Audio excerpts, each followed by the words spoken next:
Already divested her and covered her in a thin white sheet. Now he rolled up the sides to inspect her feet and hands. Taking her cold fingers, he turned them over so that he could see her palms. They were wrinkled like parchment, and the skin on her feet, too, was creased. Dozens of deep furrows lined the soles and between her toes.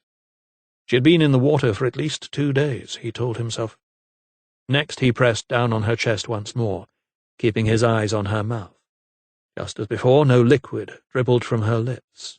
If she had drowned, then foam would have appeared. He had seen it so many times before. If victims were alive when they went into the water, as Agnes Appleton had been, then their lungs and indeed their whole respiratory passage would be filled with foam, the result of a great churning motion that occurs within the chest cavity when water mixes with mucus before the victim is starved of oxygen. Thomas saw for himself there was none here.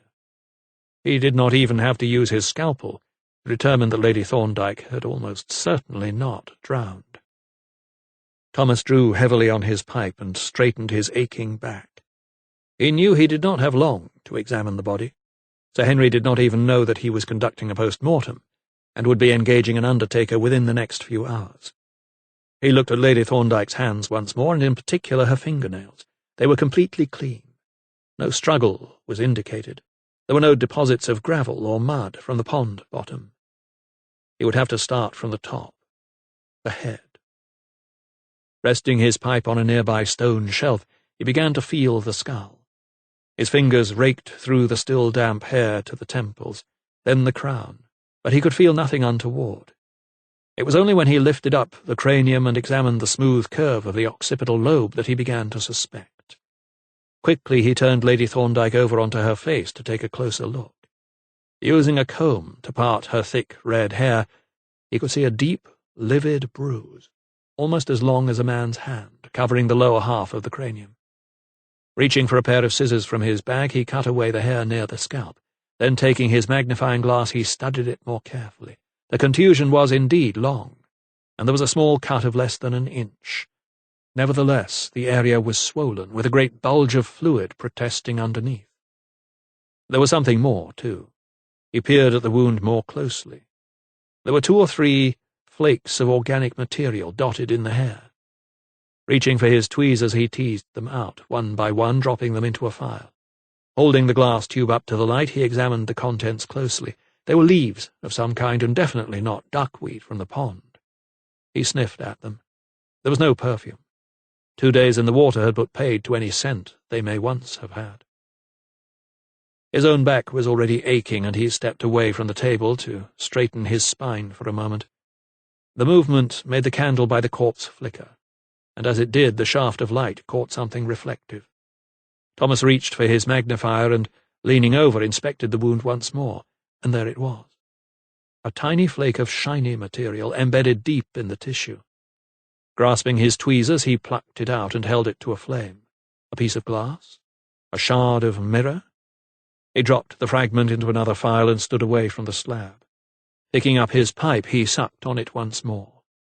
Lady Thorndyke had, he concluded, been hit on the head with a blunt object from behind, causing a swelling of the brain. She had, most definitely and irrefutably, been murdered. Thomas told Lydia the disturbing news as she sat in the study going over the accounts.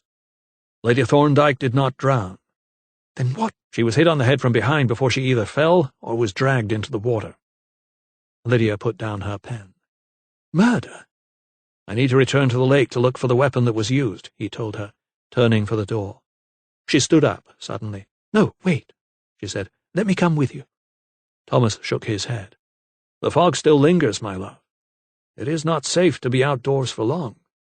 But she set her gaze on him, and he could tell from her determined expression she would not take no for an answer. They took the dog-cart down to the waterside and arrived just as a fiery sun began to set behind the haze. Thomas helped Lydia climb down and saw to it that she covered her mouth with her shawl. He watched her as she picked her way through the reeds over to the shore, rustling as she went. She paused to gaze out over the water. We had happy times in this place, she told him, her voice muffled. My brother and I used to picnic on these shores when we were children. There was a boat here once. We used to row to the other side. Thomas joined her and put his arm around her. "It used to be moored up by the jetty," she went on, pointing over to the rickety landing stage. "What happened?" he asked. "To the boat?" He put his face close to hers. "To everything." He was looking at the dilapidated fishing lodge with its mouldy thatch. She shrugged. "Papa died, and Edward wasn't ready for the responsibility." He slipped his hand in hers, and together they began to walk toward the lodge, skirting the water's edge. "Where did they find Lady Thorndyke?" she asked, as they approached the jetty. "Just here," said Thomas, stopping suddenly. He dropped his gaze and began scanning the ground. The sand at the lip of the lake was dry and pitted with gravel and larger pebbles. Lydia looked down too, but walked on ahead slightly. Thomas noticed she left small footprints in her wake. Now he began scanning more intently. There could still be signs of activity on the shore. There had been no rain for 2 weeks. Somewhere, in among this patchwork of reeds and water flags, there must be tracks, impressions, or some other clue. They remained, looking intently around the rim of the lake for several minutes, but found nothing. Thomas's back started to ache again, and he straightened himself. As he did so, he looked to the opposite shore. A handsome house stood squarely on the other side, its roof swathed in the fog. "Who lives there?" he asked Lydia. "Mr. Lawson," she replied, her eyes meeting his. The same thought darted across both their minds, but they said nothing, and turned to go back to the hall. Chapter 27. "'Tis a terrible state of affairs, Dr. Silkstone, and 'tis growing worse by the day." Dr. Felix Fairweather was not a man prone to exaggeration. He was inclined to arrogance and pomposity like most of the other medical men Thomas had encountered in England, but a scaremonger he was not. The country physician was sitting in the drawing-room at Boughton Hall drinking tea. He had requested an urgent meeting to discuss the awful situation in Brandwick and the surrounding villages. The fog was claiming more lives each day. True, it had lifted a little over the past week, but the sulphurous stench remained. It was still not safe to venture outside without protection for any length of time. "I have seen a dozen of my patients die this week alone, Dr. Silkstone," said Fairweather, looking unusually vulnerable. "They are running out of room in the graveyard at St. Swithin's." Lydia intervened. "But what can we do, Doctor? As long as the fog remains, people will die." There was a note of hopelessness in her voice. Thomas had been listening intently to the doctor's description of his patient's symptoms, but had said very little. Instead, he had been looking out of the window, surveying the miserable, murky vista beyond. The sky remained pregnant, loaded with grey flakes, the hills deadened by the fog. Finally he spoke. "From what you say, sir, it seems that the young and the old are most affected. The fog obviously attacks the respiratory system, and those who are already weak are the most vulnerable. Is this so?" The doctor nodded. "I would say that was a fair summary, yes." Thomas turned to face them. "If that is the case, then perhaps we could put those most at risk in a place of safety." Both the older doctor and Lydia looked puzzled. "I am not sure I follow you, sir," said Fairweather. The young anatomist lifted his hand in thought. "What if we could isolate them in a place where the fog could not reach?" Fairweather contemplated the proposition. "That would obviously be ideal, but surely no such place exists in this area." "Yes, it does," interrupted Lydia. Her eyes gleamed with excitement. "I know of such a place." Both men switched their gaze on her. "The caves at West Wickham," she said, emphatically. "You mean the Hellfire Caves?" queried Thomas, turning the thought over in his head. "They have not been used for 20 years, but surely it is an idea worth exploring," insisted Lydia. Dr. Fairweather remained a little confused. "So you would transport the sick and the vulnerable to the Hellfire Caves until the fog lifts?" he asked Lydia incredulously. Thomas fixed him with a stern look. To the country doctor they were still associated with the debauchery and wild gatherings of the Hellfire Club that were often held there when Sir Francis Dashwood was alive. "Do you have a better idea?" Fairweather became flustered. "Well, no, but 'tis a great undertaking, Dr. Silkstone." "But what alternative is there?" asked Lydia. "As you said, more and more people are dying each day. Can we just sit back and do nothing?" Fairweather shrugged. No, I suppose we cannot," he replied. Thomas nodded. "That is settled, then. Her ladyship will contact Sir John, and if he agrees we will inspect the caves for suitability." "And then what?" The country doctor was clearly uneasy. "Then we make arrangements to transport the sick to the caves. I will need a list of all your patients who are to be moved." What was proposed was a monumental task. To organize and execute what was effectively an evacuation and the establishment of a field hospital was no mean feat. Thomas had heard of it being done in wartime, most recently after the Battle of Trenton on the Delaware, but this was unheard of. He felt his stomach knot at the enormity of the task. "Can you let me have your list by tomorrow, sir?" he said to Fairweather. The doctor sighed. "Very well," he replied, almost sullenly. He drained his teacup and rose. Then, bowing to Lydia, he said, "I wish you good fortune in your endeavours, your ladyship." Thomas detected a distinct note of scepticism in his voice. Lydia was about to ring for Howard to show Dr. Fairweather to the door when Thomas recalled another weighty matter that needed to be discussed. Somehow word was out that Lady Thorndyke had been murdered, and tongues were already wagging in the village. Some people thought she had just deserts going out into the fog unescorted. What did she expect? Did she not know there were thieves and vagabonds abroad who'd slit your throat as soon as look at you? Others were more specific. That knife-grinder with the red scarf around his head looked shifty, they said. He had been stirring up trouble among the village men. Where was he? Had anyone seen him since the body was found? So the gossip circulated, and the fog became not just responsible for killing the vulnerable with its poison, but contributing to the murder of anyone foolish enough to venture out in it, too. "One more thing, sir," said Thomas as he escorted the doctor to the door. "Lady Thorndyke." He whispered her name while Lydia remained seated. Fairweather bowed his head reverentially. "Ah, yes. Shocking affair." "Yes, indeed," he acknowledged.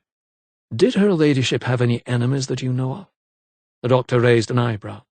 "A strange question, Dr. Silkstone," he replied. "You were her physician, were you not?" "I just thought I was indeed her physician," replied Fairweather, lowering his voice so that Lydia could not hear. "And I must tell you," he leaned closer conspiratorially, "it would be difficult to find any friends other than of the male sex." Thomas took his meaning. "I thought as much." He nodded. "Thank you, Doctor."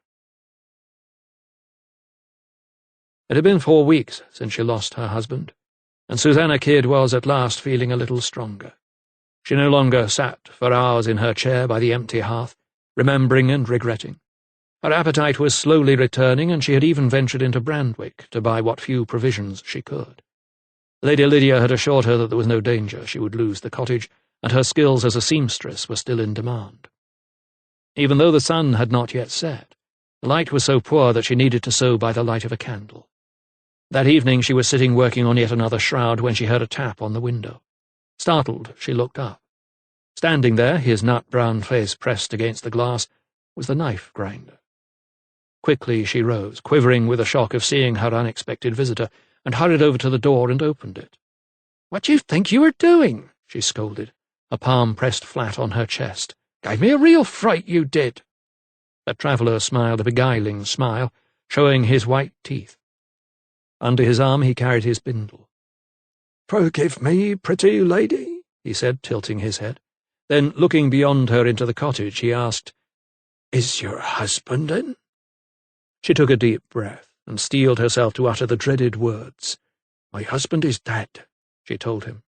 The knife-grinder's smile disappeared. "The fog?" She nodded. "I am sorry for your loss." Another nod was followed by an awkward silence. "So you are alone now," he ventured.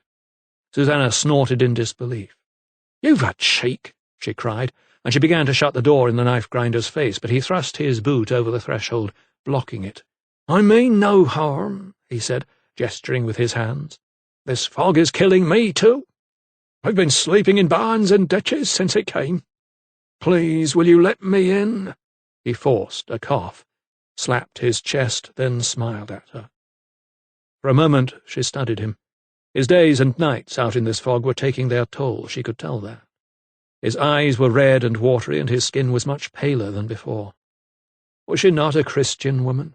She would show him charity in these straitened times. "Very well," she said, relenting. "You can sleep on the floor in here," she told him, opening wide the door and letting him pass. "I'm beholden to you, mistress," he said, adding, "I knew you had a heart of gold the moment I set eyes on you." The boy was much smaller than he anticipated. He looked no more than 4, even though Sir Montague knew him to be 6 years of age. He stumbled down the carriage steps and had to be helped up by the notary. But he was thin, too, so painfully thin. And how like his mother he was. No mistaking there, the tousled brown curls, the large doe-like eyes. The late Earl would have been proud to see his grandson. But what was wrong with his arm? It dangled limply at his side. Surely the boy was not a cripple. Sir Montague's hooded eyes narrowed even more as he stood on the steps of Draycott House, preparing to meet the boy. Surely not a cripple. It had not been easy tracking down this Farrell child, first in Hungerford, then in the quagmire of London, but securing the future of Bourton would be worth it. Although by the looks of things, the boy would need careful handling. Holding the notary's hand, the child began to climb up to meet the black-garbed man who stood ahead of him on the steps. Sir Montague eyed him intently, like a hawk would a mouse. The boy stopped, then shuffled awkwardly, still clutching the notary's hand. Finally Sir Montague spoke. "So this is Bourton's heir?" The notary wore a smug look. "Indeed, sir, this is Richard Farrell."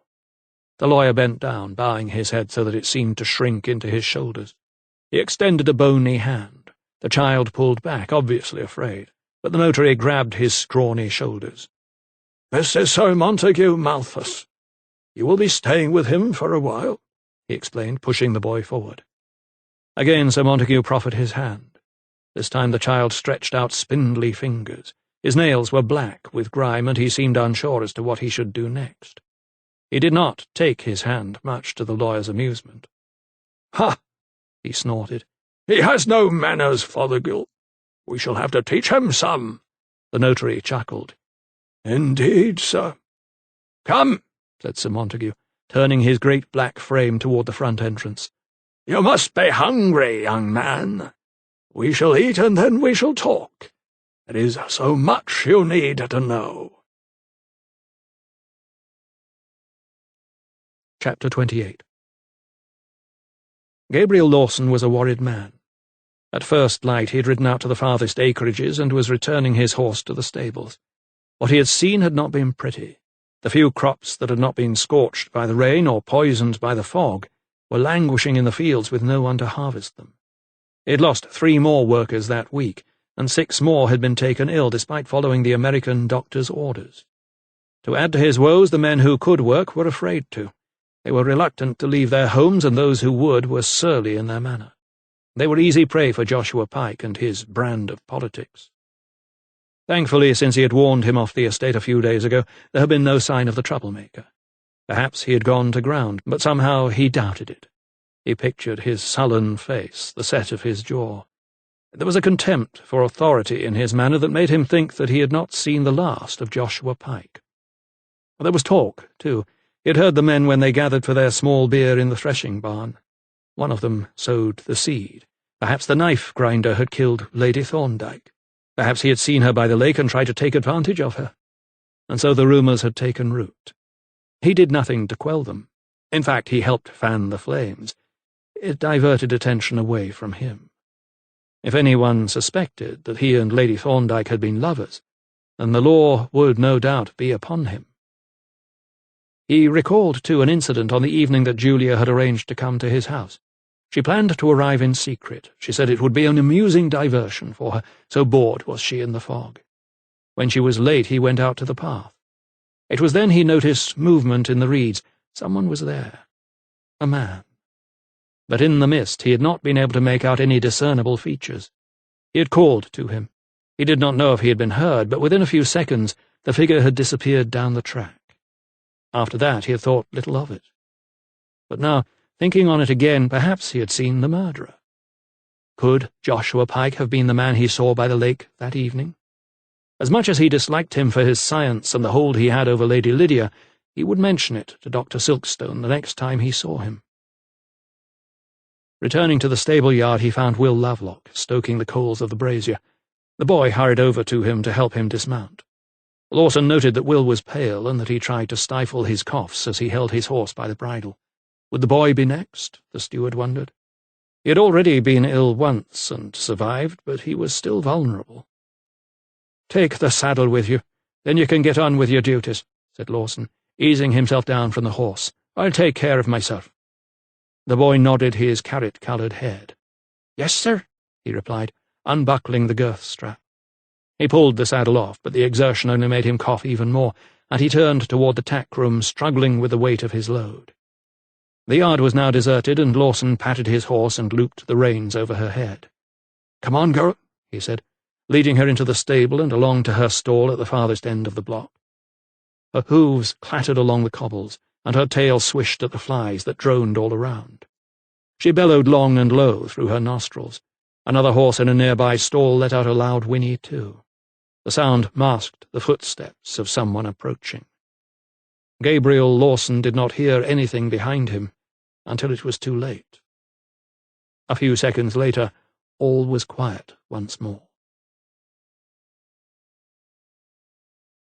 Susanna Kidd was busy draping her washing on the bushes and trees that surrounded her cottage.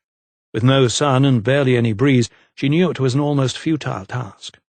The stench in the air would surely impregnate the shirts and smocks and her petticoat and shift. She sniffed. What was that? A new smell. More like ordinary smoke from a chimney or a bonfire. She shrugged. It mattered not. In the end, smoke was smoke and grime was grime, and Amos's clothes had needed to be washed before she sold them at market. As for her own undergarments, she had not washed them for so long that there were lice in the seams. She reached once more into her basket and began singing a lament as she hung her dead husband's breeches on a branch. She was so engaged in her task that she did not hear the Reverend Lightfoot approach in his dog-cart. He parked it at the front of the cottage and walked through the gate round to the back, where he stood for a moment. It had been 3 weeks since he had last seen her. He had tried to banish her from his thoughts, but he had failed. There was something he found almost mesmerizing in the way she moved. The fluidity of her actions, the sweep of her arms, the curve of her neck, and how she tilted her head slightly as she sang her sad song, all thrilled and disgusted him in equal measure. A pannier emptied of laundry, she picked it up and turned round. It was then that she saw him, standing, watching. She let out a muffled little yelp, not a cry, just an odd sound that signified surprise. "Reverend Lightfoot!" she exclaimed. "I did not hear you." The vicar tipped his wide-brimmed hat. "I did not mean to startle you, Mistress Kidd," he said, walking toward her, his cane in his hand. "I was just passing and thought I would see how you fared." She looked at him with her almond-shaped eyes. Wisps of blonde hair had escaped from beneath her cap. Her complexion was smooth and glowing. "I am as well as I can be, sir," she said, the pannier wedged on her hip. The last time he had seen her in his study, she had appeared strained and troubled. Now, however, she seemed more at ease. Her step was lighter, her demeanour less sombre. "That is good," he said. "You look well despite this wretched fog that afflicts us all." There was an awkward pause as he waited for an invitation into her cottage, but it was not forthcoming. She shifted her legs under the weight of the basket, yet still he did not take his leave. Her lips are the colour of raspberries, he thought. He stretched his mouth into a smile. How could he tell her that he was the one who was lonely and lost? He was the one who should be dispensing wisdom and charity and God's love, but his basket was empty too. Without Margaret he had nothing, was nothing. And all he did now, day after day, was commit people to their graves. "I came to see how you fared, in the light of Lady Thorndyke's unfortunate fate," he told her finally. "Lady Thorndyke?" The vicar nodded. "You have not heard?" "I heard she had been taken, sir," she replied. The fog seemed not to care to look at the cut of a man's clothes before it struck, she thought to herself. But the clergyman lifted his eyes heavenward. "So you did not hear they are saying she was murdered?" Susanna's hand flew up to her neck in surprise. She had caught idle snatches of gossip in Brandwick, but had not tarried to talk. "Found by the lake, she was. This was her reward for venturing out in the fog," he told her, adding sagely, "We live in dark and dangerous times. You must keep your door bolted." She noted his warning with a nod. "Indeed I shall, sir," she replied emphatically. A murderer, she thought to herself. How glad she was of the knife-grinder's presence in her home. He would see to it that she was safe. There was another awkward pause before the vicar waved his cane nonchalantly. "I shall bid you good day, then, Mistress Kidd," he said finally. She nodded. "Good day, sir." He turned and strode purposefully toward the dog-cart. Bothered by the flies, the pony was lifting its legs and swishing its tail in a strange dance. He glanced back to see her gazing at him serenely as he mounted the seat. On reflection, it was a relief that she had not invited him inside, he told himself. She had not been able to tempt him. He tugged on the reins, and his pony moved off, back toward St. Swithin's, and yet another burial. Chapter 29. Thomas and Lydia were in the library, making plans to transport the sick and elderly to the caves. They had outlined their proposal in a letter to Sir John only the day before, and he had responded immediately. He had also lost 10 men in as many days, and was anxious to do everything in his power to save anyone he could.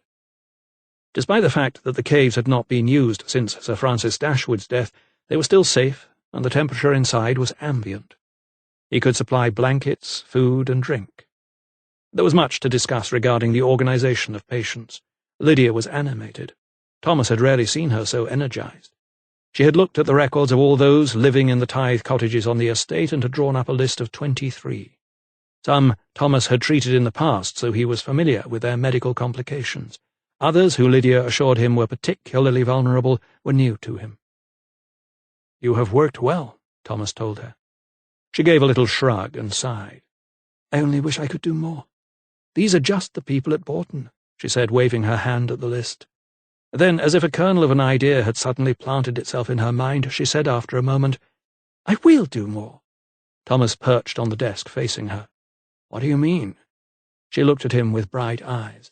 "I want to look after the patients who go into the caves." At first Thomas thought she was playing with him and smiled, but she returned a serious enough look, and he soon realized his mistake. "I do not jest," she told him firmly.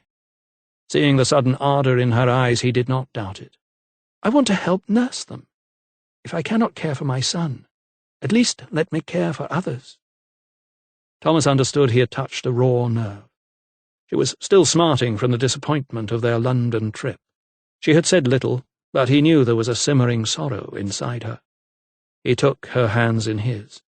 They were so small and delicate and clean. Those hands had never scrubbed steps, nor laid fires. Then he thought of the caves. They may offer a refuge to those with physical weaknesses, but surely no one would spend their days in the sunless confines there through choice. "It will be dark. Cold." Lydia's look hardened. "But you will need people to help care for the sick, women with commitment and compassion." "Women like you?" Lydia sensed victory. "Until the poisonous clouds lift, those tunnels and caverns are probably safer than anywhere else in the fog's clutches," she persisted. The doctor shook his head, then smiled in his defeat. "You will make a fine nurse," he said, and he kissed her fingers. "Yes," she said triumphantly, "I will." Thomas walked over to the window. The leaden sky remained unchanged, and the tops of the hills were still smudges in the distance. But out of the corner of his eye he could see something moving. He turned his head to the left and adjusted his gaze to the outbuildings a few yards away. A column of grey smoke was rising straight up into the still air. It was too thick and too near to be a bonfire. Rushing over to the spiral staircase that led to the upper floor of the library, he climbed up for a better view. "What is it?" urged Lydia, rising from the desk. "What have you seen?" Looking out of the top window, Thomas surveyed the slate-grey rooftops of the granary and the dairy and the game larder. The smoke was darker now. And then he saw the flames. "The stables are on fire!" he cried. Running down the stairs, he called to Lydia, "Raise the alarm! I must hurry!" As soon as he opened the back door, he could hear the bellowing of the horses. The air smelled different, no longer of rotten eggs, but of burning timber and straw. He continued to run. Someone rang the fire bell. He was joined by others, Howard and Hannah Lovelock. People began to shout. He could hear the crackle of the flames now. One of the stable lads was trying to steady a terrified mare as she reared and bucked in the yard. Through the haze of smoke he could make out Will Lovelock, a beater in his hand, frantically pounding away at a flaming hay bale inside the stable. He rushed in and looked around.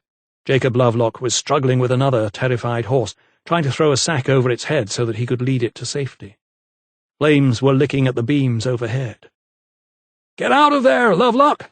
screamed Thomas, but still he struggled with the horse until, a second later, he had the sack over its head and tried to drag her out of the door. Thomas grabbed the bridle, pulling frantically, and the mare began to move. The heat was starting to sting his hands and face. He heard a loud crack and looked up. Overhead the flames had caught hold of a rafter, and a flaming shard of wood broke off and fell 2 or 3 feet away. The horse jerked, but Thomas kept a firm hold until a moment later both he and Lovelock were out in the yard.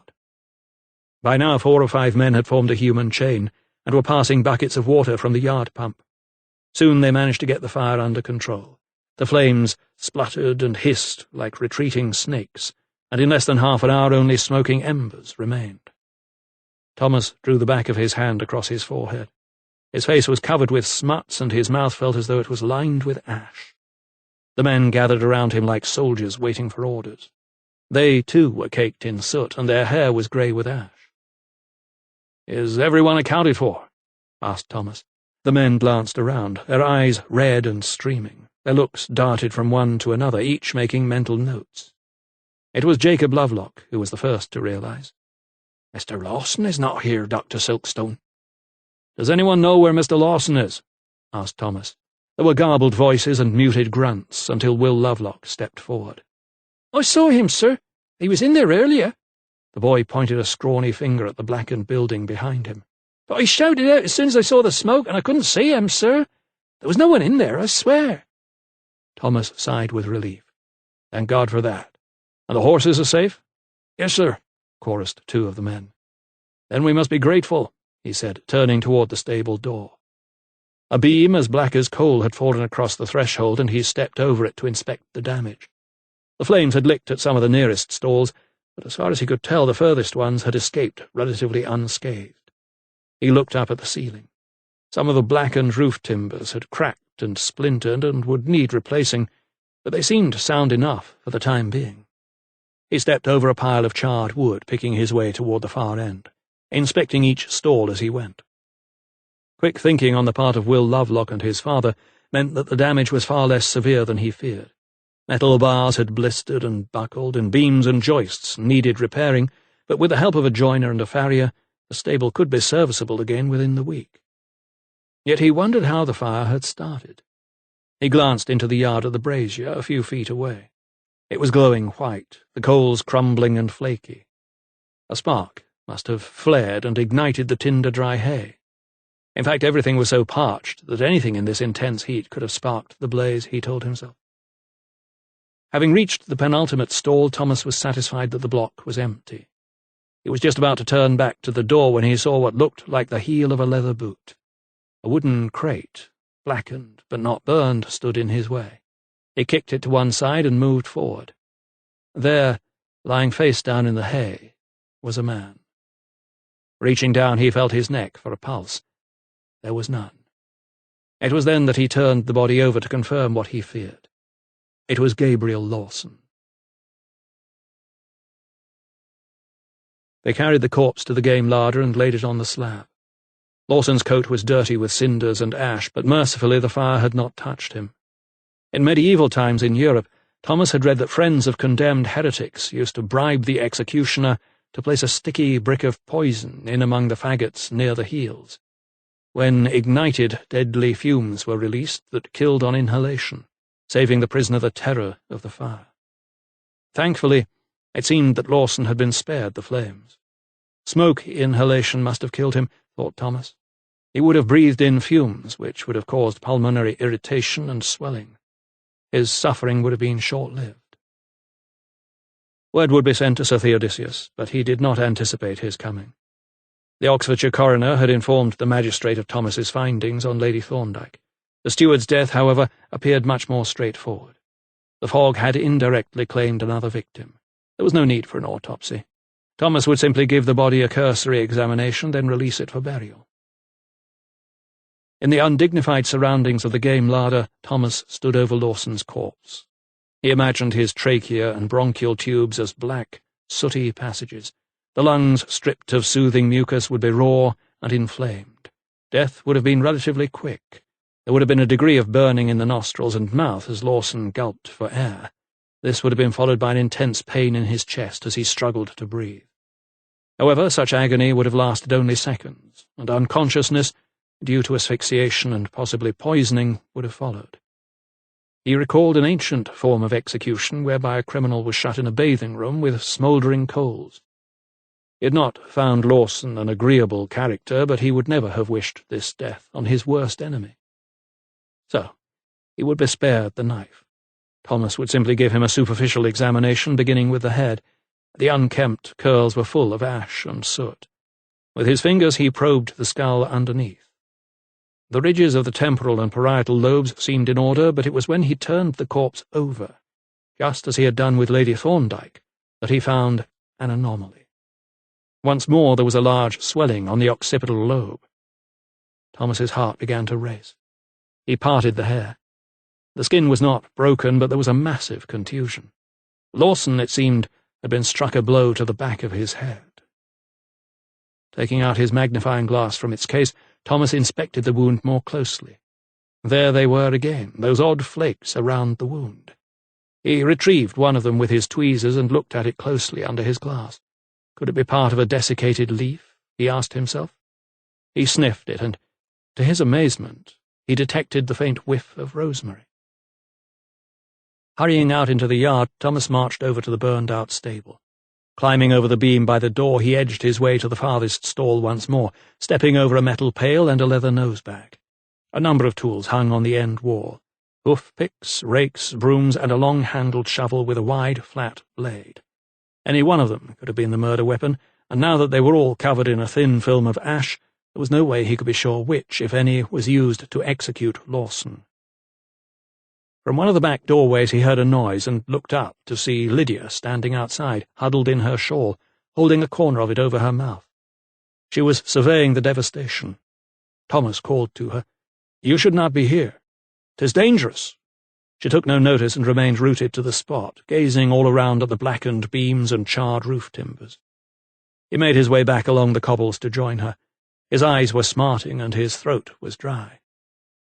"Lovelock told me about Mr. Lawson," she said, her voice catching in the gritty air. Thomas climbed over the beam and back out into the yard. "Lovelock does not know the half of it," he muttered, his gaze directed to the stone cobbles. Lydia frowned. "What is it, Thomas? What are you looking for?" "This," he cried, suddenly bending low and picking up a charred branch. What was left of it was about a foot long and was completely blackened at one end. "Now what do you suppose this oak branch was doing, lying on the stable floor?" he asked. She was growing impatient. "I have no idea," she snapped. "What is this all about?" He lifted his eyes from the piece of wood, but remained holding it, almost triumphantly. "This," he croaked, "is what was used to start the fire. It was ignited in the brazier over there." Lydia swallowed hard. "You mean to tell me that this fire was no accident? It was started deliberately?" Thomas nodded slowly, allowing her to digest what she had just been told. "Then Mr. Lawson—" Her voice trailed off. "I'm afraid we are dealing not only with an arsonist, but a murderer too," said Thomas. "Mr. Lawson was hit from behind. It may not have been a fatal blow, but it rendered him unconscious, and led to his death from smoke inhalation." Just then a cart rattled into the yard carrying a pile of sacks. 3 men jumped down. One carried an axe, the other 2 shovels. They headed toward the stable block door. Ned Perkins was among them. He tipped his hat to Lydia. "Did Lawson have any enemies among the labourers?" asked Thomas, as he watched 2 of the workers shift the beam that blocked the door. He was recalling the steward's account of the men's reluctance to work in the fields while the fog persisted. Lydia shook her head. He was not liked, but— She broke off suddenly, remembering Lawson's words in the study about the troublemaker. Thomas was already ahead of her. She looked at him with wide eyes. "Joshua Pike," she said. That night, the storms began. Thomas had noted earlier in the day that the needle of the barometer had dropped. The air felt even more oppressive. The temperature had risen slightly, and there was a moisture in the atmosphere that had not been present for many days. The first low growl of thunder was heard shortly after 11 o'clock. It rumbled and rolled in the far distance somewhere toward Oxford, and less than an hour later it unleashed its full fury on Bourton. The violence of the sudden crash set the house dogs barking, and the cockerels crowing in the barnyard. Those in the household who had retired to their beds were woken, and the maids who shared a room huddled close to each other, fearing the roof might cave in. Thomas crept into Lydia's bedchamber, as he did most nights, to find her staring out of the window. She seemed transfixed by the storm, watching the intermittent forks of lightning zigzag across the black sky, illuminating the ground below. The claps of thunder were so loud the glass in the leaded panes rattled. He padded across the floor and put his arms around her waist. She settled her hands on his. Still gazing out, she asked, "Could it be that the day of judgment is coming?" Her voice was calm. Thomas shook his head. "No, of course not. 'Tis just a bad storm. It will pass, and the world shall remain." Lydia did not seem entirely reassured. "But the people are afraid," she replied. "Eliza says they are praying in the streets, and some have even asked the Reverend Lightfoot to perform exorcisms. They think the devil is in our midst." Outside, the hail began pelting from the sky. Stones the size of musket shot hit the window hard and covered the ground within seconds, and still the thunder crashed overhead, only now it came every few seconds. Lydia lifted his hand and pressed it to her cheek. "At least if the world does end," she whispered, "we shall die together." Not a mile away, in Amos Kidd's cottage, another young woman was being kept awake by the violent storm. She tossed and turned in her bed for a while, then rose to stand at the window and watched the lightning tear across the heavens. A few seconds later the bedroom door creaked open. "Are you afeard?" a man's voice asked behind her. She did not turn, but remained facing the window. "No," she replied softly. "'Tis a wonderful show. Maybe 'tis like the firework displays in London I heard of."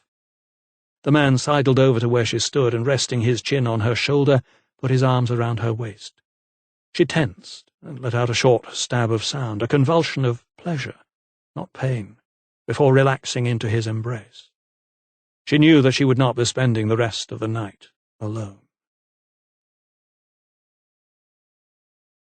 Chapter 30. It was the middle of the day, but the flaming torches cast eerie shadows on the walls. Lydia shivered and pulled her shawl around her. Thomas shot her a reassuring smile. They were standing just inside the magnificent Gothic entrance to West Wickham Caves. Ahead of them lay a brick-lined tunnel leading to the caverns themselves, but all they could see was total darkness. Water dripped from the ceiling and lay in puddles every few feet. A drop landed on Thomas's face, and he wiped it away. Sir John Dashwood King chuckled. "Sadly, we can't simply replace any slates when this roof leaks," he joked. Taking a torch down from the wall sconce, he turned to both Thomas and Lydia. "Are we ready for a tour?" His deep voice bounced off the rock. Both of them nodded, although it was clear to Thomas that Lydia was a little nervous. No doubt her opinion was swayed by the tall tales of debauched masks and devil worship in Sir Francis Dashwood's day. There were even stories of a ghost. Thomas had long been familiar with the cave's reputation. Mr. Franklin had loved the whimsical nature of the subterranean labyrinth. His compatriot had still not replied to his letter. Nevertheless, he was sure he would approve of the proposals to turn the caves into a refuge for the sick. "We are indeed ready, sir," said Thomas. The three of them, accompanied by two servants, who also carried flaming torches, began to walk slowly along the passageway. The temperature was a little cooler than outside, but not uncomfortably so, and the air was undoubtedly fresher. For the first time in days, Thomas found himself breathing deeply. The smell of damp suddenly became as sweet as new-mown hay. Lydia too inhaled deeply, and with each breath her steps became less hesitant. Within a few seconds they passed a small cave, stacked with picks and hammers and crowbars, and found themselves at the entrance to the first chamber. Oil lamps hung from hooks drilled into the rock, and wax candles were stuck into some of the recesses on the walls. It was a small space, but Lydia saw its potential. "We could store water and supplies here," she said to Thomas. They carried on for a few yards down a straight passageway until the path forked. "This is the maze," said Sir John, leading the way. "Woe betide anyone who finds themselves in here without a light. Stay close now." They all ducked down below a jagged outcrop and then straightened themselves on the other side. The passageway was much narrower here, and Lydia's skirts brushed against the rock, but it was none the less passable. There were fewer puddles, too. The corridor soon opened out into a huge chamber, as wide as a good-sized ballroom, and higher than 3 men. Its floor was level and smooth. A large hook hung from the ceiling from which a lamp could be suspended. "This was called the banqueting hall," said Sir John, making a grand gesture with his arm. "I'm assuming this is where you could put a good many patients." Lydia turned full circle, looking at the cave from every angle. It was more or less circular in shape, about 40 feet in diameter, she guessed, and there were 4 niches in the rock where items could be stored or small cubicles created for privacy. "This is very serviceable, Sir John," she declared. She proceeded to bring a tape measure and a notebook and pencil from out of a small bag she was carrying. "Could you hold the other end, please, Dr. Silkstone?" she asked in a business-like manner. Thomas obliged and was soon calling out to Lydia various measurements, so that after a few minutes she pronounced her conveyance done. "If we allow each mattress 5 feet of space across, we will be able to accommodate at least 10 people in here, 5 on either side," she told Sir John. "You are most efficient, Lady Lydia," he replied. "Let me show you what else there is to offer." He led the way through an arch of rock and into another narrow corridor, which broadened out after a few yards into a curious recess. A few feet farther on they came to what was known as the miner's cave, where more tools and wooden scaffolding poles were stored. After another minute or so of picking their way over a bed of fine scree, they could hear the sound of running water, and turned to find their path intersected by a large pool, fed by a stream. "The river Styx," announced Sir John proudly. Thomas's eyes opened wide in surprise. "The divide between this world and the underworld, according to Greek mythology," he said, surveying the water. "Where the souls of the dead are ferried across the river by the boatman Charon," continued Lydia, pointing to the ornate rowing boat that was moored at the side of the shallow bank. "Indeed," nodded Sir John. "But I am sure you will not be ferrying any dead patients across it, your ladyship."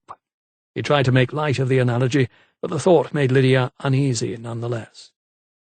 They stepped onto a small jetty, and the servants assisted them as they lowered themselves into the boat and began the short crossing to the other side.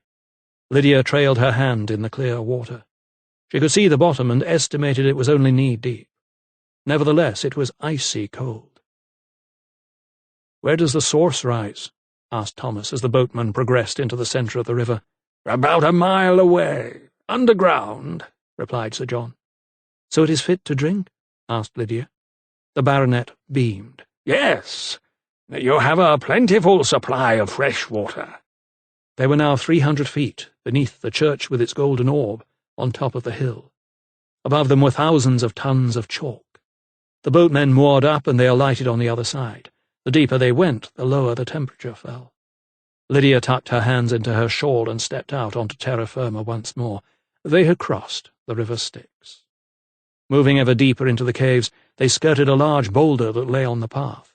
"Never fear," said Sir John light-heartedly. "That fell more than a year ago." Lydia shot Thomas a glance. Rock falls were not something with which she wanted to contend. "Are there any other ways out of the caves, Sir John, in case of an emergency?" she asked. The baronet nodded.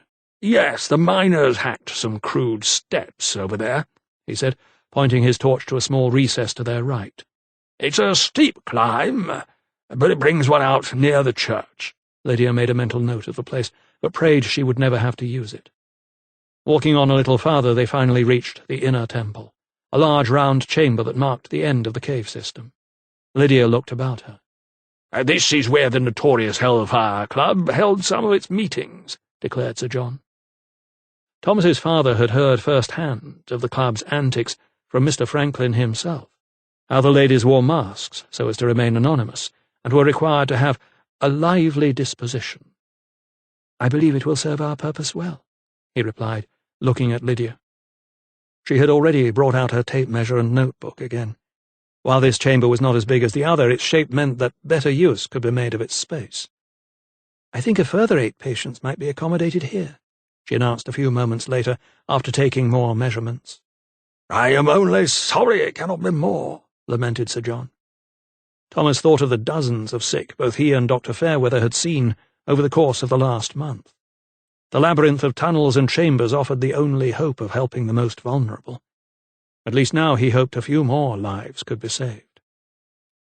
Thomas had never seen Lydia so animated. On the return journey she talked of organising wagons to carry mattresses and bedding. The source of clean water was a real blessing, she said, but food would present a problem. She was throwing all her efforts into the project as if she were trying to block out all else. She had not mentioned the search for her son since she had put forward the idea of evacuating the sick and vulnerable. He knew the plan was helping her put worries aside until she had heard back from Dr. Carruthers about his continued efforts in London. She did not have to wait much longer. When they arrived back at Bourton in the early evening, Howard handed her a letter on a tray. She stared at it, then seized it with trembling hands. "Will you read it for me?" she asked Thomas, offering him the piece of paper. He took it from her and broke the seal. Opening it, he recognized the writing of a secretary Dr. Carruthers often engaged for the dictation of his letters and papers. He took a deep breath and read aloud. "Dear Lady Lydia, I write to inform you of my inquiries regarding your son. Sir Richard was indeed working for Mr. Fawkes at Bermondsey, but only 2 weeks ago a gentleman purchased him, freeing him from his apprenticeship for a large fee. This gentleman left no forwarding address. I regret that I can tell you no more. Your obedient servant, Sarah Forbes, Mistress, per pro, Dr. William Carruthers." Even before he had finished reading, Lydia had dissolved into tears. Thomas put his arms around her, but she jerked away angrily. "Who is this man who would deprive me of my son?" she cried. Thomas followed her as she stormed across the room toward the window. "He is alive, my love. Surely that is cause for rejoice." She turned and scowled at him. "I will only rejoice when I can hold Richard in my arms, Thomas." Realizing he had sounded glib, the young anatomist moved toward her, and this time she did not push him away. "As soon as we are able, we shall return to London and track this man down. He must have left some clue as to his identity," he told her, holding her tightly.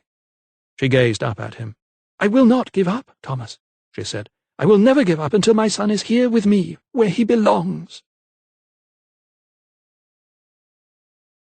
Chapter 31. As the days wore on and the fog still lingered, it became apparent to Thomas that this was no extreme weather phenomenon affecting the eastern and southern counties of England. Its influence was much more lingering and malevolent. A malignant fear had taken hold. People were adjusting their daily routines, and rhythms of their lives lived under this baleful shadow. Some were terrified, others accepting. All were troubled. Many of the children had developed nagging coughs. Many of the old had taken to their beds. Any woman with child feared for her unborn babe.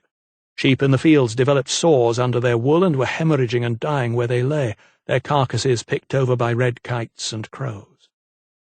For his part, Thomas had been working with Mr. Peabody, Brandwick's apothecary, making up batches of formula to distribute among the many sick. He could not see them all, of course, but he managed to visit upward of a dozen dwellings each day, and in every home the story was the same. At least one family member would be suffering from the fog sickness. In their relationships toward each other, Thomas also noted very different reactions among people. Some saw the fog as a trial sent from God. They regarded it as an opportunity to reach out to others and help those afflicted. They reacted with random acts of kindness, giving away what little spare food they had to the families who had been left fatherless, or fetching water for widows too weak to walk themselves. Not surprisingly, the Reverend Lightfoot, his own wife a victim, had taken it upon himself to visit all those who were suffering, dispensing words of comfort. Lydia, too, had sprung into action in a practical way, organising the evacuation of the sick and vulnerable to West Wickham. Last week she had overseen the transport of 18 patients to the caves, including 6 children, each with their own warm bedding. Will Lovelock was among them. He had grown even weaker after the fire in the stable, and was considered in real need of rest in the clean air. So now Lydia was spending much of her time supervising the 2 nurses who were engaged to look after the patients. Sundays she would work for up to 6 hours in what she called the hospital, before Lovelock brought her home in the evening. Thomas made regular visits there too, but he also tended to the sick of the wider parish. Yet there were those, he noticed, who turned in on themselves. Some of the men on the estate refused to harvest what little food remained in the fields and orchards. One was even found stealing from Borton's dairy the other day, caught red-handed with a sack full of cheese and butter. Those who ventured to sell their produce at market offered less food for sale, and prices began to rise rapidly. Men started to mutter. The weavers at nearby Chelsea banded together to protest at the price of flour. There was even talk of some surrounding a merchant's house and forcing him to sell his wheat and oats at the old price. Even the legal system seemed to have ground to a halt. Thomas had notified Sir Theodosius of his findings regarding the death of Gabriel Lawson immediately. Joshua Pike seemed the most likely suspect, but the coroner had responded, saying no constables were available to search for him. The suspect seemed to have gone to ground. The same was true in Lady Thorndyke's case. The word was that Joshua Pike was responsible for both deaths. Rumours were rife. A killer was abroad, so now doors were shut not just against the fog, but bolted against a murderer too. As he sat in the library that evening, waiting for Lydia to dress for dinner, Thomas became overwhelmed with a sense of hopelessness. As a man of science, he knew there would be some logical explanation for this nauseating cloud. There had to be. The longer the fog lingered, the more convinced he was of his theory that the poisonous gas was emanating from a volcano, although he knew not where. It could be from the south, from the mighty Vesuvius that devastated Pompeii in Roman times, or from the north, from his own homeland even. It was possible the prevailing northwesterly winds had blown the ash cloud across to England. He just did not know. He wondered if Mr. Franklin in Paris had also witnessed the choking fog. It may have spread across Europe, or even across the Atlantic Ocean to America and Canada. Perhaps even his own dear father was suffering in its grip. Very few ships could sail in or out of London, so it was much harder to hear word. Whatever the source, wherever the source, it seemed that mere mortals could do nothing to stop the fog's relenting and increasingly powerful presence. There had been thunderstorms almost daily for the past 10 days. These had brought with them more poisonous rain, although thankfully the sulphur content, according to his measurements, had been diluted by a factor of 10. This meant the rainwater was rendered far less harmful to humans, although still undrinkable and nonetheless damaging to crops. It was little wonder that ordinary townsfolk and villagers were praying for a sign. An evil presence was hovering over the land. The devil was clapping his hands to make thunder, breathing over the countryside to create this deadly fog. Where was God in all this mayhem, or had he created this catastrophe?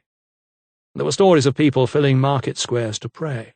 The Reverend Lightfoot's congregation had grown so much that last Sunday some had to be turned away from St. Swithin's. The people craved a light to guide them through the darkness, something tangible, he told himself. It did not matter how distant it was, but the human spirit needed just a glimmer of hope. It was then that he remembered why he had come to the library. On his last visit to Brandwick a few days before, he had spoken with the clerk of the market. The town official, a nervous, bespectacled man, had allowed him to inspect the ledger that recorded livestock prices on market days.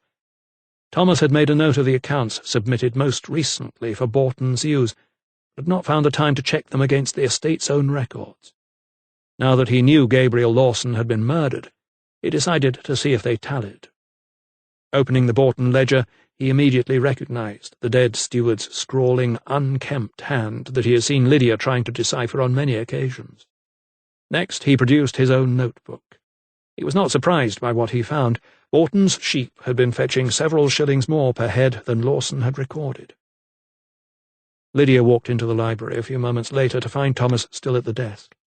She was dressed in peacock blue for dinner, but even in the soft glow of the lamps her face was pale. "I thought I would find you here," she said. "Let us go to dine." Thomas looked up, and she knew in an instant that something was wrong. "You found something?" "Indeed I have," he informed her. "It appears that Mr. Lawson was swindling you out of several pounds on market days." Lydia nodded her head knowingly. I had feared as much, she said. He had a reputation for cards as well as women. I should have known better than to trust someone hired by my husband. She stared at the ledger from across the desk for a moment. You don't think that this— Could this have anything to do with his murder? Thomas finished her question. Perhaps, but we must keep an open mind. He closed the ledger and rose. But it can wait until tomorrow. I am more than ready to dine with a beautiful woman. He offered her his arm, and together they were about to walk to the dining room when there was an incredible flash outside that stopped both of them in their tracks. "Lightning?" gasped Lydia. Thomas hurried to the window to look out, his eyes widening at what he saw. No, 'tis not lightning. 'Tis far more extraordinary," he said, gazing in awe at the sky. Lydia joined him as he opened the door to the terrace. Together they ventured out into the night that seemed not like night at all. Only a few seconds ago the sky had been completely black, and so had the countryside below. Now everything was illuminated as if it were day. The hills, the fields, the trees, the gardens, all could be seen clearly. Standing on the terrace, they both raised their eyes to the heavens, and there it was, streaking across the sky. A great ball of fire, trailing an enormous tail, was darting through the blackness from north to south. Its lustre was equal to the sun, illuminating the whole horizon as it arced over the Chiltern Hills. From somewhere in the house there were shouts and cries. The staff flocked to the windows or rushed outside to see what was happening. "'Tis a sign!" shrieked Hannah Lovelock, falling to her knees. Others joined her. Some maids were in tears. "God forgive us!" wailed another. The spectacle lasted for a few minutes, transfixing all who saw it. Many clasped their hands to pray the fireball would not land on them. They did not deem their prayers answered until the golden orb disappeared below the horizon, plunging the countryside into darkness once again. For a moment or two there was silence as everyone tried to make sense of what they had just witnessed.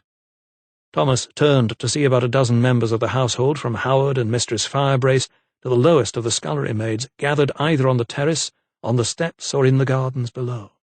He addressed them calmly. "All is well," he said, reassuringly. "It was a meteor, a flaming fragment of rock from the heavens. There is no need to fear." Lydia now took control. She beckoned to Howard. "Nature blessed us with a magnificent spectacle tonight," she told him, "but now everyone must return to their duties." The butler bowed and went to convey her wishes. She turned to Thomas, frowning. "They think it was a sign," she said, "a portent. They are afraid." He shook his head. "It was nothing more than a coincidence," he said, trying to calm her nerves. "They should have no fear." He could not tell her that he, too, was afraid, but that his fear had nothing to do with a flaming celestial missile. Chapter 32. The following day Thomas rode into Brandwick, headed toward the vicarage on the other side of the town. He intended to see the Reverend Lightfoot, to take him the few remaining bottles of milky physic to distribute to any of his parishioners who may have need of it. There was hardly anyone abroad. Many of the shops were shut and the market square was empty, save for a few elderly men huddled in a corner. A gaggle of ragged children ran up to him, holding their hands out for money or food, or both. Thomas noted several had coughs. An old woman chewed her gums as she sagged on the front step of her cottage. A few labourers sat on low walls talking or crouched in doorways. A dog lolled by the water trough, and half a dozen tethered horses swished away the troublesome flies with their tails. Down the broad main street Thomas rode until he reached the outskirts of the town and the church of St. Swithin's. The doors were shut, but he could hear a man's voice inside. Grabbing the large handle, he slowly and carefully turned it, and the door creaked open. So this is where the people of Brandwick are, he thought to himself. Row upon row, pew upon pew was full of people. But this was not a Sunday, nor a holy day, but an ordinary Saturday in August, a time when most men would be in the fields gathering in the harvest. Instead, they were to be found in their parish church. It did not surprise him. They were all growing increasingly fearful, and last night's meteor was, for many, the final portent. As far as the common man was concerned, it seemed Judgment Day was imminent, but there was still just enough time to make amends. Despite his best efforts, the creaking of the church door alerted a number of people to his arrival, and many turned their heads to look at the latecomer in their midst. So, too, did the Reverend Lightfoot, ensconced in his pulpit. He had just exhorted the congregation to pray for those afflicted by the fog, but he did not lower his head, and spied Thomas immediately. Straightening himself and lifting his arms in a gesture of exhortation, the Reverend addressed the young doctor directly. "Brethren," he announced, "even men of science, with their complicated theories and highfalutin explanations, are turning to the Lord. They are seeing the signs, and believing. Witness Dr. Thomas Silkstone." He pointed to the door. All eyes turned to the back of the church, where the young anatomist stood rather bemused. "I see fear written on his face," continued the vicar, looking at Thomas directly. Then, shifting his glare to his wider audience, he went on, "I see fear written on many of your faces. But I tell you, fear is for sinners. Last night the heavens were illuminated by a strange and mysterious sight, reminding us of God's infinite power and majesty. It is written in the Scriptures that he commands even the winds and the water. And I tell you, those who are righteous have nothing to fear, for we have seen the power of the Lord first-hand, and know that we will bask in its glory." Some of the women in the congregation gasped. A man shouted, "Alleluia!" and some others answered him with, "Amen." The worshippers were enthralled by the vicar's words. Even the crying babes on their mothers' laps remained calm. "So I say to you," he exhorted them, "we may be living through difficult times. The devil himself may be spewing out his foul breath across the land, but the Lord will protect us if we have faith. Believe in him and the saving grace of his Son, our Lord Jesus Christ, and he will deliver us from this evil." A great calm and sense of well-being had descended on the people. They had flocked to the church in fear of their lives, certain that the day of judgment was upon them. Yet this clergyman had allayed their fears. If they did but believe in Jesus Christ and his healing love, then they would be safe. No poisonous fog could suffocate them. No meteors could touch them. Their salvation lay in the pages of the Bible and in prayer. If they put their trust in the Lord, all would be well. Thomas was glad to leave the church. Reverend Lightfoot had embarrassed him, intentionally or not. He was skirting the crowd, heading toward Mr. Peabody's shop. He had run out of turmeric for his physic and intended to purchase some, when a voice called him back. He turned to see the vicar standing behind him, looking solemn. It was clear to him that the Reverend Lightfoot's devotion to his duties was taking its toll. Thomas noted how exhausted the churchman looked. His skin was sallow and drawn over bones that had been previously hidden under fleshy cheeks.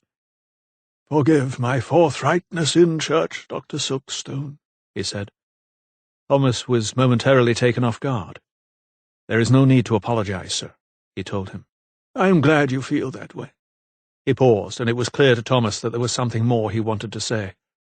"I have heard that you are taking the sick to the caves at West Wickham." "That is so." The vicar nodded. "Then I wondered if I might pay a visit." Thomas's mind flashed to the faces in church, to the people lapping up the vicar's words like hungry cats would cream. He would bring spiritual solace to the sick and dying as surely as his own medicaments brought them physical relief. "You would be most welcome," he told them. "Excellent," replied the vicar, ordering his features into a reassuring smile, before adding, "You and I are alike in so many ways, Dr. Silkstone." The young doctor paused. "How so, sir?" The vicar's nostrils flared, and he gestured at Thomas with his wiry hand.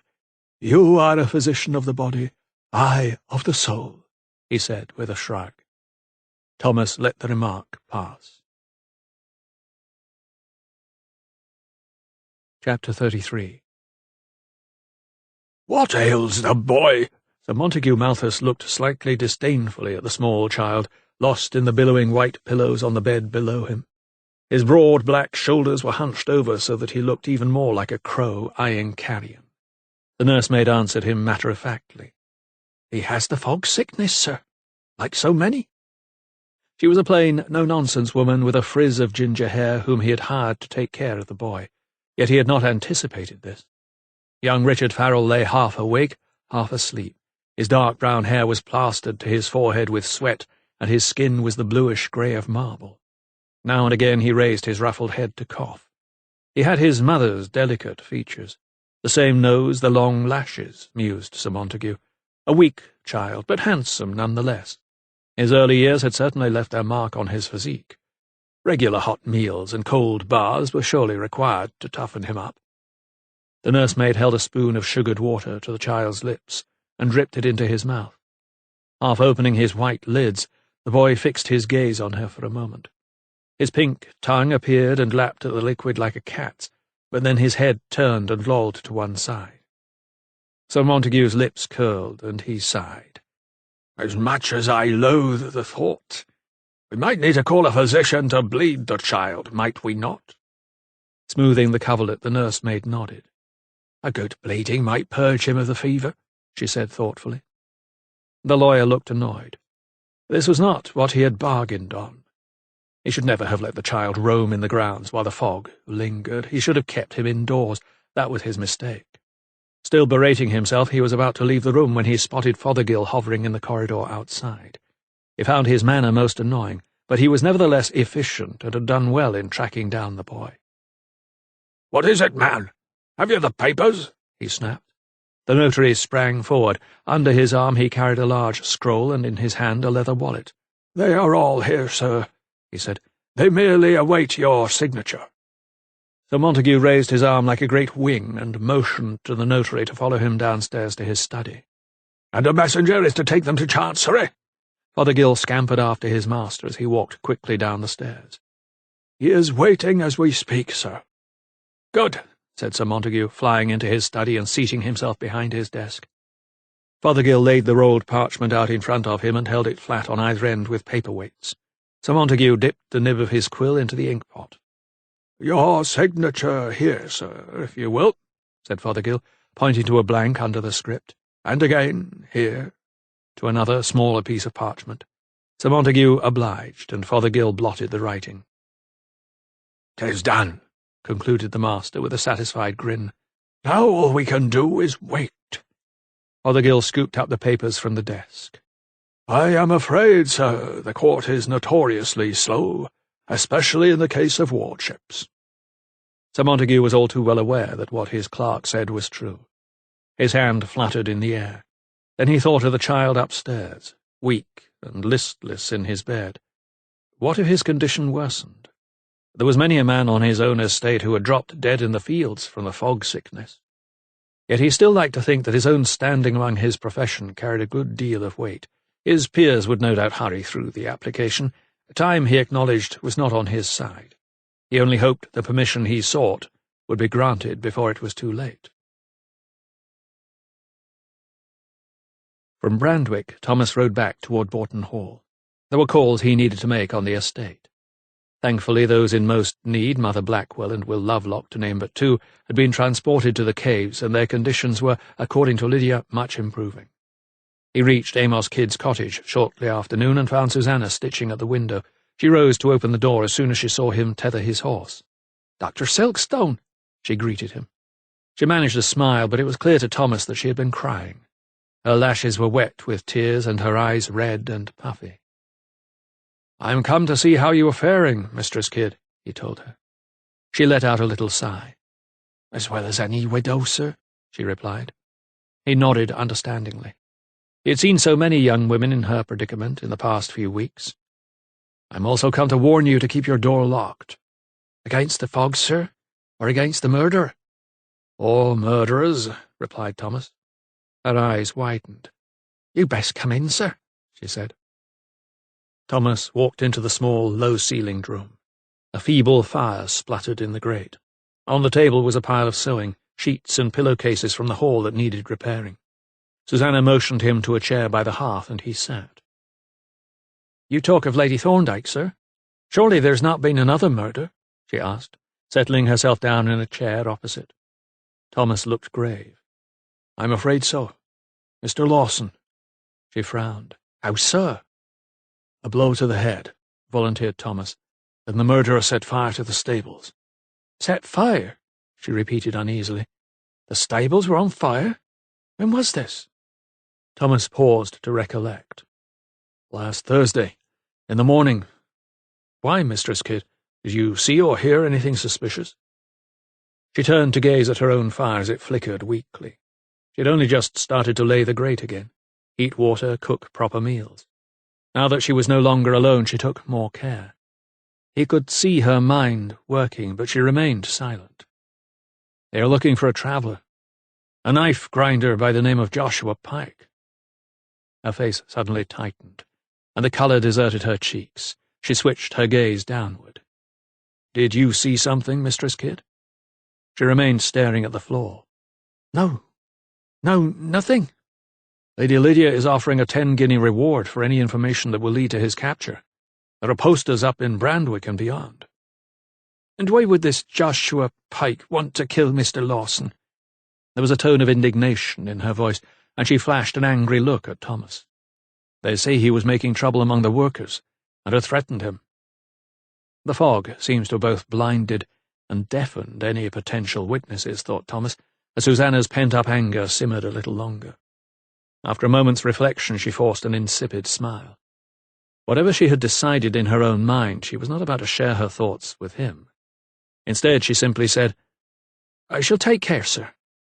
He changed the subject. "And how is your health?" She closed her eyes momentarily.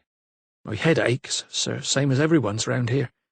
Sickness, too, but mercifully no cough." "That is good news," said Thomas, reaching into his bag. "But let me give you this." He handed her a dark brown glass bottle. "It contains physic. If you begin to cough, take 2 or 3 gulps, and it should ease your breathing." She reached out her hand, her seamstress's thimble still on her finger. He saw she was shaking. "You must get lonely out here," he said. She shrugged. "Sometimes," she replied, shifting nervously in her chair. "But you are receiving visitors?" He worried about her isolation. "The Reverend Lightfoot came the other day." "Ah, yes, the Reverend Lightfoot," Thomas nodded. "He is working all the hours that God gives him." He pictured the vicar rushing from parishioner to parishioner in his dog-cart, comforting the bereaved and burying their dead.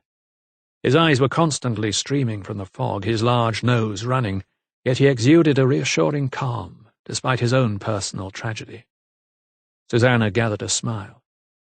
"He is a good man," she said. "Yes, indeed," replied Thomas. She looked at him with doleful eyes and bobbed her head. Thomas wished her well and rose to leave.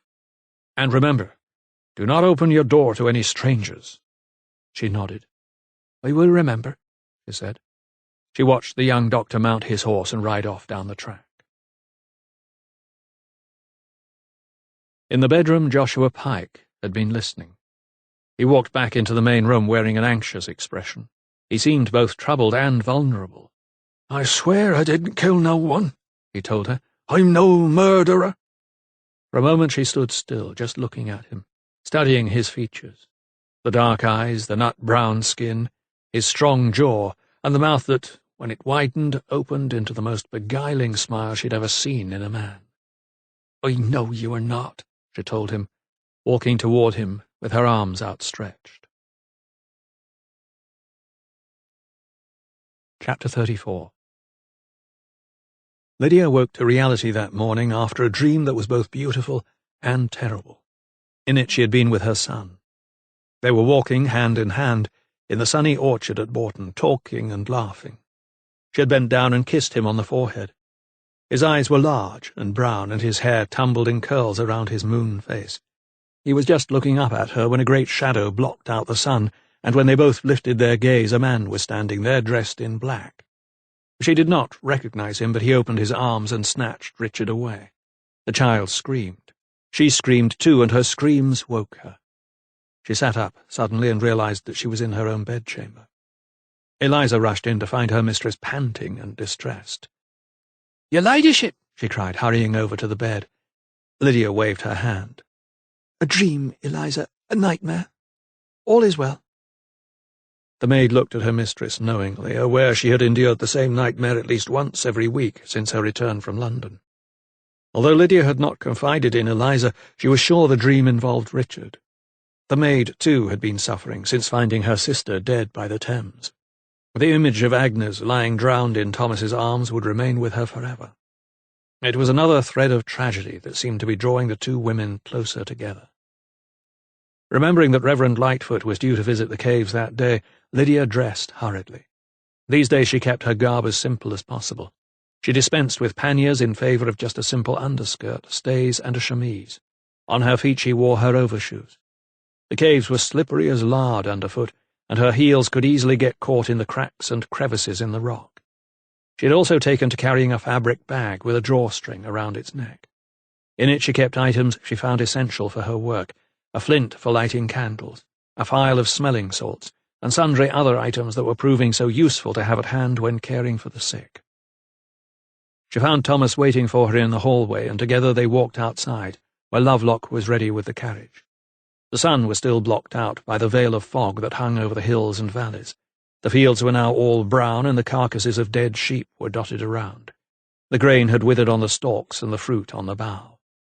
Lydia frowned. "When will this cloud lift?" she asked, not expecting a reply. "It has been almost 7 weeks now." "We need the wind to change direction," replied Thomas. "We need an easterly to blow the fog clear of Europe and out over the Atlantic." Half an hour later they arrived at the mouth of the caves. The Reverend Lightfoot was already waiting for them. Cordial greetings were exchanged, and after each of them had been given their own lantern, Thomas led the party, Lydia and the vicar, together with 2 servants, into the rocky passageway. The air was cool but fresh, and they all found themselves eager to fill their lungs. "Watch your step now," advised Thomas. "There is an outcrop here." The vicar was carrying his cane as usual, which was of great service to him, but he failed to duck quickly in time and scraped his head on the rock. He let out a stifled cry. "I hope you're not hurt, sir," asked Lydia, rushing to his side. He managed a dazed smile. "Oh, no, indeed. Just a bump," he replied, rubbing his temple. But Lydia could see his skin had been grazed. His forehead was flecked with blood. "It is indeed narrow in parts," he remarked, rubbing his forehead. "What if, God forbid, there was a rockfall? There must be another way out in such an event." There was a note of anxiety in his question. "There is an escape route," Thomas replied, "just beyond the river, on the farthest shore. There are steps that lead up to the surface there." The Reverend Lightfoot looked satisfied with the answer. "That is good to know," he said. They continued to pick their way along the passage, stepping over puddles and loose boulders, until they came to the first chamber. Several oil lamps burned brightly in recesses in the rock, green moss springing up in the pools of light they cast. Wooden screens had been erected across 2 of the recesses to afford a degree of privacy, and a narrow set of shelves contained various medicaments and potions for use by the nurses. Around the walls, ranged on 2 neat rows of mattresses, lay a dozen women and children. Most were propped up on pillows or sacks to help their breathing. They were all swathed in thick blankets. A baby was crying in its mother's arms. An old woman in the middle of a coughing spasm struggled for breath. In the corner a plump nurse was administering physic to a young girl. The constant sound of wheezing and sniffling, punctuated by rasping coughs, filled the chamber. The clergyman surveyed the scene. "These poor souls must take great comfort from your care, your ladyship," he told Lydia. "How long do they stay?" "Until their coughs are sufficiently diminished, sir," she replied. She did not tell him that only 3 women and a boy had been discharged so far, even though she knew they should have remained. The truth was that there was not enough space to take all those in need of a refuge from the fog. Only when there was a death could another patient be admitted. They progressed to the farthest chamber, crossing the water in the rowing boat. "As you see, sir, there is a constant supply of fresh water," Thomas pointed out, as the boatman rowed them to the opposite bank. From there it was just a few more yards to the final chamber, the inner temple. The visitor seemed equally impressed with the space that accommodated the men and boys. Here the hacking coughs of the patients reverberated around the smaller space. Another nurse was rubbing an unguent into a man's chest. "Oil of camphor," explained Lydia. "The vapours soothe the airways." An elderly man lay groaning in a far corner, and a young boy rose from his own palliasse and went over to comfort him. Thomas recognised him immediately by his carrot-coloured hair. He smiled at the sight of Will Lovelock, looking much stronger than before. "You are to be commended, your ladyship," said the Reverend Lightfoot. Lydia acknowledged his praise. "It has not been an easy task, but it has certainly saved lives, sir." The party returned the way they had come. The Reverend Lightfoot had seemed a little nervous about entering the caves at first, inquiring as he did about procedures in the event of a rockfall. Thomas suspected that he suffered from some sort of phobia when confined in an enclosed space. He had read of such conditions before. Yet as they made their way toward the light at the end of the tunnel, he appeared much more relaxed. The Reverend extended his hand to Thomas. "A most enlightening tour, Dr. Silkstone," he said. "I'm glad you found it of interest, sir," replied Thomas. Lydia, too, received great praise. "The Lord will surely reward you for your good works, your ladyship," he told her. Perhaps he might even hold a service when he next visited, he suggested. She agreed it would lift spirits, and they all parted on amicable terms. The clergyman returned to his dog-cart, and Thomas and Lydia watched him drive off. "You have worked wonders here," Thomas told Lydia. She smiled. "It is good to be of use to others."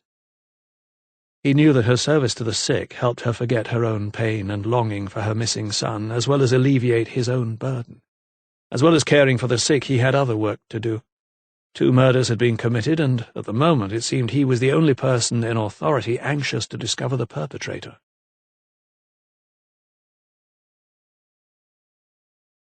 Chapter 35. The Reverend Lightfoot knelt in silent prayer in front of the altar at St. Swithin's. Hands clasped, he stared at the plain wooden cross and contemplated the nature of suffering. How simple an object it was, this cruciform shape. In the Roman Church a plaster statue of Christ would be nailed to it. His face would be contorted in agony. There would be marks from the pricking of thorns around his head and blood where the nails entered his hands and feet. It would be visceral and real. Supplicants could almost put their hand in his side. But this unadorned cross seemed so far removed from humanity. It transcended all suffering and agony, just as God seemed to. What did he care for the injustices endured by mere mortals? Why should he care? Perhaps, just perhaps, there was no God. The voice of Satan filled his head again. He kept hearing it at times like these when he was alone with his grief. He bowed his head in prayer, trying to block out the nagging whispers, and from out of the blackness came his beloved Margaret. His heart was aching with the loneliness of loss.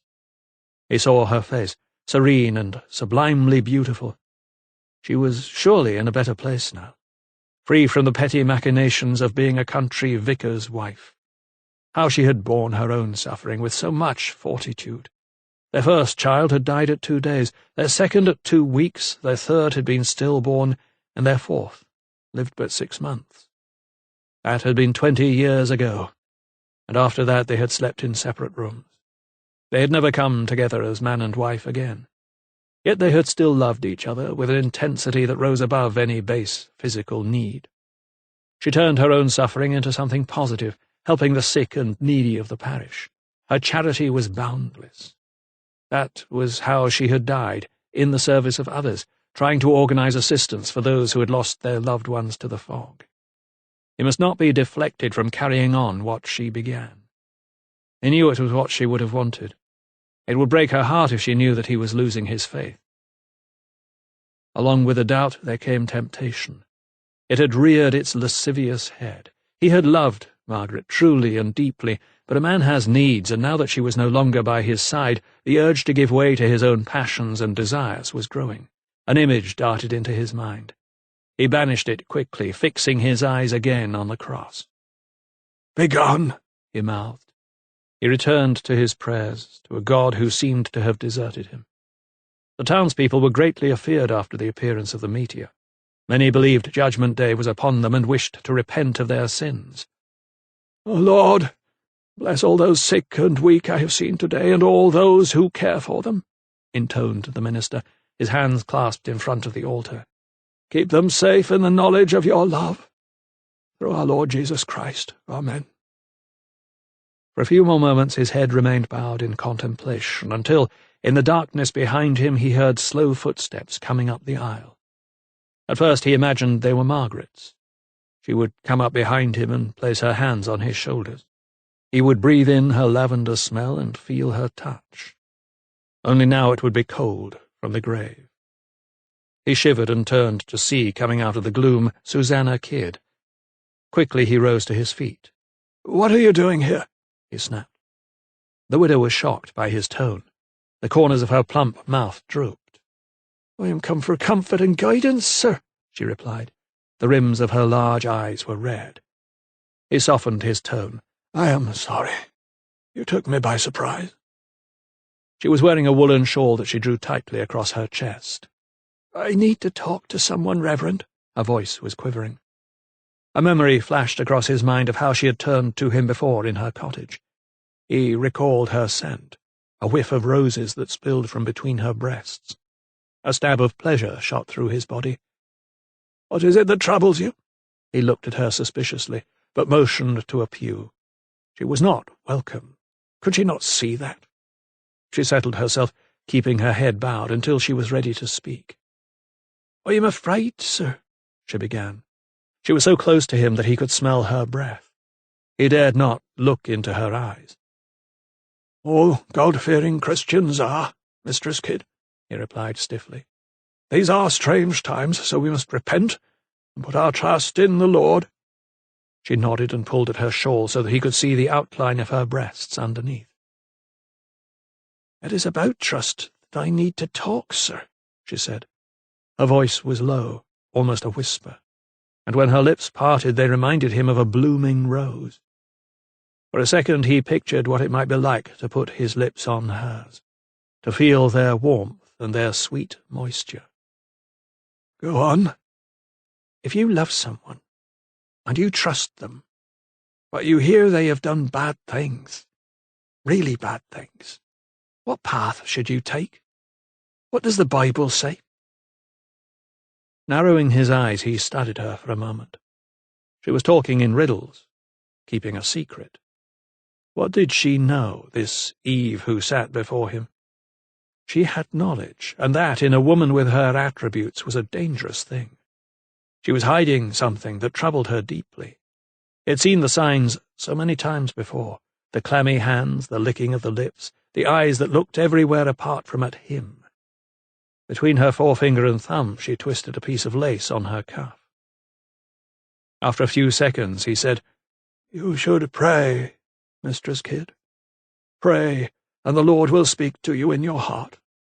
It is written in Psalms, 'And they that know thy name will put their trust in thee, for thou, Lord, hast not forsaken them that seek thee.'" There was a look of disappointment on her face. She had come in the hope of more. "So if I ask God what to do, he will tell me?" He found her childlike simplicity quite touching, but he knew it was all a mask. "Yes, Mistress Kidd, and do it soon, for the day is approaching fast when all secrets will be uncovered. A light will be shone into the darkest recesses of your soul, and all evil will be uncovered." He was almost glaring at her now. His rhetoric was making her anxious, all right. Those sensuous hands of hers, as delicate as the silk thread she sewed, were trembling. Would she open up to him? There was definitely fear in her eyes. Did she know something about the murders? "Might it help you to confess your sins?" he asked. Now she looked shocked, like a frightened rabbit. Her head jerked up, sending a strand of long blonde hair tumbling down to the top of her shoulder. He had said too much, but he had given her food for thought. Slowly she nodded her head. "I will think on it, sir," she replied, her voice quivering. "Thank you for your guidance." She rose, curtsied, and walked to the door with a wavering step, as if she bore a heavy burden. Even in her sorrow, he found her exquisitely beautiful. Chapter 36. A rider brought word to Bourton first thing the following morning. Sir Montague Malthus was coming that very day. He planned to arrive shortly after noon. Lydia and Thomas were already dressed and about to leave for the caves, so changed their plans accordingly. Lydia had to notify Mistress Firebrace, who notified Mistress Claddingbowl, and the whole household was sent into a frenzy of activity. "What can he want?"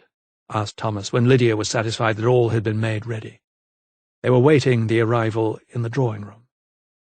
"You know very well," replied Lydia abruptly, opening her fan. "He wants me to marry.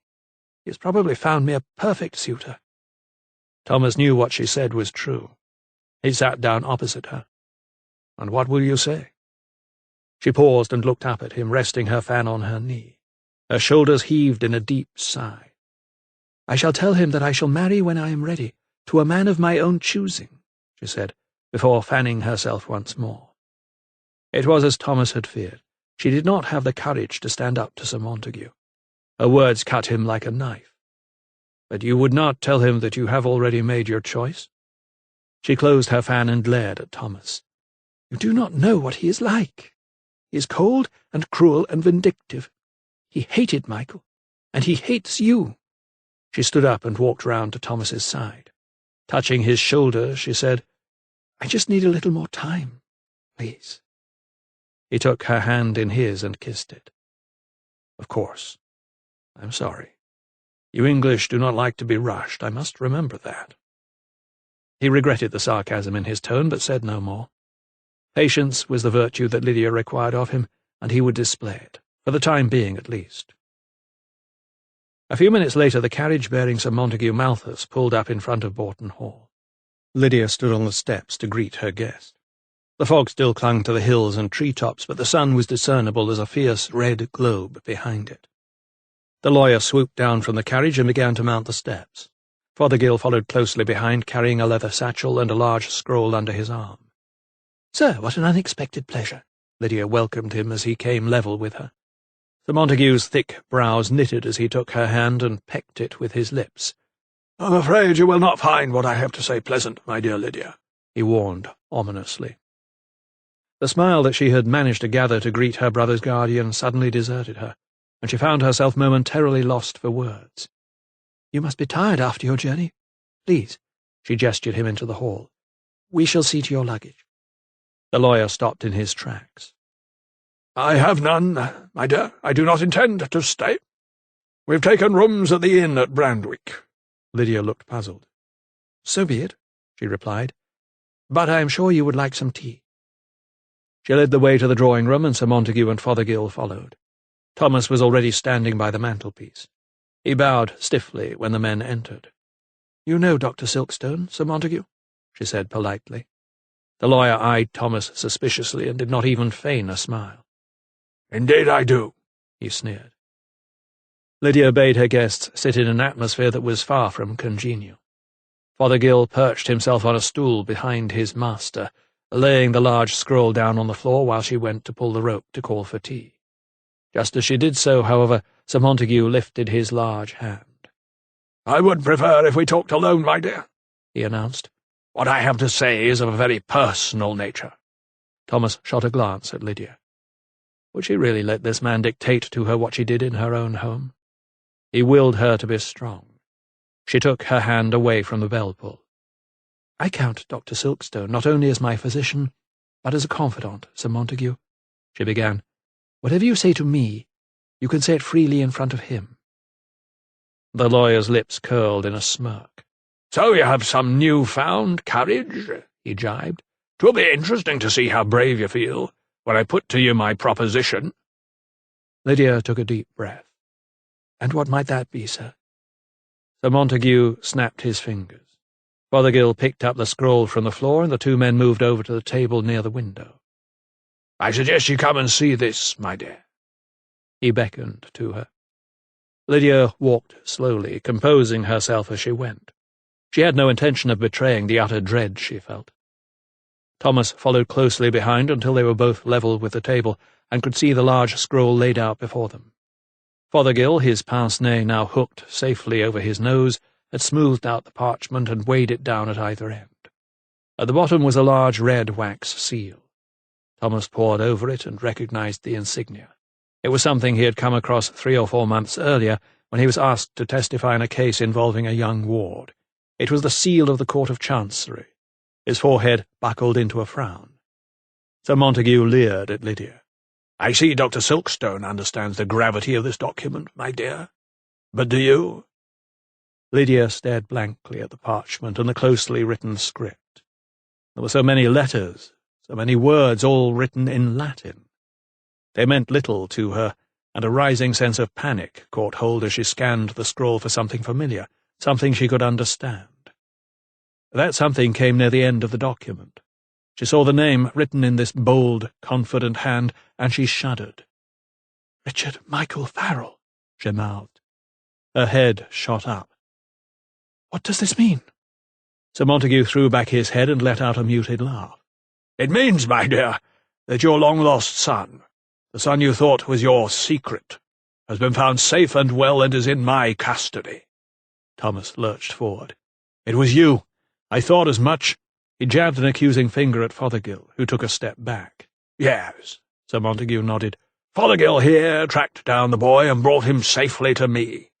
Lydia looked at the lawyer in disbelief, not sure whether she should laugh or cry. "You have Richard?" "Indeed I do." "Then where is he? I must see him." She rushed forward and grabbed Malthus's frock coat, begging for an answer. "Where is he?" she cried. Sir Montague prized her fingers from his garment. "Calm yourself, my dear," he urged her, straightening his coat. Thomas put his arm round her and pulled her away. "Let us talk about this rationally," he said, glaring at Sir Montague. Unlike Lydia, he had been able to read snatches of the Latin text.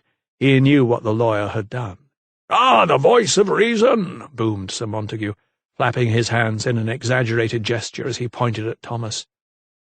"I believe, sir, you have made her ladyship's son a ward of court." Sir Montague gave a shallow bow and skewed his head. "How right you are, Dr. Silkstone." "A ward of court?" echoed Lydia. "What does that mean?" "It means, my dear, that Richard remains under the legal protection of the court until certain conditions are met." Sir Montague's face split into a broad grin. "I want him here, now." She struggled to free herself from Thomas's hold. "I want to see my son." Her voice was quivering with emotion, yet still the lawyer wore a self-satisfied, pious look that infuriated her. "As I said, he is quite safe, but there are certain—" he paused for effect, "certain conditions that must legally be met before I can allow you to see him." "What conditions?" barked Thomas. Sir Montague deliberately turned his shoulder to Thomas and focused on Lydia. Bending low, he told her, "The Court of Chancery has ruled that you may have custody of your son on condition that you do not marry a foreigner." Lydia dropped like a stone onto the settee behind her. Thomas joined her and took her hand in his. She clasped it tightly. Staring ahead blankly, she muttered, "How can that be?" Sir Montague shook his head. "The court was of the view that an estate such as Bolton must not be allowed to fall into the hands of a citizen of an enemy territory." Thomas shot up and fixed Sir Montague with an accusing look. "But the war is over," he protested. Again the lawyer shook his large head. "No treaty has yet been signed, Dr. Silkstone, so technically hostilities have not yet ceased between Great Britain and America." Thomas felt his blood boil. Bile flooded his throat. He balled his fists, but told himself he needed to remain calm. "This is all your doing, Malthus," he said bitterly. The lawyer laid his palm on his chest. "Me, Dr. Silkstone? I am merely an instrument of the court," he replied. Thomas wanted to wipe the smirk off the lawyer's face with his fist, but he contained himself. He knew he was beaten, for the moment at least. He could not allow Lydia to be so tortured. Her features could not have been more pained had she been on the rack with Sir Montague turning the wheel. Watching her suffer was torture for him, too. Leaping up, he brought his face close to the lawyer's and looked him straight in the eye. "Her ladyship accepts the terms," he said through clenched teeth. Lydia looked up, but remained silent. There were no words of protest or pleas for justice, just an acceptance of the cruel inevitability that she now faced. Fothergill delved into his satchel and produced another, smaller sheet of paper, which he laid on top of the scroll. He dipped his quill into the ink-pot and offered it to Lydia. "If you please," said Sir Montague. gesturing to the document. Slowly Lydia rose, and Thomas escorted her over to the table. She looked at him with eyes watery with tears. "I am sorry," she whispered, before she signed her name. As Fothergill blotted the ink, Sir Montague gloated. "You give up too easily, Silkstone," he sneered, when the deed was done. Lydia was walking back to the settee, out of earshot. "Believe me, I have not given up, but I cannot see the woman I love forced to make such a brutal choice." The lawyer sniggered. "How very noble of you. And they said chivalry was dead in the colonies." Halfway across the room, Lydia turned abruptly. "I have done what you asked. Now where is my son?" There was a renewed strength in her voice that had been barely audible a few moments ago. Her uncharacteristic forcefulness momentarily disarmed the lawyer. "We can take you to him this instant, my dear," he replied, his head bobbing in a bow. Lydia crossed the room, and Thomas followed. The notary held the door open for them as Sir Montague watched, but as soon as the young doctor was about to pass, he lifted his great arm and barred his way. Lydia turned sharply and looked at Malthus. "May I remind you, sir, that Dr. Silkstone is a physician. I wish him to examine my son to see that no harm has come to him." Her words were delivered with such conviction that any objection the lawyer could have raised dissipated. Thus disarmed, he simply replied, "But of course," and the party walked down the steps to the waiting carriage that would take them to Brandwick and to Richard Farrell, heir apparent to the Bourton estate. Chapter 37. Lydia's heart was pounding as she climbed the rickety stairs at the 3 Tuns. Fothergill led the way and opened a low door that led off the first-floor landing. The moment she had dreamed of for so many years was almost upon her. Feeling she would almost burst with emotion, she took a deep breath and walked into the room. Standing by the window next to his nursemaid was a small boy with brown curly hair and large eyes. His head was swathed in a halo of light from the glowing candles, and he was dressed in silk breeches and a smart coat. It was unmistakably hers. Arms outstretched, she rushed forward and tried to enfold the child, but he balked at her embrace and pulled away. Nestling his face in his nursemaid's skirts, he turned his back on Lydia.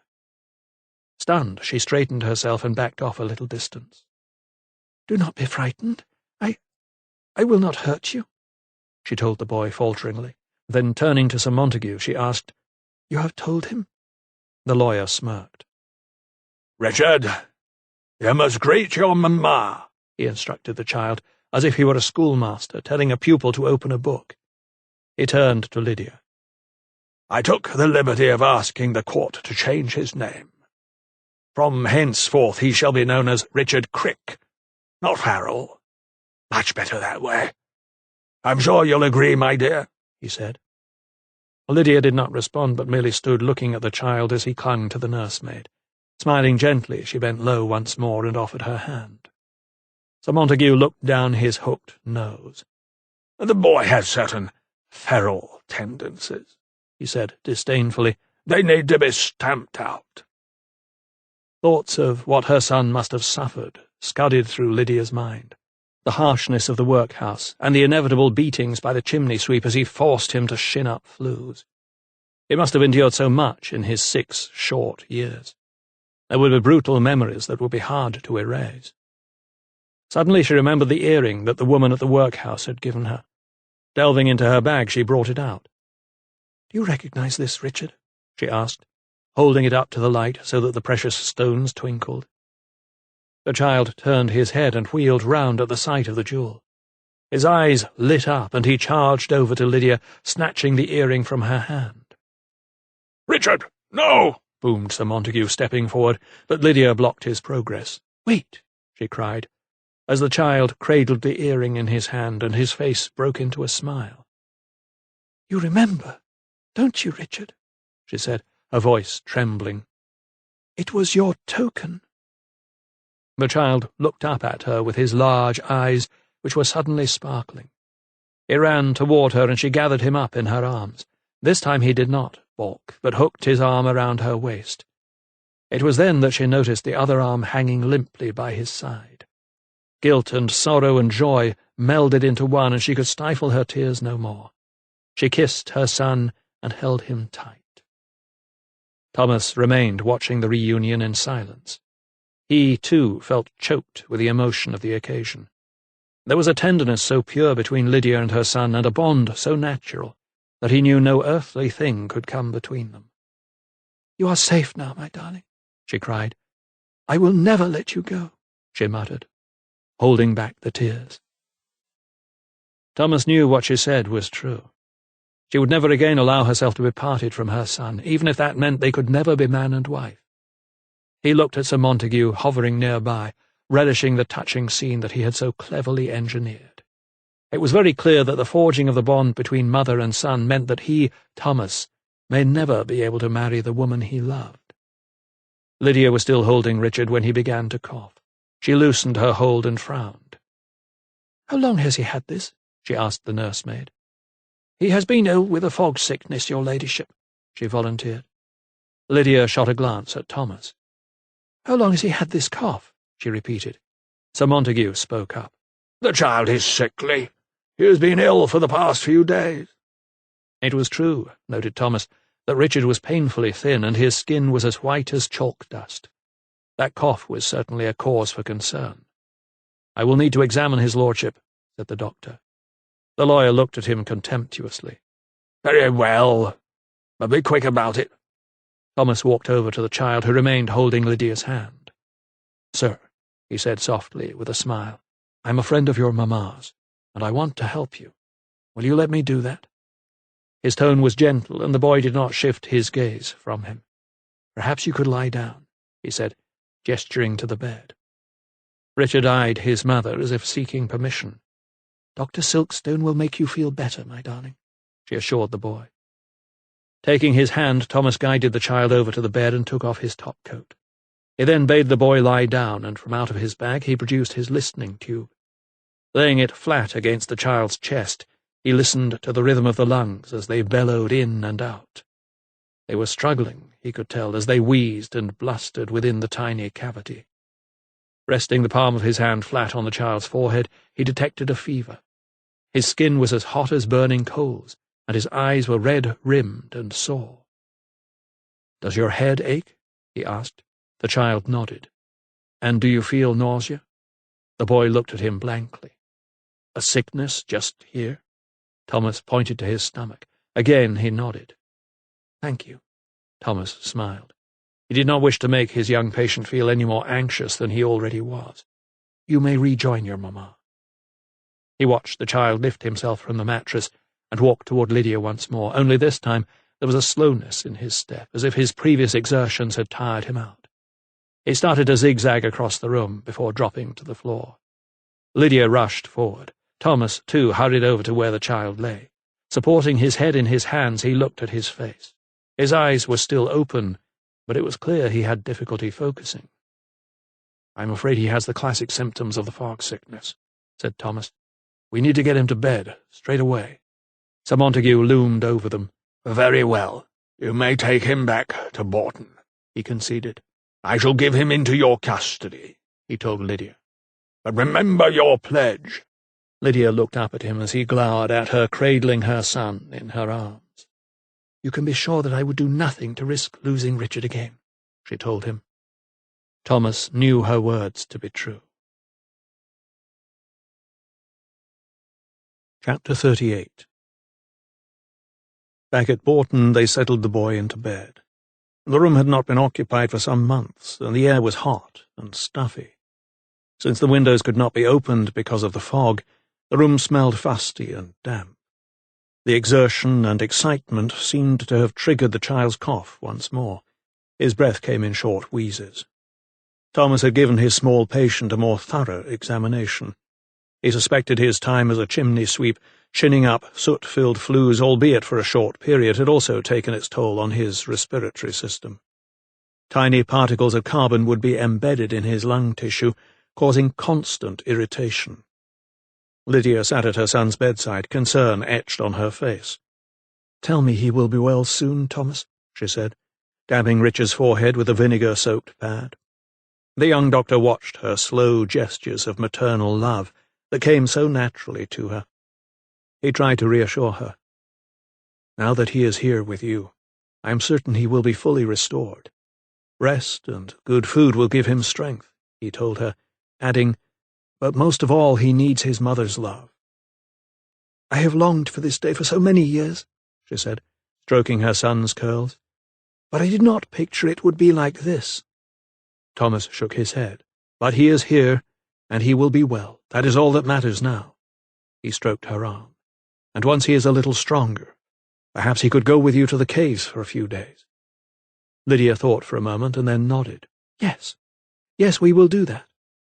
Thomas returned his listening tube and a file of physic to his case. I shall be on my way now, he told her. There were many more new patients to see. She acknowledged his need to leave with a wistful nod of her head, then lifted her hand just as Thomas was about to turn toward the door. There is one more thing I would like you to do. She broke off to frame her words carefully. Just in case he does not... Thomas put his finger over her lips to still them and spare her the agony of saying what they both feared most. And what might that be? He asked. I would like him baptized, she said. I do not believe he has been, and it would please me very much. She bit her lip to stop it from trembling. Of course, he replied. I shall ask the Reverend Lightfoot this afternoon. Stepping out into the fog once more, Thomas saw Will Lovelock approach from the stables with his horse. Ah, Will, 'tis good to see you back, he greeted him. The boy looked pale, but seemed much stronger. His spell at West Wickham had obviously had the desired effect. He returned the doctor's smile. Thank you, sir. I feel much better, he replied with a nod. Thomas hoped to stay in the cool caves with their plentiful supply of fresh air and untainted drinking water would have the same effect on young Richard. He had just ridden down the drive at Bourton and had turned his horse toward Brandwick, where he planned to meet with Mr. Peabody, when he saw Reverend Lightfoot. His dog-cart was jouncing along the lane, headed in the same direction. Thomas spurred his horse to a trot and soon caught up with the vicar. "Good morning, sir," he greeted him, doffing his tricorn. "The fog seems to have lifted slightly today." The clergyman did not return his smile. "Good morning, Dr. Silkstone," he said, his lips remaining tight and flat. The air was thick with small flies, and Thomas's horse was slightly skittish, its head flicking erratically, trying to fend them off. "How goes it today, sir?" he inquired. The vicar waved the flies away from his face. "The Lord calls someone each day," he said gravely. Thomas had hoped for a better report. The fog was certainly dispersing, albeit gradually.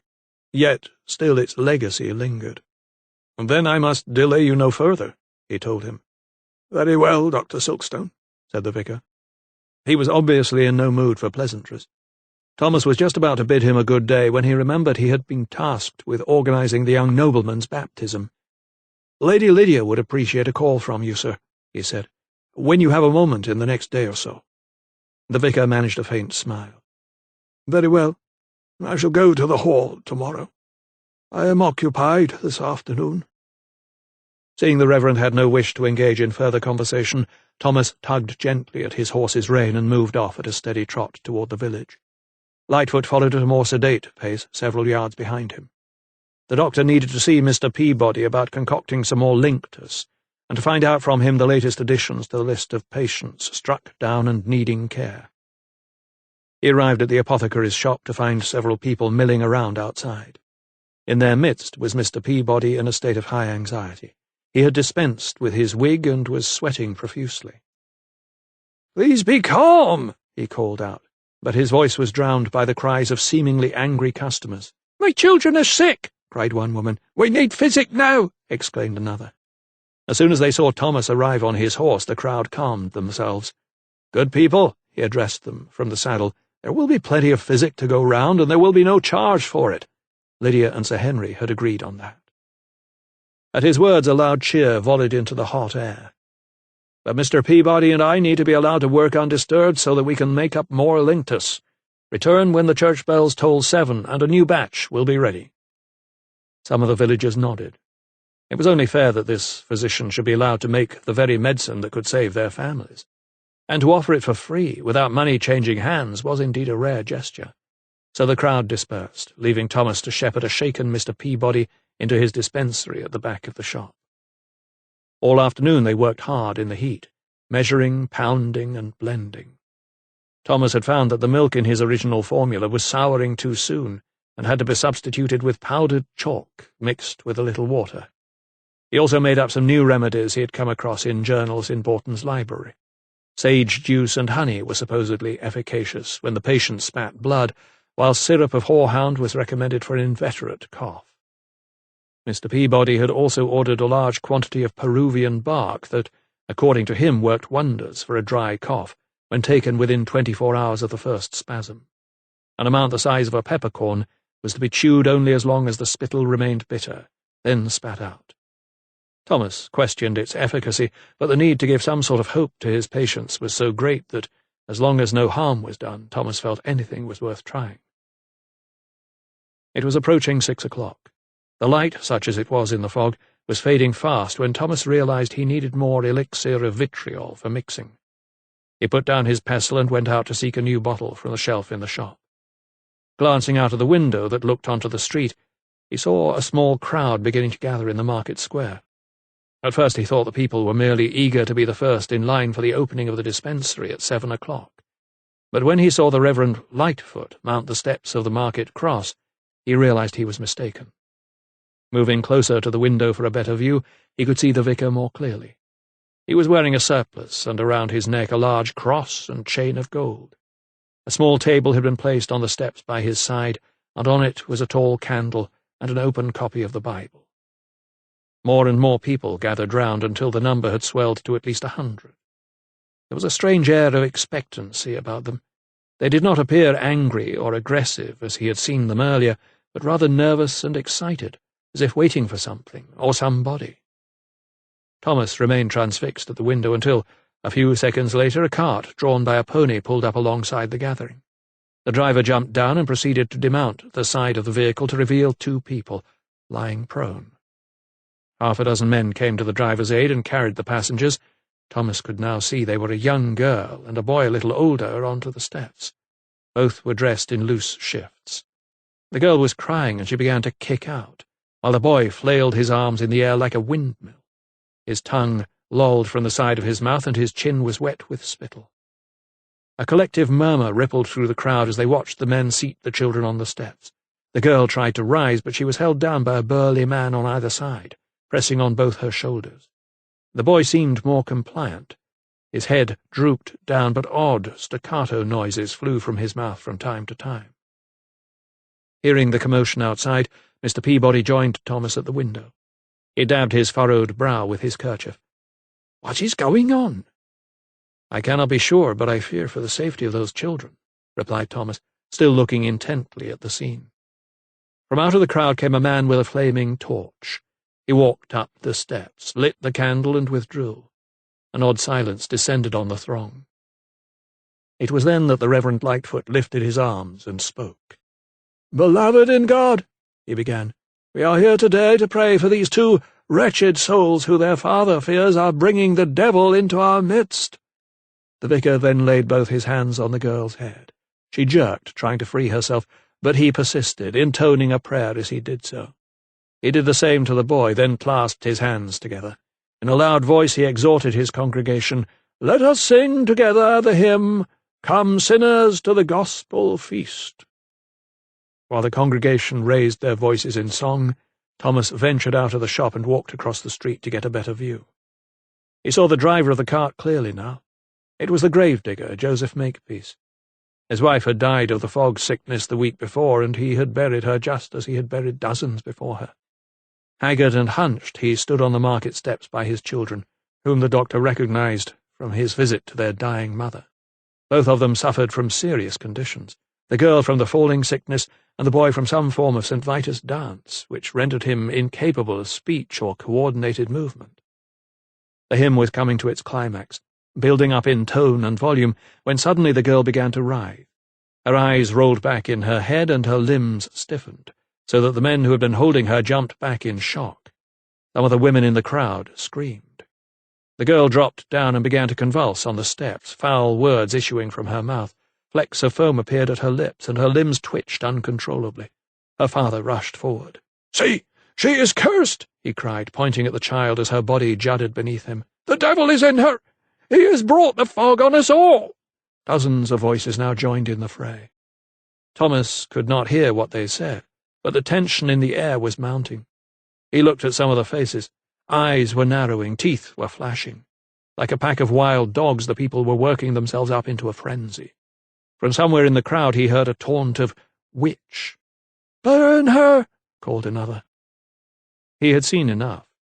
He elbowed his way through the throng and bounded up the steps. The girl's body was still juddering wildly, and her head kept hitting the stone steps below. Throwing off his top-coat, he folded it into a cushion. The crowd surged forward. Some people jeered. They were enjoying the spectacle. They did not want the foreign physician to spoil it. "Stay where you are!" shouted Thomas, waving his arm at the baying congregation. Meanwhile, the Reverend Lightfoot's expression had changed from one of serenity to fear.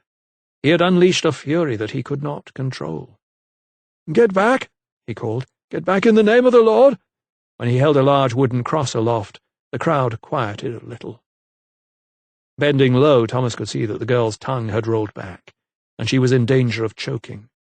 Quickly he tilted up her chin. A few seconds later her body relaxed and her eyes closed. She lay unconscious on the steps, and the multitude fell silent. Thomas straightened himself. His face was scratched from where the girl's nails had scraped his skin in her frenzy, and his shirt was torn. He surveyed the audience as he caught his breath. Some of the faces were familiar. There was Noah Kipps, and his brother Luke, their fists raised. And there was Anne Banks, who had buried her husband last month, her features contorted with hatred. They had turned into monsters, just as surely as leaves turn in autumn. "This girl is not possessed by the devil. She is sick," he told them. His voice was raised, but he did not have to shout. Calm had been restored, at least for the time being. "We are living in 1783. We no longer call women witches and burn them at the stake." His words hung in the air for a moment, then fell like gentle rain. The crowd murmured. They seemed less agitated. Nevertheless, the clergyman remained determined.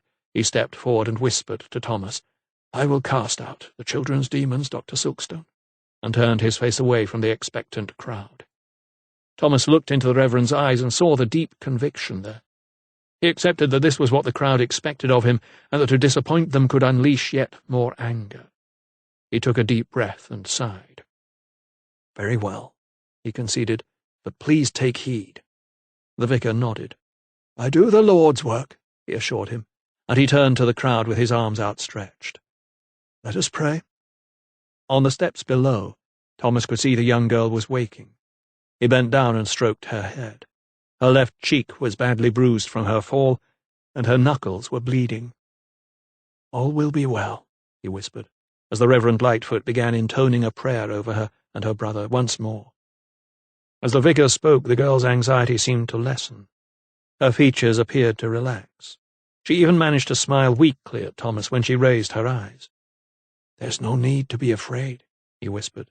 "These people want to help you." The words of the Lord's Prayer drifted up into the twilight air. As one, the people were wishing the girl and her brother well, just as only a few minutes before they had wished them dead.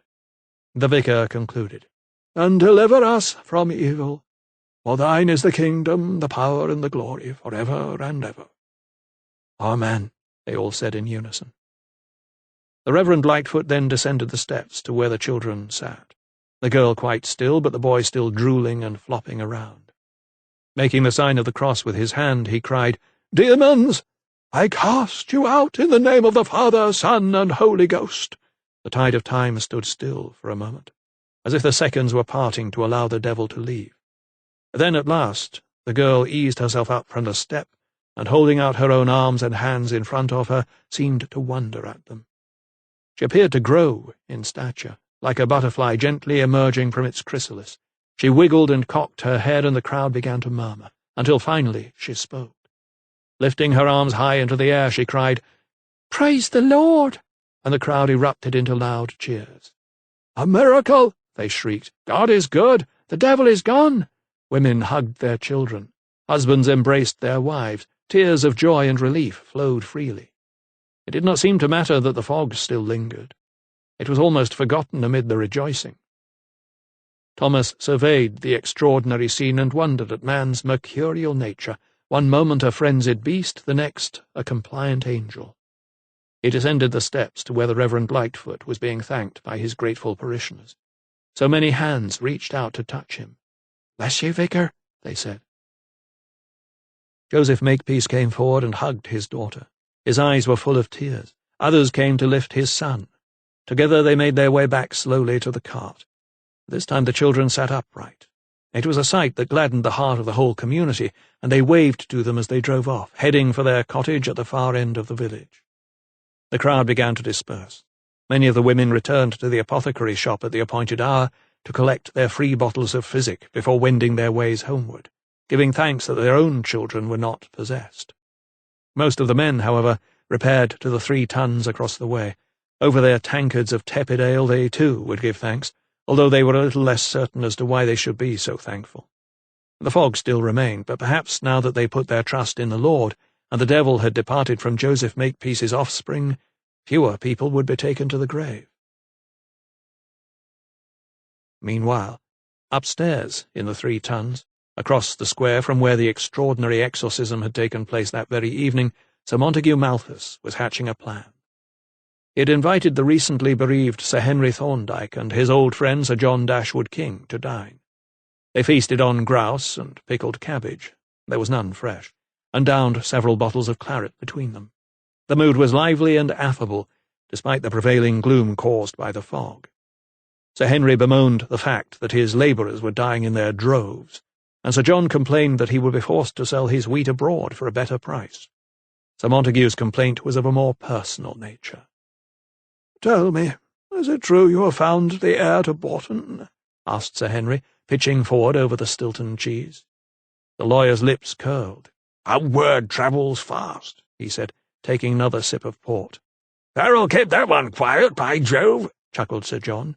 "And you are sure he's not a bastard?" Sir Montague nodded. "For my purposes, gentlemen, the circumstances of his conception suffice." He sat back in his chair and fingered the stem of his glass, clearly unwilling to divulge any more than he saw fit. "So your worries are over?" chimed in Sir Henry. "The boy is now a ward of court. His welfare and position are secured," Sir Montague replied smugly. Sir John threw back his head, laughing loudly. "You are a wily old bird, Montague." "Indeed, but I need to be sure that the colonist is well and truly out of the picture." Sir Henry winked. "Ah, yes, he is set on marrying Lydia. I've seen them together. They make a pretty pair." Sir Montague took another sip of port and nodded. "Oh, yes, he wants to marry her. But the wardship means I have scuppered his plans for the time being. But if I know our tenacious American, he will find a way round the problem." Sir John smirked. "But if I know you, my friend, you will not be so easily put off." The lawyer's head bobbed. "Indeed, gentlemen. But I will need both of you to support me in my endeavours." Sir John shrugged, remembering his encounter with Thomas at his home. "He's pleasant enough, but here's a parvenu. You can count on me." "And you, Sir Henry?" asked Sir Montague, turning to his old friend. He found him rubbing his left arm and wincing. The lawyer fixed him with a piercing gaze. "I can see you are unwell, my friend," he remarked. "This accursed pain has returned," he replied. His lips matched the colour of the grapes on the table. "Then you must get some rest. I have heard it is the best remedy for such ills." The old man nodded compliantly. "Yes, but I still need your assistance. Would it help if I told you that with Dr. Silkstone safely removed from the picture, Lady Lydia Farrell will be in need of a suitable husband?"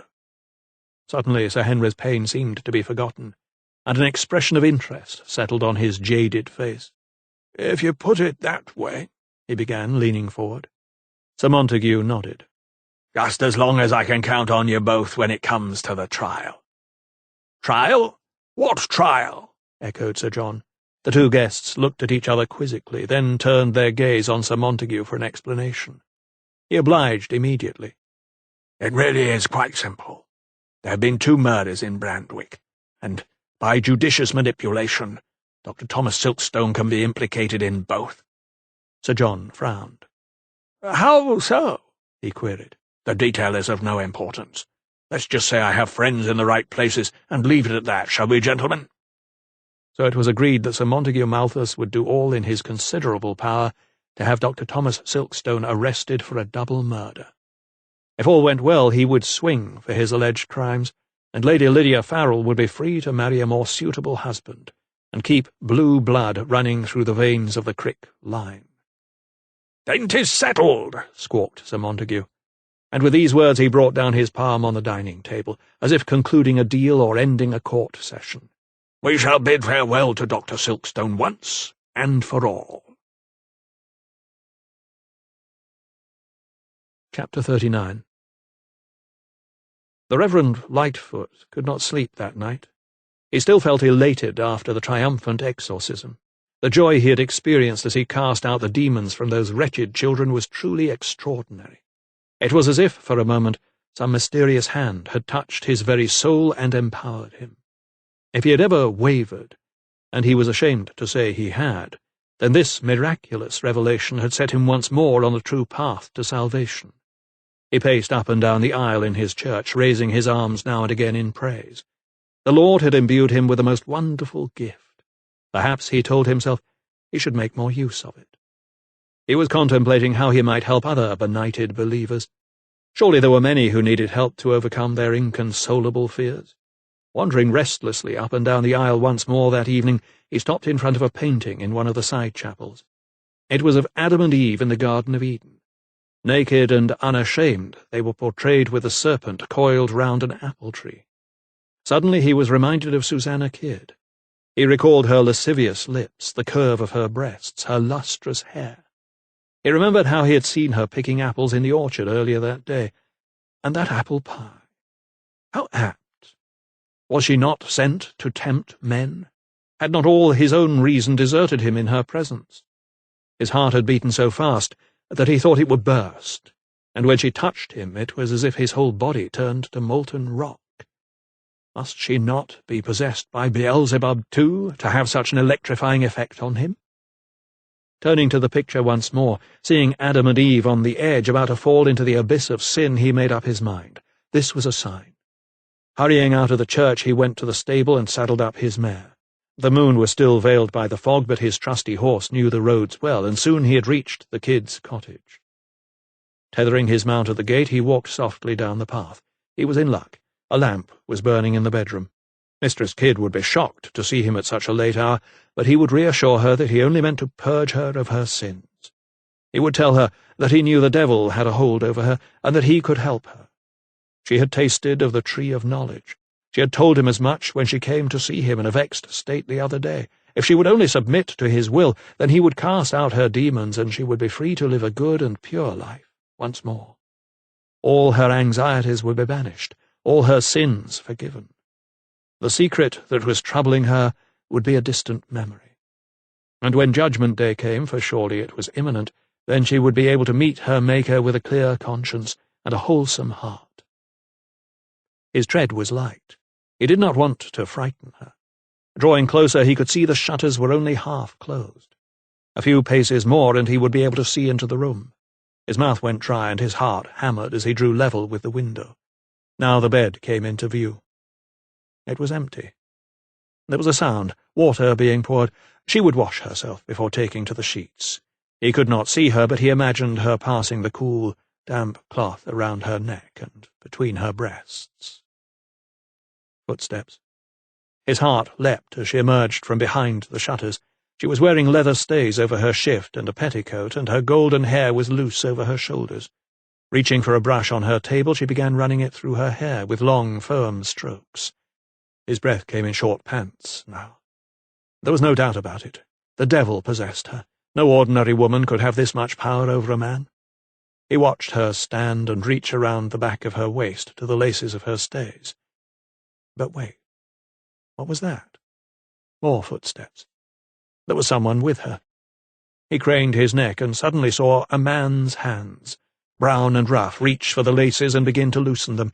He saw Susanna close her eyes and her lips curl in a delicious smile, as if pleasure was rippling through her body. Now there was a voice, deep and low. The half-closed shutter obscured his view. She let out a short laugh at something, then gave out a sensuous moan as the man began kissing her neck. The vicar's gaze darted to the rough hands once more. They were sun-tanned hands, hard-working hands that bore many scars on them. It was then he realized. They belonged to the knife-grinder. The hour was late when Thomas finally arrived back at Boughton Hall. He had stayed much later than he intended at Mr. Peabody's dispensary, ensuring that everyone who needed physic was able to take some away with them. His throat was gritty with dust from the road, and he felt exhausted. The house was silent as he made his way up the stairs to Lydia's bedroom. On his return journey from Brandwick, his thoughts had turned to her, and how easily she had taken on the mantle of motherhood. He recalled the look of love on her face as she stared down at Richard. There was something of the Madonna in her manner, a serenity that surely only came with complete fulfilment. He thought, too, of Sir Montague, and how he had enlisted the law to keep them apart. She had had no choice but to agree to the terms of the wardship, and for his part, how could he have refused to allow Lydia custody of her only son? It would have been morally reprehensible. Not only that, but she would have ended up hating him for forcing her into such a decision. He did not doubt for 1 second that she still loved him, but now he would have to share her love. Slowly he opened her bedroom door. The room was warm and silent, and completely dark. Normally Lydia did not snuff out her bedside candle until he was safely beside her. He edged his way in, reaching out for familiar furniture to guide his path toward the bed. His eyes grew gradually accustomed to the darkness as he approached it, and he felt the covers. They remained smooth, and the pillows cold and crisp. The bed was empty. Standing for a moment in the darkness, he thought. Then he realized. Making his way out of Lydia's chamber, he walked along the corridor to the nearest guest room. Slowly and as quietly as possible, he opened the door. And there they were, mother and son, in bed together. Both slept peacefully, with Lydia's arm cradling Richard in its crook. For a few moments he watched them, listening to their breathing, hers steady and familiar, his shallow and erratic. A pang of sadness shot through him. Had he lost his beloved? Suddenly he felt compelled to kiss her, and he walked forward and bowed low, brushing her forehead with his lips. Her eyes opened immediately, and she smiled. "I love you," he whispered. "I love you too," she replied, closing her eyes once more. Moving away from the bed, he breathed a sigh of relief. He believed her. Silently he made his way to his own room by the light of a lamp that still burned in the corridor. He resolved to tell Lydia that he understood that she and her newfound son needed time together on their own. He would also tell her that when she felt ready, he wanted to be as a father to Richard, if she would allow it. Once in his own room, he flung off his coat, almost disdainfully, as if wanting to slough off the unsettling feeling left by the evening's strange events. He noticed the lining was torn at the seam as a consequence of his exertions. He would ask Mistress Kidd to mend it in due course. He walked over to the pitcher and ewer. Splashing his face with tepid water, he felt a stinging sensation and remembered the scratches on his cheek. He recalled the baying crowd by the market cross. Someone had cried out, "Witch!" Someone, it may even have been Ned Perkins, humble, docile Ned Perkins, called for the girl to be burned. Young and old alike had put their faith in such a superstitious ritual. The witch trials of Salem may have been held in a far-off land, he told himself, but the sentiments and superstitions were as true today in Brandwick as they had been almost 100 years ago in his homeland. Chapter 40. The following morning Thomas went early to check on Richard. He found Lydia already dressed and sitting on the bed, holding her son's hand. She smiled as soon as she saw him enter the room. "Dr. Silkstone has come to see you, Richard," she said softly. Then to Thomas she added, "I think his fever has broken." Thomas felt the boy's forehead with the palm of his hand. He nodded and looked into his eyes. They were still bloodshot, but not as glassy as they had been the day before. "So, you are feeling better, young man?" he asked gently. The boy nodded his curly head. "Perhaps you would like to try and eat today. Some porridge, maybe, and we may even find some strawberry jam to put on top, eh?" Lydia let out a girlish giggle. It was a sound Thomas had never heard her make before, and it brought a smile to his own face. He could not recall seeing her so happy. Perhaps this is what it would be like, all of them laughing together, being together, forging a family. It would not matter that he could not call her his wife in law. He had no interest in her title or her estate. A sudden knock at the door interrupted the mirth. Thomas answered it. Howard stood anxiously at the threshold. "Sir, there are men from the village to see you." The smile disappeared from the anatomist's face. He could hear voices below. He glanced back at Lydia. "I am needed," he told her. She nodded. "Of course. There is no need to worry about us." Thomas grabbed his case and followed Howard downstairs, where a motley bunch of men from Brandwick had assembled in the back hallway. Ned Perkins stepped forward, fingering the brim of his hat, and spoke for them. "Dr. Silkstone, sir. Something terrible has happened." "What?" "The Makepeace children are dead." "How? Why?" Thomas was stunned. Hastily, Lovelock made ready the wagon and drove the doctor and the half-dozen men who had walked out to Bourton back into the village. "They are saying the devil came back to collect his own, Dr. Silkstone," said Perkins, as the wagon rumbled its way toward Brandwick. "They are saying the demons weren't never cast out, and now they've taken their revenge." Thomas's mind flashed back to the exorcism and the contorted faces of the crowd. After witnessing such primeval behaviour, he knew the villagers could believe anything if they chose to. They stopped outside Joseph Makepeace's cottage, where a cluster of women had gathered. Some were weeping. Thomas found Joseph Makepeace inside, being comforted by a neighbour. He was huddled in a blanket on a chair. He lifted his baleful eyes. "The children," said Thomas. Makepeace said nothing, but the neighbour jerked his head toward another room. Entering the room, Thomas confronted the sickening scene. The boy and girl lay dead where they had slumbered a few hours before, their skulls seemingly crushed. A bloodied shovel had been discarded close by on the flagstones. The boy was lying slumped on top of his sister. Perhaps he had been trying to protect her, thought Thomas as he surveyed the room. A blow had been struck to the boy's forehead, a ferocious blow dealt most probably as he rose from sleep. The girl's night shift was also stained crimson with the blood from a head wound. Thomas glanced over at the window. It was open. The killer would have entered there, carried out his gruesome deed, then left the same way. Despite a slight breeze wafting through the open casement, the room was already growing warm as the outside temperature rose. The bodies needed removing before they started to turn. There would have to be a post-mortem. Dr. Carruthers had always taught him to keep an open mind, but on this occasion Thomas was finding it hard. These murders were far more brutal than those of Lady Thorndyke and Gabriel Lawson.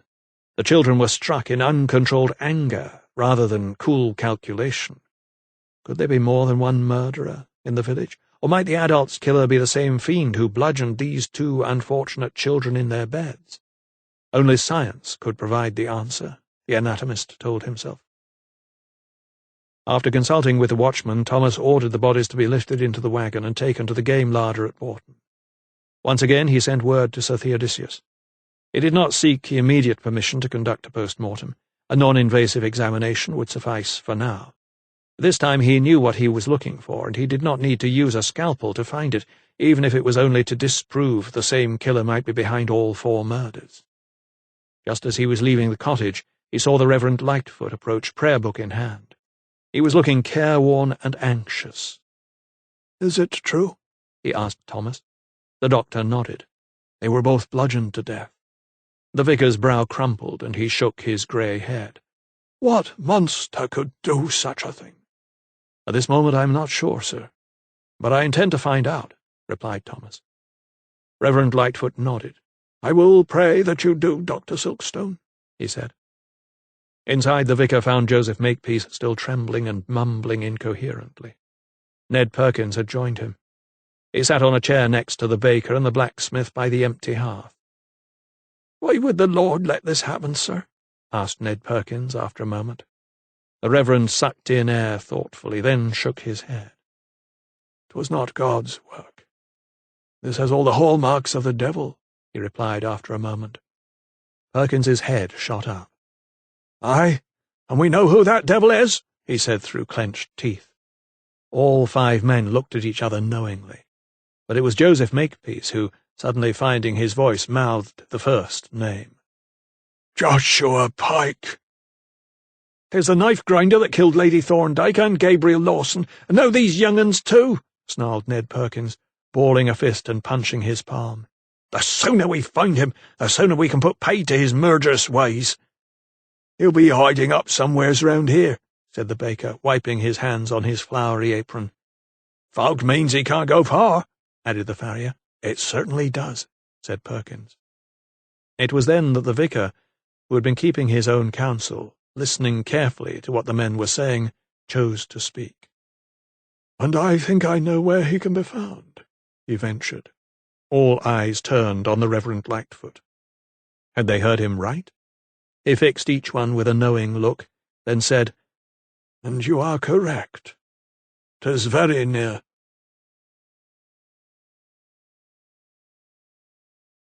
Chapter 41. Once again Thomas found himself in the presence of the dead in the game larder. He never relished his task when a life had been taken cruelly and by another's hand, but when that life was a child's it was doubly hard. Not only that, but 2 children lay side by side on the cold marble slab. The nature of their injuries was so repellent that he had to force his own anger down as it welled up inside him. First he looked at the boy. His large, wide forehead and low-set eyes had presented the perfect target to the murderer. It appeared his injuries had been caused by his father's own shovel that Thomas had retrieved from the cottage. Strands of hair clung to the congealed blood on the blade. The spade, he mused, had been brought down with enormous force, in a single blow to the frontal lobe. Lifting the child's unruly fringe, Thomas inspected the wound. The depression in the boy's skull was at least half an inch deep. But it was not the contusion that arrested his attention. He reached for his magnifying glass and peered at the small flakes caught in the victim's hairline. At first he took them for the familiar particles of sulphur in the air, but when he examined them more closely he could see they were not. Carefully he retrieved a fragment and dropped it into a file. Next he turned his attention to the girl. He guessed she was about 12 years of age. She looked so much younger in death than she had on the steps of the market cross. Gone was the strain in her features. The taut skin across her cheekbones had relaxed, and the ridge above her nose, caused by frowning, was smooth. He noted several bruises on her body, but it was hardly surprising that she bore the marks of her uncontrollable fit in the marketplace. There were contusions around her wrists, where she had been restrained, and on her knees, where she had slipped up the steps. There was bruising around her neck, too, which puzzled him. It was clearly she who had borne the brunt of the killer's wrath. She had been struck not once, but at least 3 times on the head and torso. Her brown hair was matted and made darker by the blood, and her chemise soaked around her chest and left shoulder. Thomas took a comb and teased partings around the head wounds to inspect them more closely. He knew what he was looking for. And there they were. Through the lens of his magnifying glass, in among the egg cases of head lice, he spied larger dots of foreign material. Again he plucked 3 or 4 such fragments out of the hair with tweezers and dropped them into a separate file. Could it be that these small particles linked all 4 killings? "Most interesting," he said to himself, lowering another piece of potential evidence into a glass tube. If only he had the facilities of a laboratory nearby. As it was, he would have to wait until a return journey to London to identify the source of these odd and various samples. And with the fog still lingering, he had no idea when that would be. He was contemplating making a trip to Oxford. Perhaps he could ask his old friend Professor Hans Hascher, who had been so helpful in the past in the quest to prove Michael Farrell's innocence, if he could work in his laboratory. Before he had given the idea more thought, however, there came a knock on the door. He glanced at the table. The bodies of the dead children were a most distressing sight. "Who is it?" he called. "Will Lovelock, sir," came the reply through the door. Thomas wiped the blood from his hands. "Yes, Will," he said, opening the door only narrowly so that the boy could not see inside the room. "Her ladyship says that the vicar is here, and she requests that you come now," he panted, the speech memorized by heart. Returning to the young lord's bedroom a few minutes later, Thomas found the Reverend Lightfoot talking with Lydia. After the morning's traumatic events, he had not expected to see the vicar. He was sitting by the boy's bedside reading a passage from the Bible to him, the story of Abraham and his son Isaac. Thomas had assumed he would be busy dealing with Joseph Makepeace and the rest of the shocked community, offering words of comfort after the horror of the double murder. But no, here he was imparting an Old Testament story to a young child as if it were a bedtime fairy tale. "I heard about the children," said Lydia, rising to greet Thomas. "Most shocking," chimed in the clergyman. "Indeed," replied Thomas. Then turning to Lydia, he said, "I am afraid that yet again I am obliged to turn your game larder into a mortuary, your ladyship." Lydia frowned as she digested the full implication of what Thomas had just related. "So be it," she said. The Reverend Lightfoot, on the other hand, remained practical. "So while the bodies are in your custody, Dr. Silkstone, I thought it would be a good opportunity for me to call on Lady Lydia," he said, closing the Bible. "My time is not my own these days. One never knows when one will be called upon." There was a certain smugness about the vicar that did not endear him to Thomas. He tapped his cane sharply on the floorboards like an officious court clerk, as if his every second was precious. Richard was sitting upright in bed. It was clear to the doctor that his fever was gone, though he knew he might relapse at any moment. Indeed, Thomas himself had been asked by many an anxious mother to baptize her sickly newborn if it was thought it was not more than a few hours for this world. He had always willingly obliged. Offering those few grains of comfort was a sweetener to the bitter pill so often swallowed in such circumstances. However, it seems young Richard was mercifully growing stronger by the hour.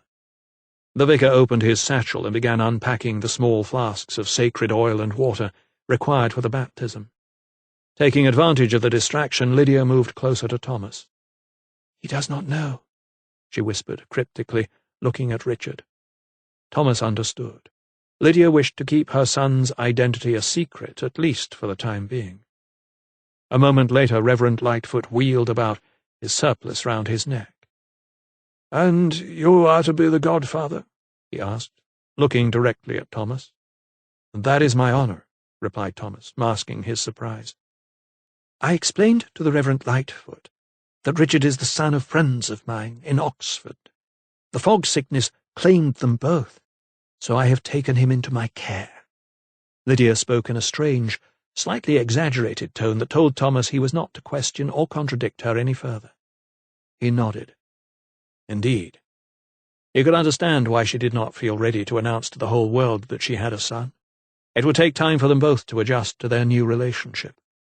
"Then let us proceed," announced the vicar, handing both Thomas and Lydia lighted candles. Richard remained slightly bemused by the proceedings, his dark curls resting on the pillow. His skin was still sallow, but his amber eyes were full of life, and they followed Lydia around the room wherever she went. During the baptism he only moved when the Reverend poured a little holy water over his head to signify spiritual cleansing. His small body jerked up, but his mother held his hand and soothed him. Shortly afterward he was pronounced free from original sin, and both Lydia and Thomas rendered a hearty Amen. Candles were blown out, and young Richard was patted and caressed. Lydia was beaming, and Thomas could not remember when he had seen her so full of joy. "He is a fine young man," remarked the vicar, packing away his flasks and candles. "And yet—" He broke off. "And yet?" queried Thomas. "There seems to be something wrong with his arm." He turned away from the bed as he said this, so the boy could not hear. Thomas looked uneasy, but thought quickly. "An accident, I believe. A fall from a pony." Turning round, the vicar looked at the boy. "So he is a cripple?" The sudden change of tone shocked the doctor, and he shot back, "That is a harsh word, sir." The Reverend Lightfoot, however, seemed unfazed. Come, Dr. Silkstone. In our line of work we deal with such infirmities all the time. There is no need to be precious about them." Then to Lydia he added, "I am sure he has come to a good home, and that you will look after him well." She nodded. "That is why we are going to spend a few days in the caves. Richard will be able to regain his strength there." The vicar arched his brow. "Ah, yes," he said. "I have heard that many are returning, fully restored after a week or so there." Reaching for his hat and his cane, he walked over to the door, but paused at the threshold. "Oh, and when you have examined the bodies of those dead children, will you let me know what you find, Dr. Silkstone? I would be most grateful. I will show myself out." And with that he bid both of them a good day. Left alone once more, Thomas went over to Lydia. "I know I did wrong, but I could not face having to tell the Reverend the truth just now," she said, shaking her head. "He will understand when you do decide to. The idea is still strange to you," he told her softly. From out of the corner of his eye he could see Richard was watching them. "So, young man, you are looking so much better," said Thomas, smiling. He settled himself on the bed and was just beginning to talk to his new godson when a tap on the door interrupted the conversation. "Come in," called Lydia. Howard stood stiffly on the threshold, looking a little uncomfortable. "I am sorry, your ladyship, but there is a messenger downstairs for Dr. Silkstone." Turning to Thomas, he added, "He said he has been tasked to deliver his message into your hands, sir." Following the butler downstairs, Thomas saw the courier waiting in the hallway. The man's coat and hat were covered in dust, and he smelled of sweat and leather. "Dr. Silkstone?" "I am he." The messenger held out a rolled piece of parchment. "I am to give you this, sir, and await your reply." Thomas opened up the scroll. It read, "Dear Dr. Silkstone, I am afraid to inform you that Dr. Carruthers is seriously ill. Please return to London as soon as possible. Godspeed. Sir Peregrine Crisp, Coroner, Westminster." The doctor frowned. It was as if he had been dealt a swift blow in the guts. "Please tell Sir Peregrine that I will be on my way within the hour." "Very good, sir," replied the courier, bowing low. Thomas's heart, that only 5 minutes ago had felt so much at ease, now ached. He thought of his mentor, obviously close to death. Could it be that he, too, had been struck down with the fog sickness? He had heard reports that all London was still in its grip. As soon as he reappeared at the threshold of the bedroom, Lydia knew he was the bearer of bad news. "What is it?" "'Tis Dr. Carruthers. I need to go to him." "Is he sick?" Thomas nodded. "I fear the worst. I need to leave this afternoon." She wrapped her arms around his waist. "Take care, my love," she said. "Have no fear for me," he retorted, kissing the top of her head. "'Tis Dr. Carruthers who needs our thoughts and prayers." Still with her arms around him, Lydia nodded. "I shall pray for you both." He pulled back so that he could look into her eyes. "And you must take care, too," he told her. "Richard should be very much recovered when I return." Lydia smiled. "Yes, and the Reverend Lightfoot will see to it that no harm comes our way," she assured him. Thomas returned her smile, but her words reminded him that he was leaving her at a time when a vicious murderer, or murderers, were on the loose, seemingly killing at random. He felt he was deserting her, and yet his mentor and the man who had been like a father to him for the past 9 years was close to death. Returning to the game larder, he covered the children's corpses and entrusted Jacob Lovelock with the task of seeing that they were transported for burial. Then he packed his case, making sure that he took with him the 4 files of material he had collected from around the wounds of all those murdered. At least in his own laboratory he would be able to carry out tests on them to ascertain their origin. He was convinced they held the key to whoever was behind these heinous acts. For the time being, however, his priorities lay with the man to whom he owed so much. He just hoped his arrival in London would not be too late. Word had spread like wildfire across dry gorse brush.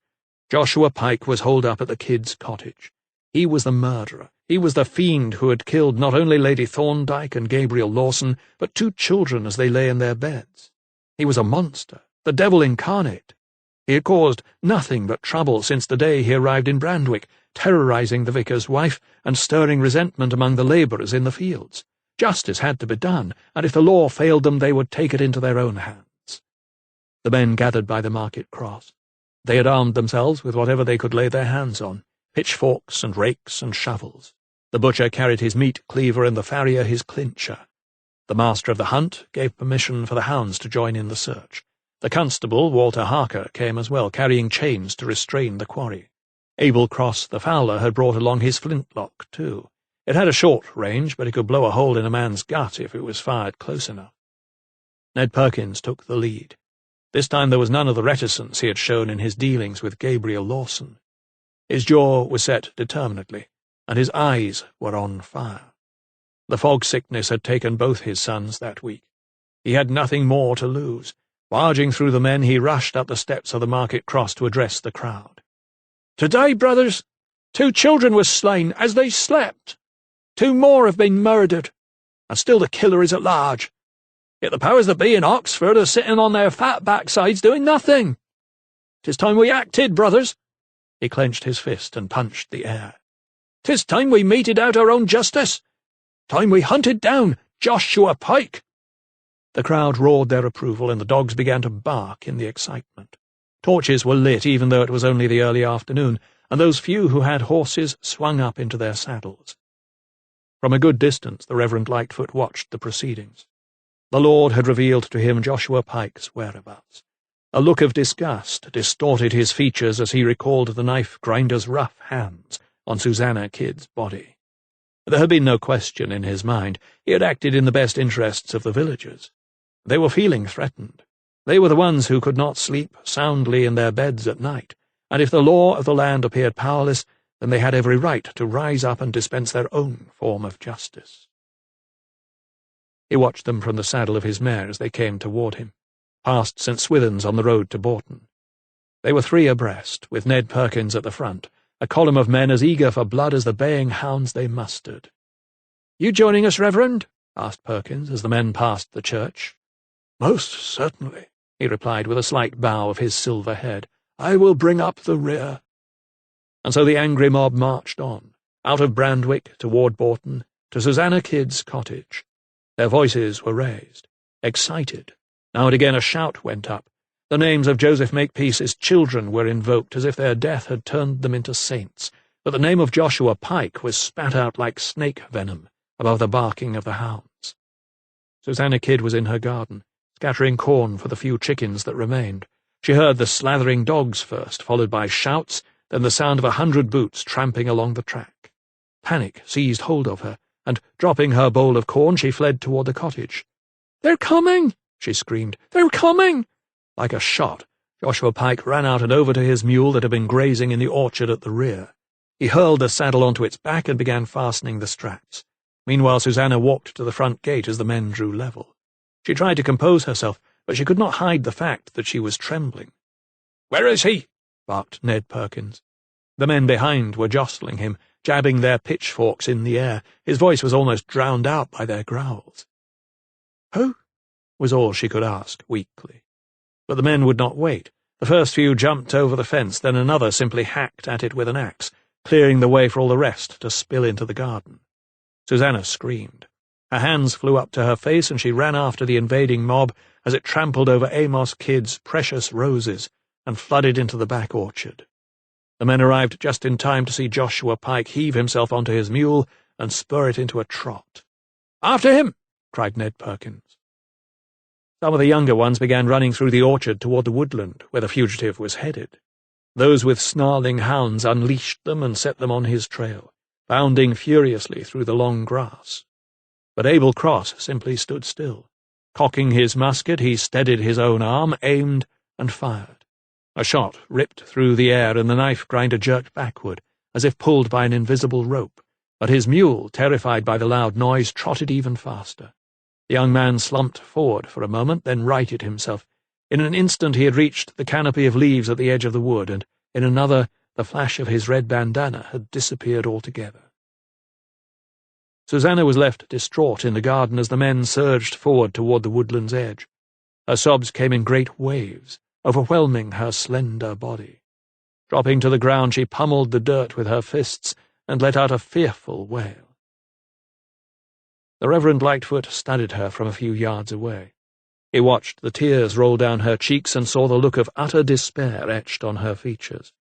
This was her agony, as surely as if the soldiers at Calvary had driven nails through her hands and feet. The corners of his mouth curled into a smirk. Susanna Kidd's demons had finally been banished. Even if Joshua Pike was not torn limb from limb by the baying hounds, even if he did escape, he had been shot. His death could be quick, or it could be slow. Either way, it would be agonizing. But as for Mistress Kidd, he had other plans, and they involved a short spell in prison, followed by a dance at the end of a very long rope. Less than a mile away, Thomas's carriage had turned out of the estate and onto the main Oxford road. He He would spend the night at the Black Horse before taking the coach to London at first light. The fog was still lying low over hills and tree-tops, but it no longer deadened sound as it had before. The dry crack of a gun's report could be heard quite clearly. The noise sent the crows huddling on low branches scattering across the sky like musket shot.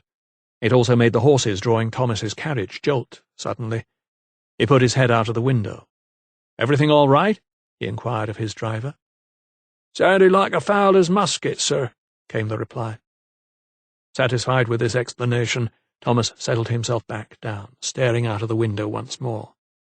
The thought of the next few days filled him with dread. He did not know how he would find his dear Dr. Carruthers. The message had said his condition was serious. What if he arrived too late? There was so much he had left unsaid. He sighed deeply. The only hope he did carry with him was that in his own laboratory he could analyze the samples in his bag. At least, surrounded by his own paraphernalia, he might finally draw closer to finding the murderer, or murderers, stalking Brandwick. Chapter 42. The men spread out, worming their way round trees and bracken. The hounds had the mule's scent and followed it eagerly. There was blood, too. Luke Kipps spotted a splash of it on a boulder. But they soon came to the river, and the trail went cold. The dogs circled helplessly, yelping and whining. They were losing the light, too. The dense tree cover made it hard enough to see, but now tracks were difficult to follow. "No matter, men," called out Ned Perkins. "He's shot. He'll not get far. We'll be back at first light." So they wended their way back toward the cottage and to Susanna Kidd. They found her sitting quietly on a bench in the orchard with the Reverend Lightfoot at her side. She seemed calmer, almost resigned to her fate. She did not protest when Walter Harker came forward and told her that she was under arrest. She simply looked up and, in a bewildered state, offered her hands to him so that he could bind her wrists. Then some other men led her from the bench and lifted her into the saddle of the Reverend Lightfoot's mare. The long procession wound its course down the lane and into Brandwick once more. The mob no longer shouted and waved their weapons. Their thirst for blood seemed to have been quenched, thanks to Abel Cross. They slapped him playfully on the back, or shook his hand. He was the hero of the hour. They talked excitedly among themselves, spoke of the blood on the stone that Luke Kipps had spotted, spoke of the brave way they had hacked down the fence and trodden across the garden. Most of them wore expressions of contentment on their faces, as if they had just finished gathering in a good harvest. Some of them gloated. Now and again one would shove Susanna Kidd in the back with a pitchfork handle. Others spat at her from time to time. "Whore!" one shouted. "Traitor!" called another. Constable Harker allowed such behaviour. It was only right that the men should be able to vent their spleen, letting off a little steam after all their efforts to bring justice to Brandwick, when the magistrates in Oxford had clearly failed. The vicar followed on at the back of the throng. As he watched the young woman ahead of him, her hands shackled, her shoulders slumped forward, her head bowed, he could not help but think there was something almost biblical about the scene. In the fading light there sat Eve, there sat Rahab, and Mary Magdalene. There sat all the evil, vile, and sluttish women in the world, and they were vanquished. In his own small way he had scored a victory for righteousness, and it gladdened his heart. As they entered the village, the women came out of their cottages, some clutching their children. They had not vented their rage in the chase, and when they saw Susanna Kidd, they shook their fists at her. Raising their voices, they taunted her with more shouts of "Whore!" and "Harlot!" Some threw rotten tomatoes or plums at her. One of them hit her on the shoulder, and it left a round crimson stain like a gunshot wound. The procession halted outside the lock-up to one side of the market hall. Constable Harker unhitched the large key from his belt and opened the low door into a space of no more than 4 feet square. The mare carrying Mistress Kidd was brought forward, and she was shoved and jostled down to the ground. She stumbled, and the constable helped her to her feet, then led her to the cell. Teary-eyed, she looked at him for a moment, then ducked her head into the space. The door clanked shut, and as Harker locked it with his great key, a cheer went up from the assembled throng. The only opening in the lock-up was a small grille. A few men and women jostled to catch a glimpse of the accused woman as she sat huddled in the semi-darkness. There were more insults and gobs of spittle, but when all the commotion finally died down, The Reverend Lightfoot chose his moment. As soon as the square fell silent once more, and the good residents of Brandwick took to their beds, knowing they would sleep much more soundly that night, the vicar approached the lock-up. Standing up against the door, he put his face to the grille, so that his nose wedged between the bars. He sniffed. Oddly enough, the young woman still smelled of roses, only now the enticing scent was mixed with sweat. And what was that he could detect? He sniffed once more. Could it be fear? "You are afraid, Mistress Kidd?" Now that his eyes had adjusted to the dark, he could see her crumpled on the floor, her knees clasped to her breasts. Without looking up, she said, "'Twas what you wanted." Her voice was as brittle as a cut reed.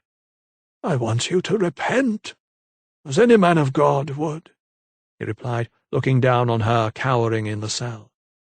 Suddenly she lifted her gaze and hissed at him. "I have done nothing wrong." Her response seemed to disappoint the vicar.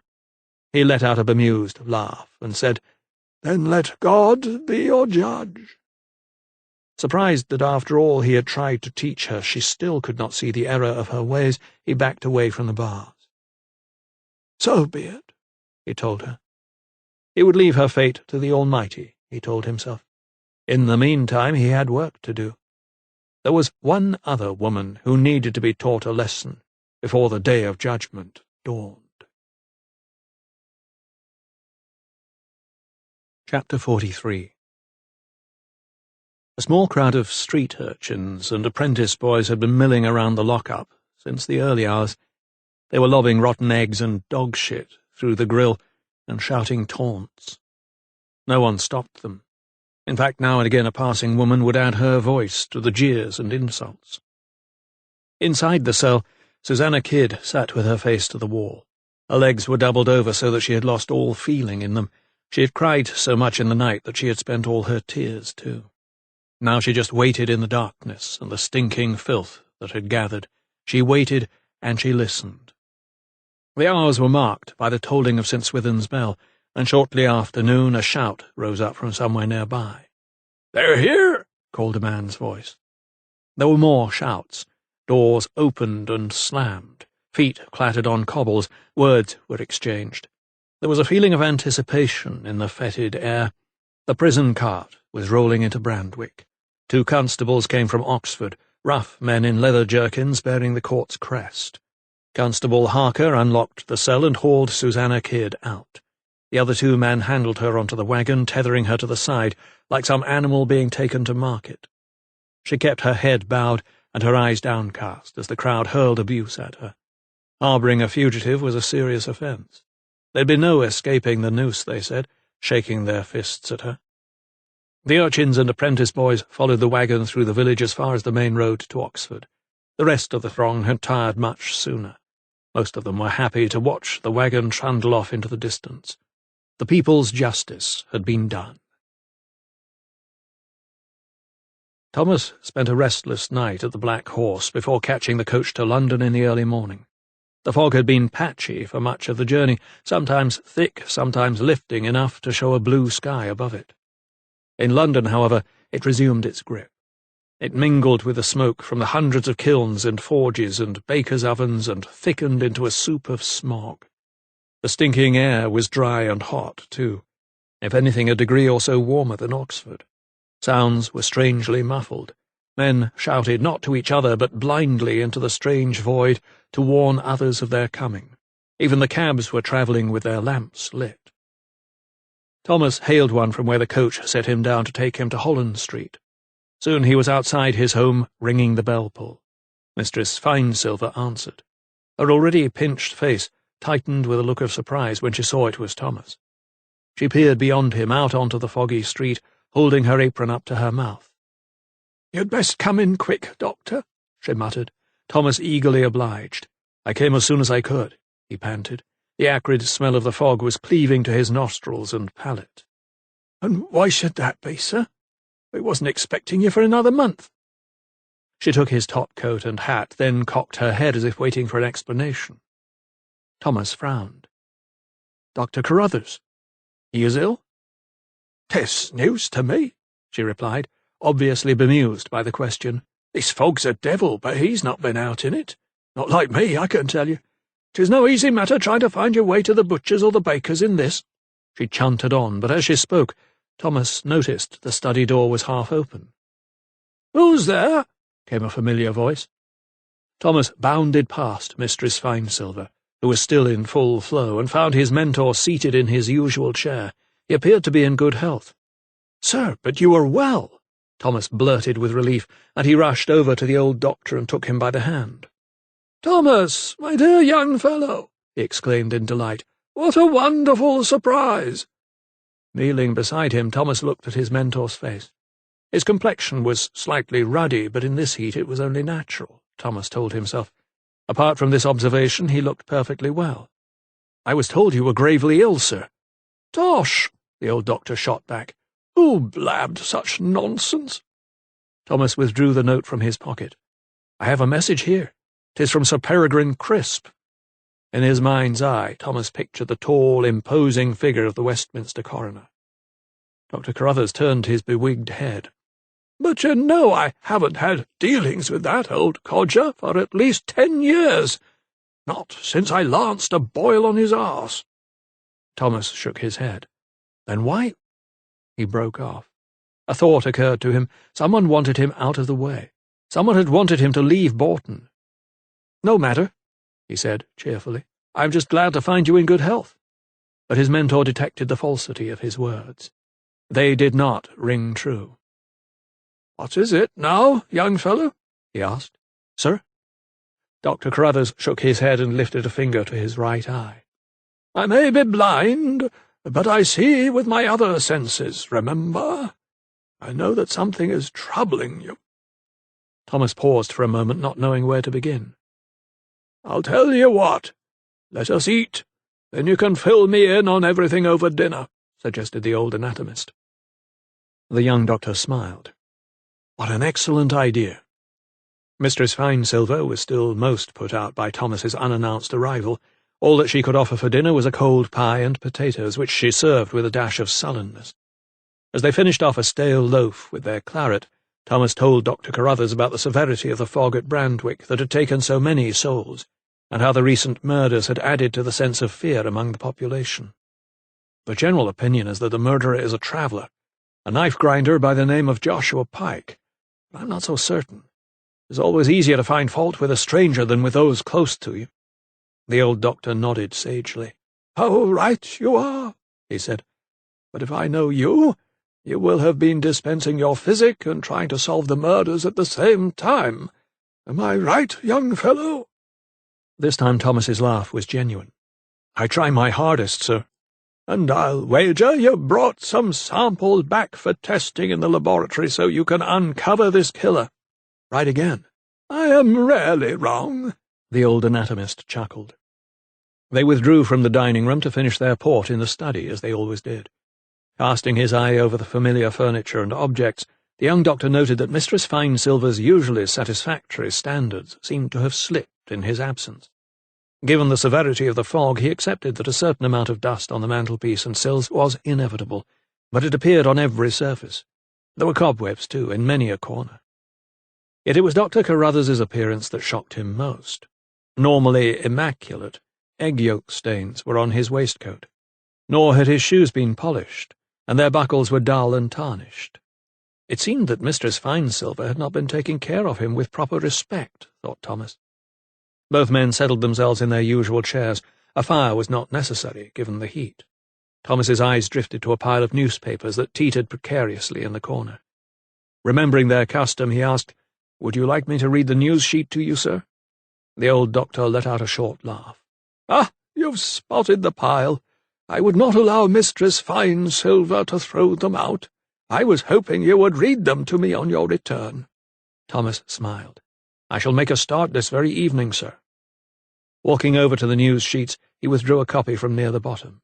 A great cloud of dust billowed up, and a large spider scuttled across the floor. He looked at the date. August 20th, 2 weeks ago. Settling himself down in his chair opposite his mentor, he began to turn the pages. For the past month the fog had understandably dominated the news pages, and the meteor had caused great consternation wherever it was seen, but elsewhere life went on. The Montgolfier brothers had amazed crowds in France with their first public demonstration of what they called a hot air balloon, and at home the Flax and Cotton Bill was passed in the House of Lords. Thomas picked out a few choice articles that he thought would be of interest, such as the court ruling that made slavery illegal in Massachusetts, until he finally came to Dr. Carruthers's favourite section, the obituaries. "So who's lately kicked the bucket?" inquired the old doctor enthusiastically. Thomas scanned the columns. Given honourable mentions were a former provost of Eton College, a retired military commander, and a bishop who had died aged 87. He looked up from the news sheet and saw the old doctor's head was beginning to droop. He began reading again, but almost as soon as he did, his eyes widened, and his jaw dropped. "Good God!" he cried. "What is it?" The old anatomist suddenly perked up in his chair. For a moment Thomas said nothing. Then, looking up, he said incredulously, "Sir Peregrine Crisp is dead." "No. Are you sure? When?" Thomas focused on the print. "On August 18th. He died suddenly at home, it says here." Both men stopped still for a moment, taking in this information. Thomas thought of the last time he had communicated with the coroner after the suicide of Agnes Appleton. Dr. Carruthers spoke first. "Then who—" He was as startled and confused as Thomas. The moment he knew the coroner had not sent the message that brought him to London, Thomas had already determined to pay him a visit to get to the bottom of the mystery. But this new revelation put a much more sinister complexion on matters.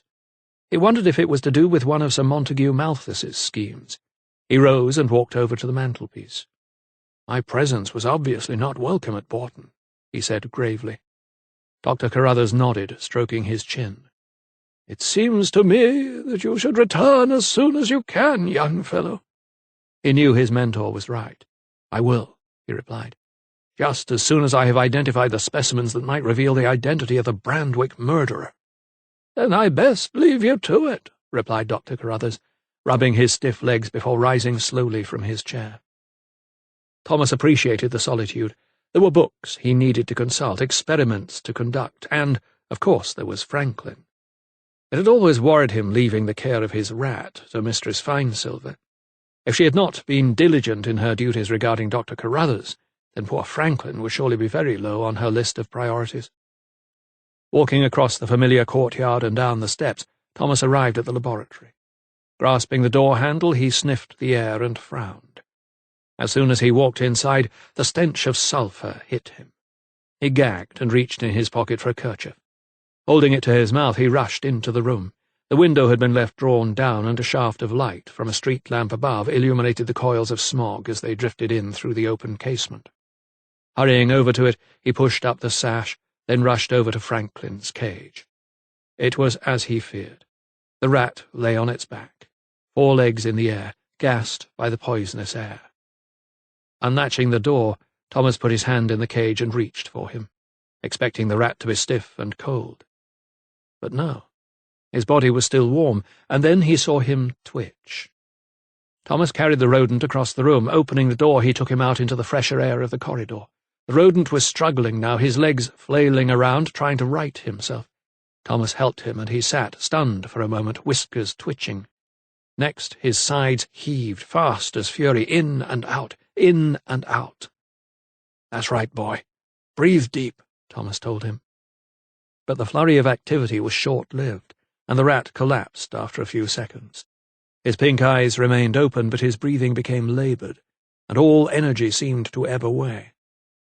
Thomas stroked his back. If Franklin were a human, he asked himself, what would he do? He thought of the caves at West Wickham, then glanced at the cellar door opposite. Taking a lamp from a nearby shelf, he opened the door and carefully negotiated the steps. It was much cooler below, and the smell of damp pervaded the air, but it was infinitely preferable to the sulphur in his laboratory. In among the trunks full of old papers, the cobweb-festooned carboys of acid and the kegs of ale, Thomas spied an empty wooden crate in the corner. This would be Franklin's home for the next few hours. He laid him down on a piece of rag. A dish on the floor had been used to catch rainwater as it dripped steadily from a leak above. He soaked the corner of the rag in water, then gently opened Franklin's jaws to let in a few drops to moisten his mouth. "There you go, boy," he whispered, and he shut the lid of the crate and, taking the lamp with him, made his way back up the steps. He paused outside the laboratory door, but decided against opening it. He needed to allow the gas to dissipate and the larger sulphur particles to settle before he re-entered the room. Besides, the hour was late and he was tired. Tomorrow, he told himself, he would confine himself to testing the samples that could hold the key to the Brandwick murders, and to finding a more effective treatment for the fog sickness. Franklin would be his first patient. Chapter 44. Lydia had risen early the next morning to supervise Eliza's packing. They were to spend at least 4 days in the caves at West Wickham, and she wanted to be sure that she took everything for Richard's care and comfort. Mistress Claddingbowl had also packed a hamper for them. She was, she had told her ladyship, especially pleased that the young master was so taken with her strawberry jam, and had given him his very own jar. Looking out of her bedroom window, Lydia could see there was no change in the weather. The sky remained grey and flat, and the sun was a poppy-red disk behind the haze. Richard had coughed a good deal in the night, although he seemed well enough in himself. Yet the tang of sulphur still hung in the air, and she knew a spell in the caves could only do him good. She kissed her son gently on the forehead. "We are going to a place where the air is fresher, so that you can breathe more easily," she explained. Mistress Firebrace had found some of the late Lord Edward's boyhood clothes stashed away in a trunk in the attic. There were 2 frock coats and 2 pairs of breeches that seemed to match young Richard's size, although they were still on the large side. Lydia helped him into them. The breeches were loose at the waist, and she had to secure a sash around them to stop them falling down, but until Mistress Kidd could make him another pair, she told herself, they would have to suffice. Next came the shirt. The child slipped his arm through the first sleeve, but allowed Lydia to take his withered limb and ease it gently into the other. "Does your arm hurt you, my sweet?" she asked. The boy shook his curly head. At least she could take comfort that it did not pain him. Even so, the exertion of lifting his arm triggered his cough once more. She let him rest for a moment or two, then slipped his feet into the shoes that Sir Montague had provided for him. The frock-coat was blue, edged in white brocade. She pictured her brother wearing it all those years ago. Of course it was far too big for Richard, hanging limply from his shoulders. Nevertheless, it would protect him against the chill in the caves. She guided him over to the cheval mirror. He seemed strangely startled at his own reflection, as if he had never seen himself before. His cheeks had coloured a little, and the corners of his mouth turned up in a faint smile. It was as much as he had managed over the past 2 days, and Lydia hugged him. He had only spoken a few words to her. She, on the other hand, had spent hours talking to him, trying to make up for 6 lost years. She told him about his father, and the Crick family, and how he would grow to love Bourton, which would one day belong to him. She told him how he would be a custodian of the house and the land, and that he would learn to call flowers and trees by their names. He would be able to recognize birds by their song and breeds of sheep by their wool. And when he was stronger and this cursed fog had lifted, they would go riding into Brandwick on market day, or down to Plover's Lake to fish. "You look so fine, my dearest," she said, gazing at them both reflected in the mirror, and she kissed him once more.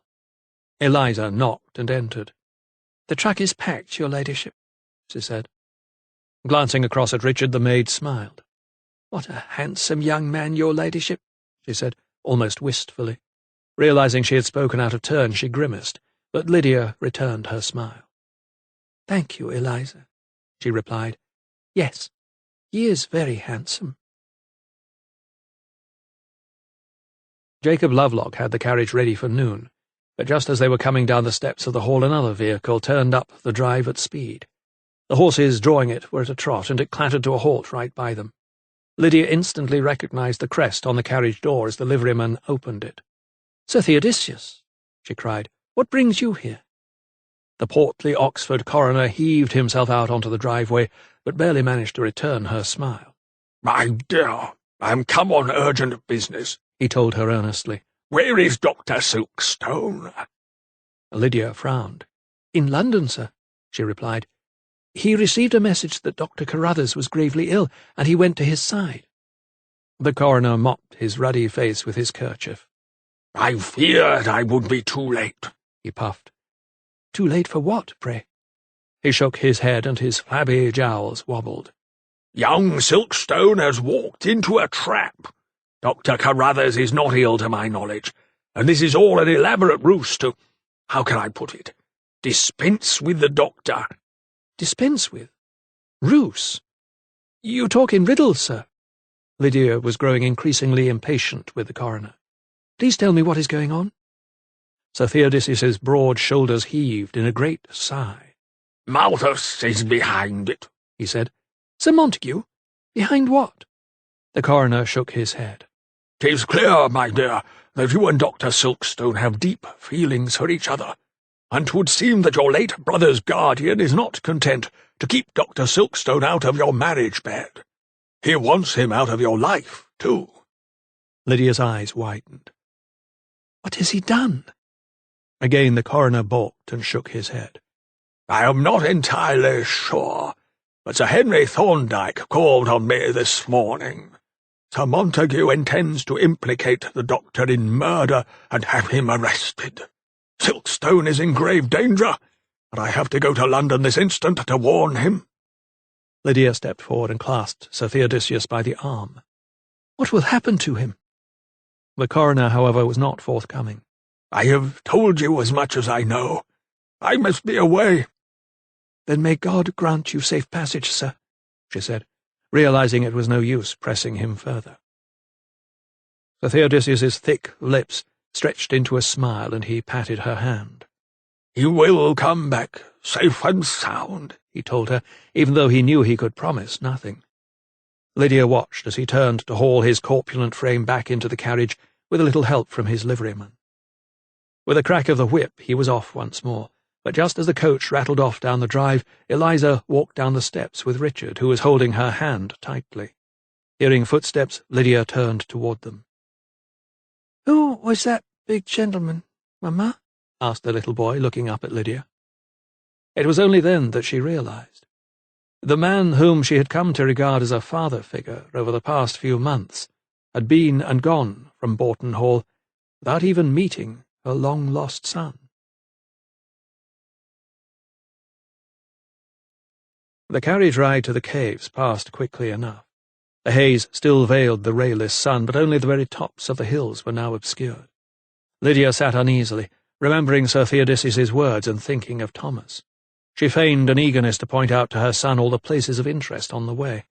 They drove through Brandwick and up onto the Wickham Road, and all the while the boy peered through a chink in the thick leather curtains, eagerly taking in the sights of the countryside. Even the few sheep that were left to graze the parched grass caused much excitement.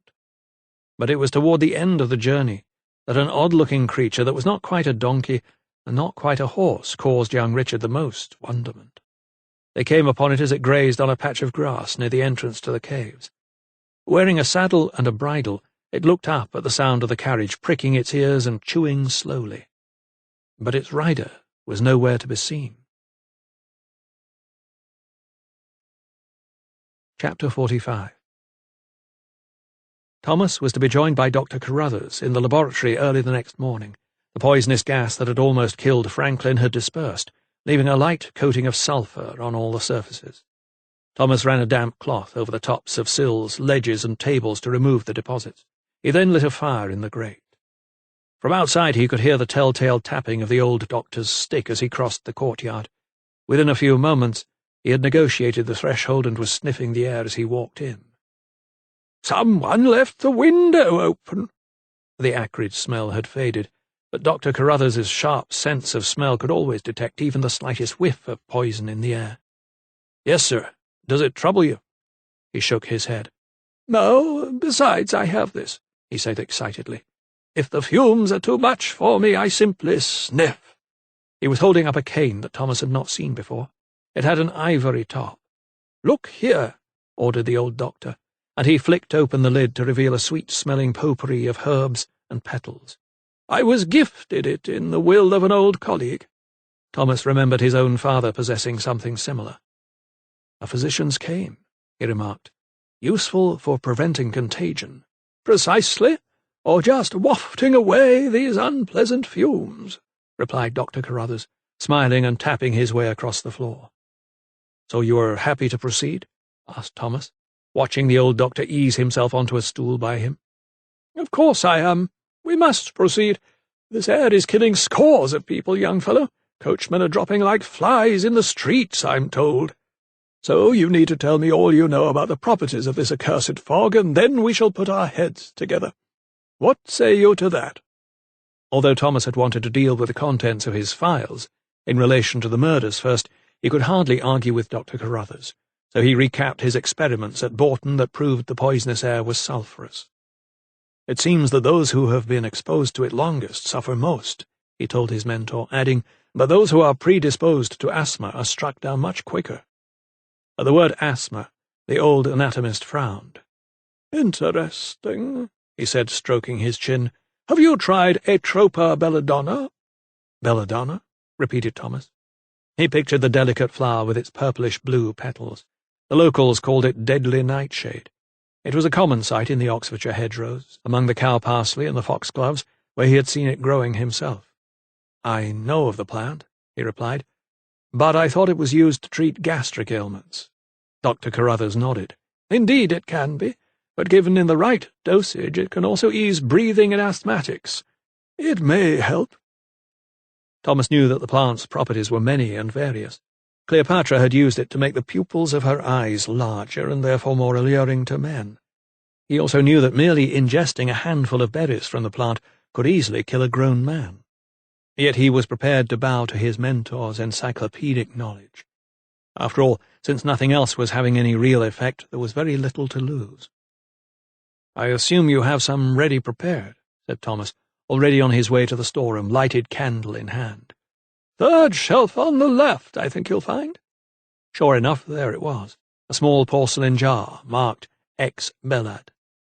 Thomas picked it up and peered inside at the powdered petals that looked like dried wood chippings. "May I suggest we mix this with a little turmeric, sir? That seems to ease the breathing too," ventured Thomas, thinking of his original formula. Yes, yes," came the reply. So Thomas produced his notebook and pencil and went back and forth to the storeroom fetching jars and vessels. He pounded and ground with the pestle and blended the powder with honey and oil of vitriol, until finally he had produced a mixture that was ready to test. "Now all we need is a willing patient," said Dr. Carruthers.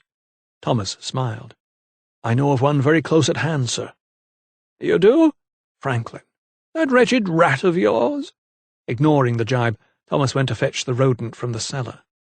"I will be back in a moment," he called. He found Franklin still breathing, but barely alive.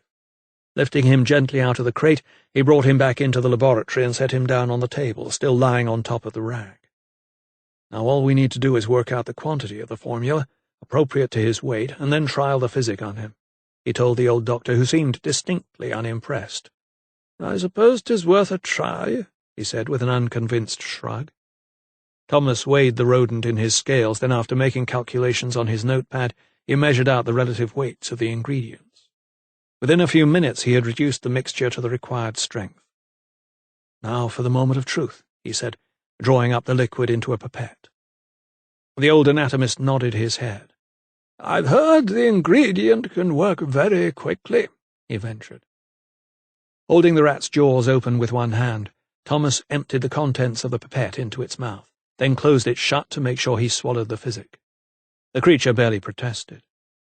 Thomas then laid Franklin down in the cage on the piece of rag to wait for the formula to take effect.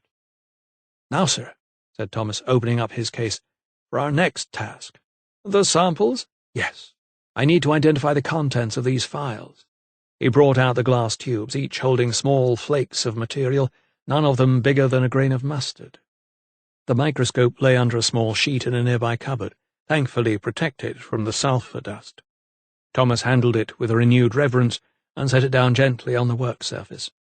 Carefully withdrawing a flake from the first phial with a pair of tweezers, he placed it on a glass slide and examined it under the lens.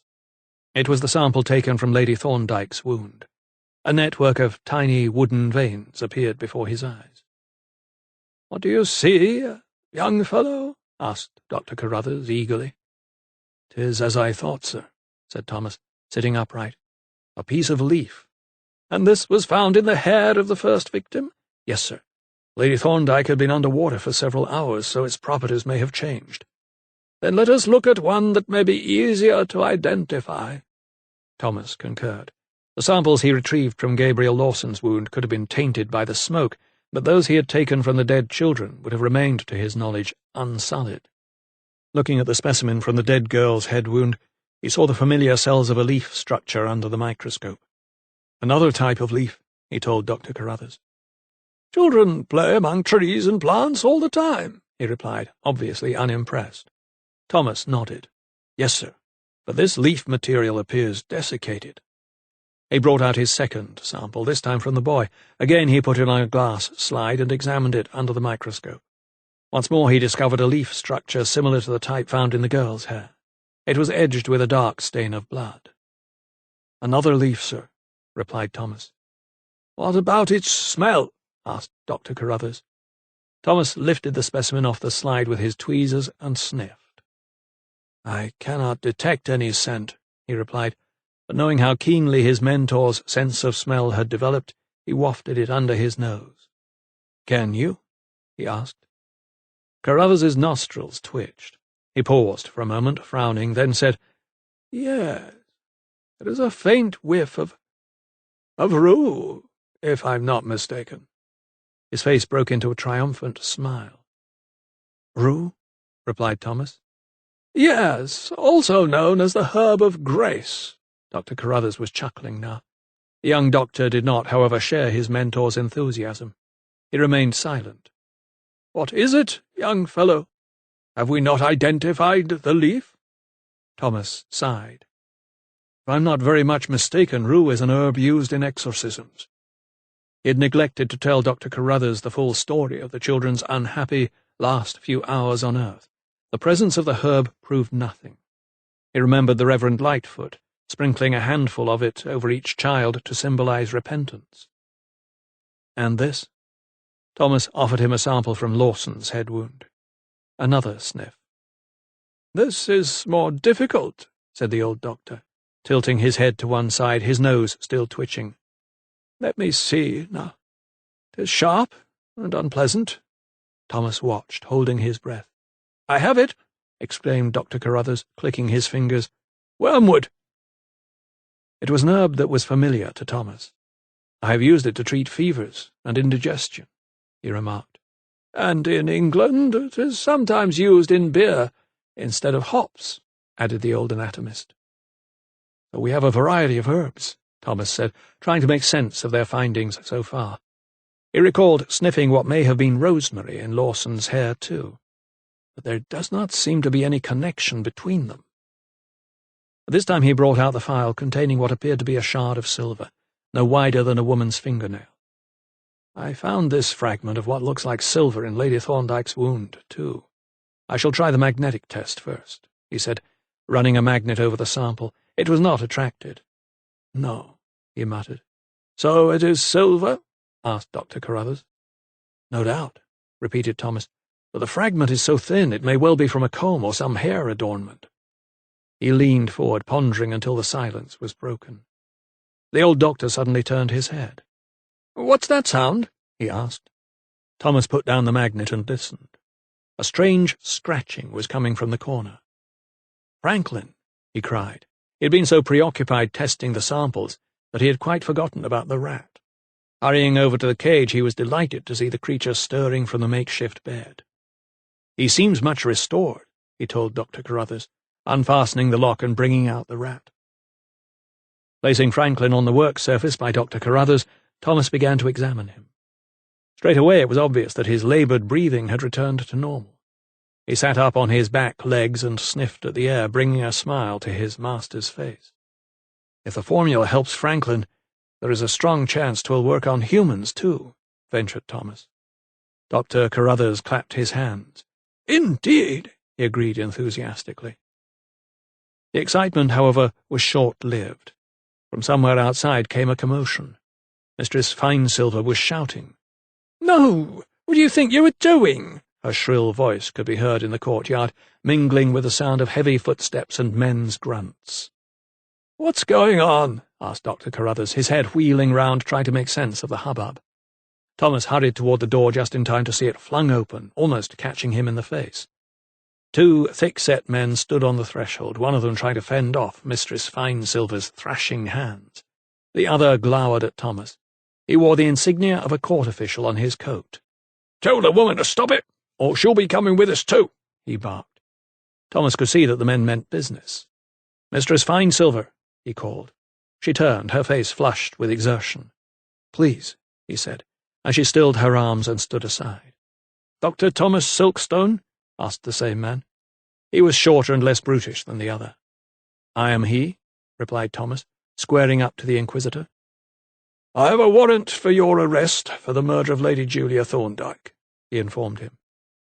Thomas's jaw dropped. "On whose authority?" he cried. "Let me see." The law officer handed him the paper, a smug look on his face. Thomas scanned it. "But this cannot be," he said, shaking his head incredulously. Dr. Carruthers tapped his way over to the door and now stood beside the young doctor. "You are accused of murder?" he asked anxiously. "This is a warrant for my arrest," replied Thomas, snatching the paper from the officer's hand and glancing at it. "And it is signed by Rupert Marchand." "Marchand?" repeated Dr. Carruthers. "Is he not—" Thomas's mind flashed to Sir Theodosius's arrogant nephew, who had not only hoodwinked one of his patients, but also sought to seduce Lydia, too. Yes, the conniving lawyer who swindled Charles Byrne for a supposed king's pardon. It would seem he's been made a magistrate. Thomas's eyes widened in disbelief. "Enough!" cried the official, "or I'll have you for contempt of court, too." At his signal, the burly constable stepped forward with a set of shackles and grabbed hold of Thomas by the wrist. "There is no need for force," protested the young doctor. "I can prove I am innocent of the charge." The official let out a sharp laugh. "That's what they all say." "What's happening?" pleaded Dr. Carruthers, standing helplessly behind Thomas. "Have no fear, sir. Everything will be all right," Thomas assured him, glad that he could not see him in chains. "But if you're taking him to jail, at least allow the man his coat," wailed the old doctor, stepping forward with it.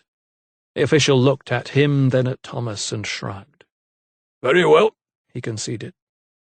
Thomas was a little surprised by his mentor's request, but as soon as he took the coat he understood. The old man tapped the pocket lightly. At least the new formula would not be lost. Lydia had settled Richard down on his new bed in the caves as comfortably as possible. The journey had clearly taken its toll on the young boy, but he had managed to eat a little bread, softened with milk, and was now sleeping. There were only 6 other patients left in the caves, so they had all been moved into the banqueting chamber. The others had been returned to their homes, their breathing much improved by their time resting. 3 of them had lost their fight. The ones who remained were nearly all elderly and showed few signs of recovery. Lydia feared for them. That is why, later that afternoon, she was so pleased to see the Reverend Lightfoot arrive unannounced.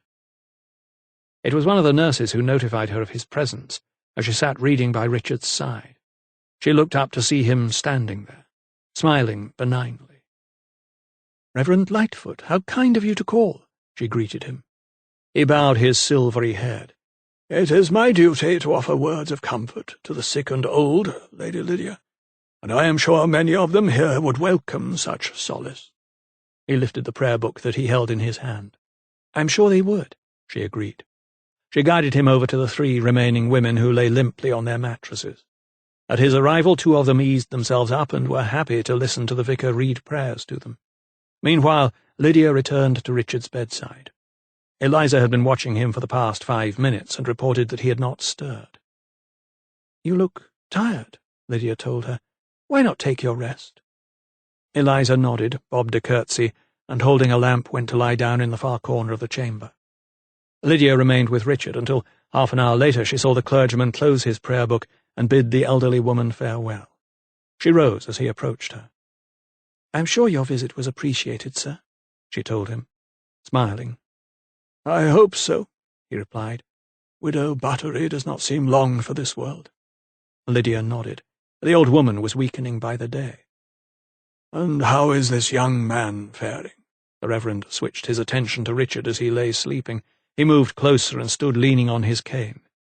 Lydia looked at her son's curls on his pillow and the bow of his lips. Colour had returned to them at long last. She smiled. "He is improving, thank you, sir."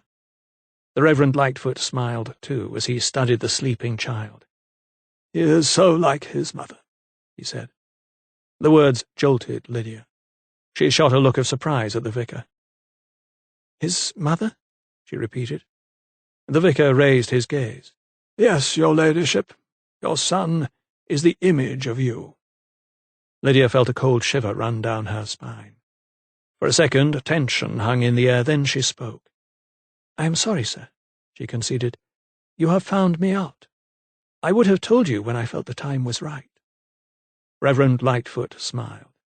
"I know that, but there was no need to hide the boy's true identity from me." He wore an expression of mild hurt that made Lydia feel guilty. "I was not ready to reveal the truth. He has only been with me for 4 days. She knew her excuse sounded pathetic, but it was true. The vicar patted her lightly on her arm in a rare show of emotion. "The Lord knows what is in your heart, my dear Lady Lydia." But instead of soothing her, his words had the opposite effect. Perhaps it was the way his mouth curled in a slight sneer at the corner, or the cold sharpness of his look that pricked her conscience. Either way, as he bade her farewell and walked back into the light after the darkness of the caves, Lydia was left with an inexplicable feeling of apprehension. Chapter 46.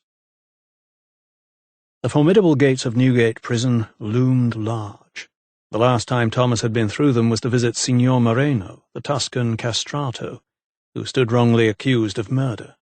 He was finally acquitted, and Thomas could only hope he would enjoy similar justice. In the meantime, he was not sure if it was a blessing or a curse to know exactly what lay ahead of him. The familiar stench soon assailed his nostrils, and for the first time in weeks he found himself almost craving the smell of sulphur, instead of this gut-churning reek. He was marched inside and his charge given over to a man with a familiar face. His top-coat was flung on the table. "Well, well, if it isn't the physician from the colonies," sneered the head jailer. Thomas's heart sank when he saw it was the same ugly brute with a cruel mouth who had shown so little compassion to Signor Moreno. The man rose from his desk and paced around Thomas, as he stood chained and helpless. "Friend to sodomites, if I remember rightly," he sneered, looking his latest inmate up and down. "And I see you've even brought something to keep you warm." He picked up the coat and rifled through the pockets. Thomas held his breath.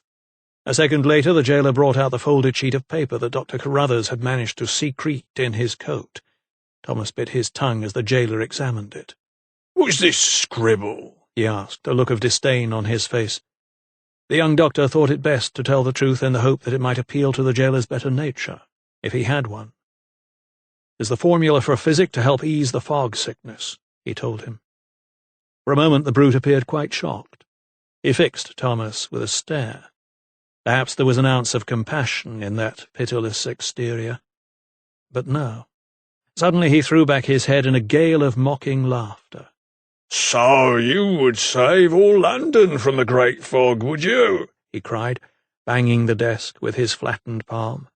Then, taking the paper, he held it level with Thomas's face and began to tear it, first lengthways, then widthways. "No!" blurted the doctor, lurching forward. But the jailer continued his cruel stunt until the paper was left in shreds. He tossed the pieces up in the air so they fluttered to the ground like snowflakes. Jutting his head forward so that Thomas could smell his stinking breath, he scowled at him. "If I were you, I'd concentrate on saving yourself, Dr. Silkstone." He glanced at the sheet of paper on his desk. "The charge is murder, I see," he said, sucking in deeply through his clenched teeth. He added, "At least your stay will be a short one before your appointment with the gallows." From the corridor behind him, Thomas heard footsteps echo, and a stocky young man with a flattened nose appeared. "Mr. Dowd, here will take care of you, Dr. Silkstone," the head jailer sneered. Thomas felt the shove of a fist in the small of his back, and he moved on down the dingy passageway. It was every bit as gruesome as he remembered. To his left and right were cells each holding 6 or more inmates, all manacled by chains. Forced to run the gamut of the other prisoners, he was grabbed and pinched by ragged arms that reached out through bars as he passed. Some were covered in dirt, others in sores, There were shouts and jeers and pleas, until, after what seemed an age, he finally arrived at his cell. Thankfully he was alone. At least whoever was behind his false arrest had shown the decency to see to that. As for any other privileges, they were few and far between. The cell was a tiny room, barely 6 foot by 6 foot, just big enough to take a palliasse and a pail for his slops. There was a small slit for a window high up in the outside wall, so that at least he could tell if it was night or day. He was grateful for such small mercies. His jailer said little. He seemed diffident, almost uncomfortable with his new prisoner. And he had a cough, too. Not a loose, persistent one like those who were afflicted by the fog, but an occasional chafing one. Once inside the cell he told Thomas to lift his wrists, so that his irons could be unlocked. Their eyes met as the young man fumbled with the small key. "Thank you. Mr. Dowd, is it not?" said Thomas, massaging his bruised hands. "Sir," he acknowledged, looking directly at him. A connection had been made. The doctor could now make progress. The young man had been carrying the coat, and instead of flinging it on the floor, he set it down carefully on the filthy mattress. Another good sign, Thomas noted. The clank of the cell door and the turn of the key meant that, left in solitude, he could begin to think. He picked up the coat and checked the pockets. They were empty. Of course they were. The head jailer's probing fingers would not miss a trick. But just as he was about to toss the garment down once more, he felt something lumpy in the lining, a hard object that was quite long and thin. He inspected the split seam. He fumbled for a second or two, then drew out something so precious that he wanted to shout out for joy when he finally held it in his hand. Dr. Carruthers, in his infinite wisdom, had managed to slip into the tear in his lining something far more useful than a file for the prison bars or a pick for the lock. He recalled the bargain he had made more than a year previously with Captain Farrell's jailer, who was suffering from the toothache. On that occasion not only did he extract the man's tooth, but also a promise from him to preserve the captain's corpse in gin. He had used his medical skills to achieve his own aims, and he would no doubt do the same again. Thanks to his mentor, Thomas had managed to smuggle into Newgate Prison a bottle containing the new formula that could save countless lives. He kissed the glass and placed it carefully back into the inside pocket of his coat. Soon it would be called upon to save his own life as well. Settling himself on the palliasse, his folded coat under his head, he decided to go through events. He needed to make sense of what was happening to him, to piece together this awful puzzle. He began by recalling his first days at Boughton Hall. He cast his mind back to the garden party at West Wickham Park. So much had happened, so many had died since that fateful day in June when he had first encountered Lady Thorndyke, that it seemed not mere weeks, but years ago. It was then that he heard footsteps along the passageway. They were slow and heavy, and accompanied by shorter, lighter ones. A cough. They were coming nearer. He sat upright. They stopped outside his door. The key twisted, the bolt clattered, and in walked Dowd, followed by a very welcome visitor. "Sir Theodosius!" cried Thomas, grabbing the Oxford coroner by the arm. He would have hugged him had it been thought seemly to do so. As it was, they shook each other's hands for several seconds. "I am so very glad to see you, sir," he said, finally pulling himself away from his visitor. The young jailer obligingly brought a chair for Sir Theodosius, and it creaked under his weight as he eased himself down. He was flushed, and his forehead was damp with sweat. "My only regret is that I did not arrive here sooner to spare you this," he huffed, gesturing with outstretched arms to the squalid surroundings. "But you have news?" Thomas leaned forward on the edge of his low palliasse. "Indeed I do," replied the coroner, dabbing his brow. "Sir Montague Malthus is behind your arrest." Thomas leaned back. "I knew it," he snapped. "So Lady Lydia has explained about the wardship and the conditions the court has imposed at his instigation?" The coroner shook his head. "What wardship?" In all the mayhem of the last few days, Sir Theodosius had not been informed that Lydia had a lost son who had been found and was now at Boughton. So Thomas had to relate the whole sorry saga of how Sir Montague had tracked down the boy and now held him almost to ransom. By forbidding their marriage, Thomas and Lydia were the ones who were being forced to pay the heaviest price. "I see," said Sir Theodosius finally. "So, not content that you two can never marry, he wants you disposed of at the gallows." Thomas nodded. "Yes, he wants me dead," he said with a chilling decisiveness. There was a pause as both men pondered the thought. "But how did you know I was here?" he asked. Sir Theodosius eyed him earnestly. "Sir Henry." Thomas frowned. "How did he—" "He was in on Sir Montague's plan. There was a note." "A note?" It took Thomas a mere second to follow. Somehow the cuckold had managed to obtain the crumpled message that Lady Thorndyke had written, asking Thomas to call on her. It did not matter that it was as a physician answering a patient's urgent request that he visited Fetcham Manor. The note was incriminating. Sir Theodosius leaned forward. "Sir Henry is not happy with Sir Montague's scheme. He is a good man," he told Thomas, nodding his head. "I only wish I could say the same for my nephew." Thomas thought of the warrant signed by Rupert Marchant. "Yes, it would seem that his new promotion has gone to his head," he said with a wry smile. The coroner looked sheepishly at his friend. It was clear to both men that the lawyer-turned-magistrate bore a grudge against Thomas, and was only too willing to be complicit in his downfall. There was an awkward pause until Thomas asked, "So you have your own scheme to free me from this hellhole?" There was a hollow ring to his enthusiasm. To his great surprise, Sir Theodosius nodded. He stretched out his stubby fingers toward a small satchel and opened it, retrieving a sheaf of papers. "These should do the trick," he told Thomas, shuffling the sheets. "And they are?" "Papers to sanction your release.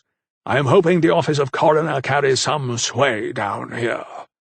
There was something rather vague in his manner that did not reassure Thomas. But in his parlous state, the doctor had little choice but to go along with the option. He watched the corpulent coroner haul himself up from the chair and put his face up to the grill in the cell door. "Jailer! Jailer!" he barked. Dowd came quickly. "I wish to see your master. Jump to it."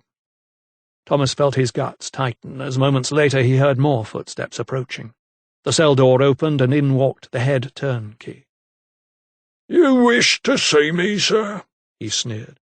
Sir Theodosius drew himself up to his full height, but he was still at least 2 inches shorter than the brute.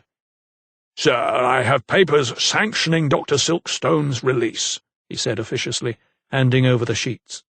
The jailer eyed him suspiciously. "And you be Sir Theodosius Pettigrew, appointed by His Majesty King George as the coroner of Oxford," he told him, his chest puffed out like a pouter pigeon's. The jailer appeared to study the documents closely for a few moments, then handed them back to the coroner. "They are in order, sir," he said, a smile suddenly curling his lips. "Then Dr. Silkstone can leave with me?" The coroner could not disguise his relief. The jailer nodded. "Yes," he replied, "if this was Oxford." "You would play games with me?" cried Sir Theodosius indignantly, his face reddening. The smile had disappeared from the jailer's face. He shot a look of disdain at Thomas. "The only place he is going is to the gallows," he hissed, and he flung the document down to the floor and stamped on it, before walking out of the cell, banging the door behind him. Sir Theodosius slumped back in his chair and put his head in his hands. Thomas tried to comfort him. "Do not despair, sir. You did all you could." The coroner lifted his gaze. "That was not enough. I shall just have to try a different tack." His jowls wobbled as he spoke. "I shall return as soon as I have another plan." Thomas rose with the coroner and shook his hand. He was grateful for his efforts, but he knew he would have to rely on his own ingenuity if he was ever to leave the 4 prison walls a free man. Dowd was summoned and opened the door. It took less than 10 minutes to escort the coroner from the cells and to return to Thomas. This time he brought with him some bread, cheese, and small beer. The doctor eyed the food and drink gleefully, even though there was mould on the cheese. He had neither eaten nor drunk since early that morning. "Thank you, Mr. Dowd," he said as the jailer set down the plate and cup beside him. He let out an odd bark as he did so. There it was again, that troublesome cough. A flicker of a smile crossed the young man's face. "No one's ever thanked me before, sir." "Well, I am most heartily grateful," replied Thomas. He needed to keep him on his side. The jailer shuffled from foot to foot. "Telling you the truth, I ain't locked up no gentleman afore," he said. "'Tis no place for the likes of you, if I may say so." Thomas seized the chance. "And you?" "Me, sir?"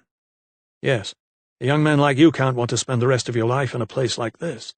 You must have family, a sweetheart." "I have a wife, sir." "A wife, eh?" Thomas was just about to pry a little deeper when he heard the clanging of a bell along the passage. It was the end of the day watch, when the guards changed. "'Tis time I was finished for the night, sir," said the young man, half apologetically. Thomas nodded. "Off you go then, Mr. Dowd. I shall still be here in the morning, when I hope we can continue our conversation." The stocky youth saw the humour in his captive's remark. A ghost of a smile touched his lips. He gave a shallow bow and backed out of the cell, locking the door behind him. Left alone once more, Thomas ate the rest of his meagre rations and drank the tepid small beer. He then lay down on his ticking and watched the light fade outside through the narrow slit in the wall. Beyond he could make out the sounds of the city, the clatter of carts on cobbles and the shouts of hawkers.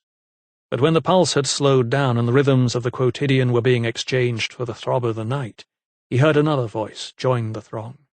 It was low, and possibly belonged to an older gentleman. From the clarity of his tone he guessed he was not far away, probably just outside the prison gates. It was, he told himself, entirely possible that his soliloquy was aimed at the wretched souls inside Newgate. From the variance in the timbre, Thomas suspected he was pacing up and down outside the prison walls. His message was clear and unequivocal as he called loudly, "Repent, for the hour is at hand. The day of judgment is upon us. Prepare ye for the coming of the Lord." Chapter 47. That night the angels came, or so the villagers said. They hammered on the door of the vicarage. "The Lord is coming! He has sent his messengers!" they cried. The Reverend Lightfoot shook the sleep from his silver head and rose. Opening the sash, he looked down at the gathering from his window. The people were pointing up above, and when he, too, lifted his gaze, he saw the miracle. There were colours in the western sky. From out of the blackness came a light so bright that it could have been the halo of a whole host of angels. Within the light shone a myriad of hues, opalescent green and lilac, then gold fading above to almost white. To the left and right was a greenish-yellow glow. Lifting his eyes even higher, he beheld an open fan of pastel pink, reaching almost as far as the zenith. The whole vision was framed by the deepest cobalt blue. He watched, transfixed, as the panorama developed to its full splendour before him. An enormous sense of joy and amazement welled up inside him until he thought his heart would burst at the wonder of the Lord. The display only lasted a few more seconds, until the brighter hues gave way and began to fade.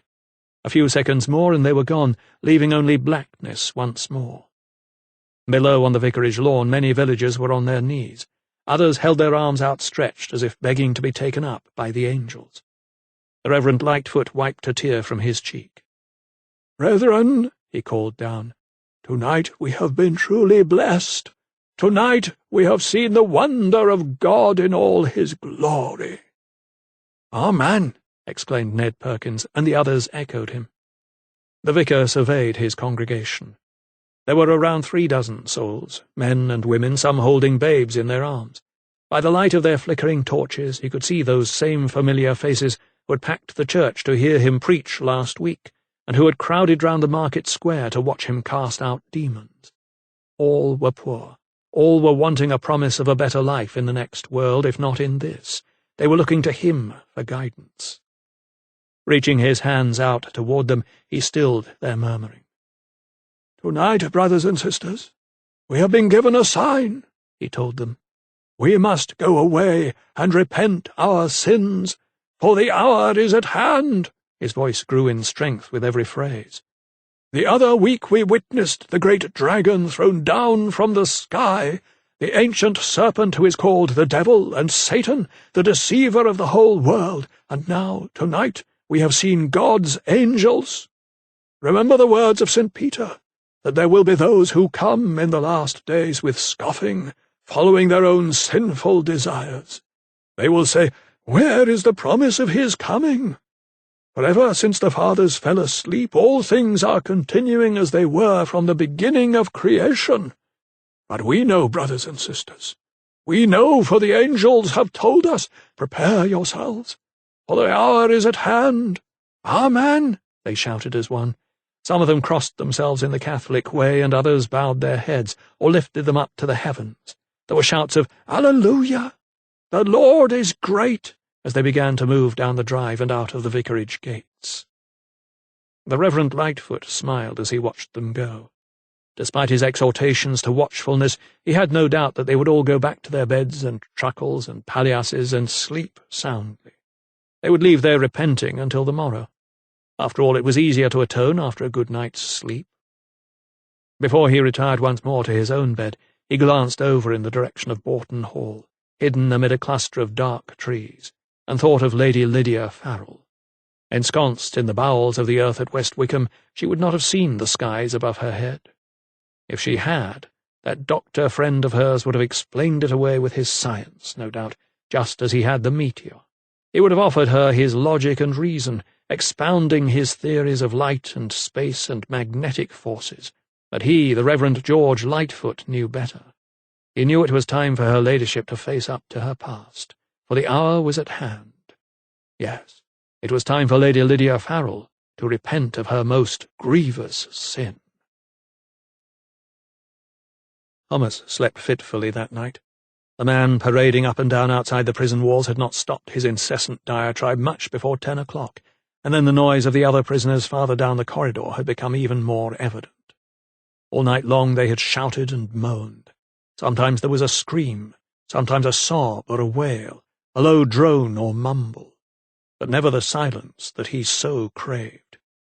He was relieved to see the first shaft of light, albeit a measly one, lance through the window slit into his cell, and even more relieved to hear footsteps approaching a few moments later. There was Dowd's cough, and there was his face at the grill. Thomas stood to greet him. "Good morning, Mr. Dowd," he called through the bars, but there was no reply as expected. Instead, the stocky youth looked troubled. He watched him trim his lantern in silence. "What is it?" asked Thomas. "Something is wrong." The young jailer looked up, sighed deeply, and made his way over to the cell. "'Tis my wife, sir," he said, shaking his head. "What has happened?" asked Thomas, his hands gripping the bars. "She has the fog sickness, sir, and was taken bad in the night." He looked at the doctor through the grill. "She's very sick." Thomas stood for a moment in shocked silence. He had thought to offer his phial of physic to his young jailer to alleviate his own cough, even though he knew it was not a symptom of the fog sickness. Now, however, this turn of fate offered up a much more fortuitous opportunity for him. With the help of his formula, he could take advantage of the jailer's wife's misfortune and turn it into a gain for them all.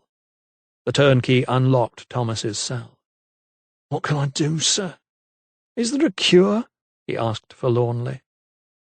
Without a word, Thomas reached for his coat and delved into his inside pocket. Now was the time to play his trump card. "This physic would greatly ease your wife," he said, holding out the glass bottle before Dowd's watery eyes. The dark, syrupy liquid was worth more than its weight in gold, and the young jailer reached up to touch the glass. Thomas, however, pulled it back. He did not like to play games in such a cruel way, but he knew that he was holding a very precious bargaining tool. "I will give this to you gladly, Mr. Dowd, but there is, in effect, a noose around my neck."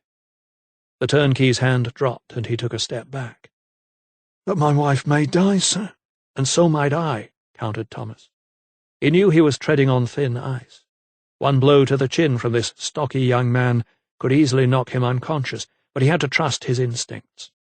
In one quick movement, he leapt to the slit in the wall and squeezed through it the hand that held the phial. "I can drop it and let it smash on the stones below, Mr. Dowd, or I can give it to you and your wife will live." The jailer looked terrified. "No," he pleaded. "Do we have a deal, Mr. Dowd?" Thomas persisted. "This bottle in exchange for my freedom." "But, sir, I cannot. My master—" "I will leave you manacled, and you can tell your master I hit you over the head with my tankard," Thomas told him. "You will have your physic, and your master will be none the wiser. What say you?" Dowd gulped, raised his eyes heavenward, and then nodded. "'Tis a deal, sir," he replied. Chapter 48. On the morning of her third day spent in the caves, Lydia ventured out. Standing at the entrance in the early morning light, she strained her eyes to survey the valley. To the west she saw the red sun, low in the sky. It was still thinly veiled by the strange haze, but there was a definite lifting of the fog. She sniffed at the air. The acrid smell lingered, but had lessened. Taking a few steps forward, she felt something by her foot. She looked down. A rabbit lay dead on its back, its legs stiff in the air and its mouth red with blood. She let out a startled cry. It was a stark reminder that the danger remained. Looking directly south, toward London, her thoughts turned to Thomas. She had heard no word. She prayed that Sir Theodosius had managed to warn him before he had been arrested and carted off to some god-forsaken prison. Feeling isolated and anxious, she was just about to head back into the gloom of the caves when she heard the plod of horses' hooves. Turning quickly, she saw a cart trundling up the hillside, a cloud of dust in its wake. It was Jacob Lovelock, bringing provisions from Broughton. "Jacob, what news?" she called, hurrying down the track toward him. The groom pulled up the horses close by. His pock-marked face was cratered with chalk, and he looked grim. "Tell me, Jacob, what has happened?" He tied the reins and jumped down from the driver's seat. "There's a lot that's happened while you've been away, your ladyship," he said, whipping off his hat. Lydia frowned. "Go on."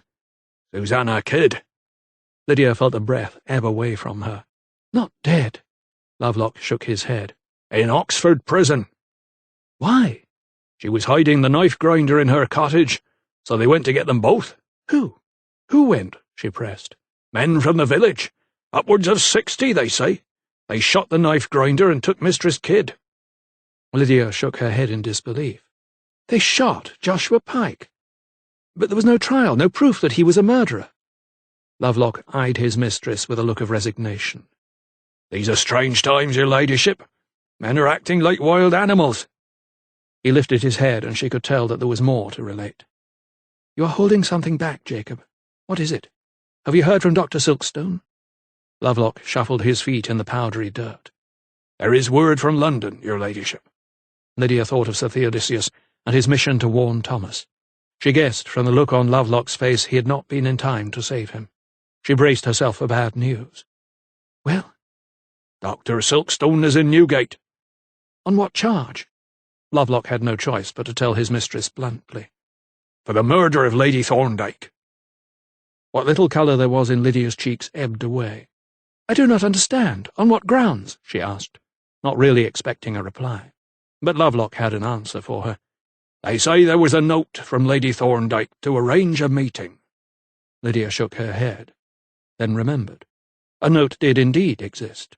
It was a perfectly legitimate invitation to Fetcham Manor, issued by Lady Thorndyke in her own hand, that had now been skewed as evidence against Thomas. Sir Henry must have delivered it up to the relevant authority before he relented. It was a cruel and deceitful move that she would not have believed him capable of had he acted on his own. "Sir Montague is behind this," she said angrily. "He would do anything to keep us apart." Lovelock stood awkwardly. His head was bowed, looking at the cracked ground, waiting for his mistress to compose herself. Lydia breathed deeply and drew herself up. There was no question in her mind. She knew what she had to do. "You can begin unloading," she told him. When he had completed the task in hand, she would tell him of her plans. She would require him to return later on in the day with the coach. She would go to London herself. Making his escape had proved far from straightforward for Thomas. Dowd had cooperated fully, allowing himself to be manacled, so that it appeared as though Thomas had attacked him and fled. It was finding the way out of Newgate's tangle of tunnels that had proved such a challenge. Once he had negotiated those, there was the small matter of the guard on the gate. He had bluffed his way out, saying he had been to visit a gentleman prisoner suffering from jail fever and had been allowed to leave. The tang of sulphur had never smelled so sweet as he rode out of London. Stopping off at Holland Street, he had managed to assure Dr. Carruthers he was well and to retrieve his medical bag. In an act of great foresight, the old anatomist had even written out from memory the formula for the physic. Fortified with breakfast and armed with his physician's case, Thomas made good progress. After a brief stop at Amersham, he was riding into Brandwick just after 3 o'clock in the afternoon. His first stop was Mr. Peabody's shop. "My goodness, Dr. Silkstone!" exclaimed the apothecary at the sight of the young anatomist. "You look as though you've seen a ghost, Mr. Peabody," Thomas countered. The little man approached him, looking flustered. "I am most glad to see you, sir," he said. "But I'd heard word that you were in prison." "How bad news travels fast," retorted Thomas. "I am a fugitive, Mr. Peabody, but I am also on a mission. Perhaps you could make this up." From his pocket he brought out the formula for the new physic. "This should be much more efficacious than the original. It should greatly alleviate the symptoms," he told him, handing him the folded sheet of paper. "We need to get to work." Mr. Peabody nodded and straightway started assembling his apparatus, while Thomas scanned the shelves of jars and bottles for the appropriate ingredients.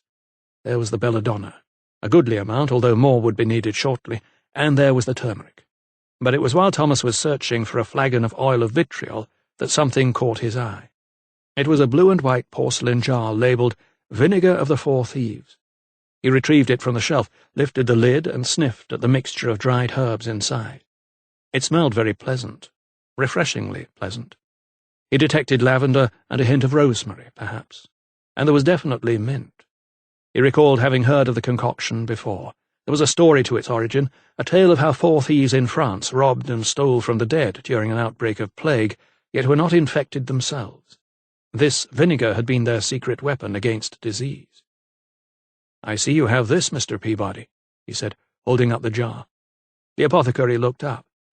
"Yes, 'tis best used by steeping the dried leaves in vinegar, although some swear by the herbs alone as a pomade." Thomas sniffed again. There was a strange bitter back smell that was vaguely familiar to him, but that he could not put a name to. He was just about to ask Mr. Peabody for a full list of ingredients when Dr. Fairweather charged into the shop, a worried expression on his face. It quickly changed to one of surprise when he saw Thomas. "Silkstone! What on earth—" "My presence seems to be having an extraordinary effect on people," said Thomas wryly. The country physician could not hide his shock or his relief. "I am so glad you are come, sir," he said. There was a breathless anxiety in his voice.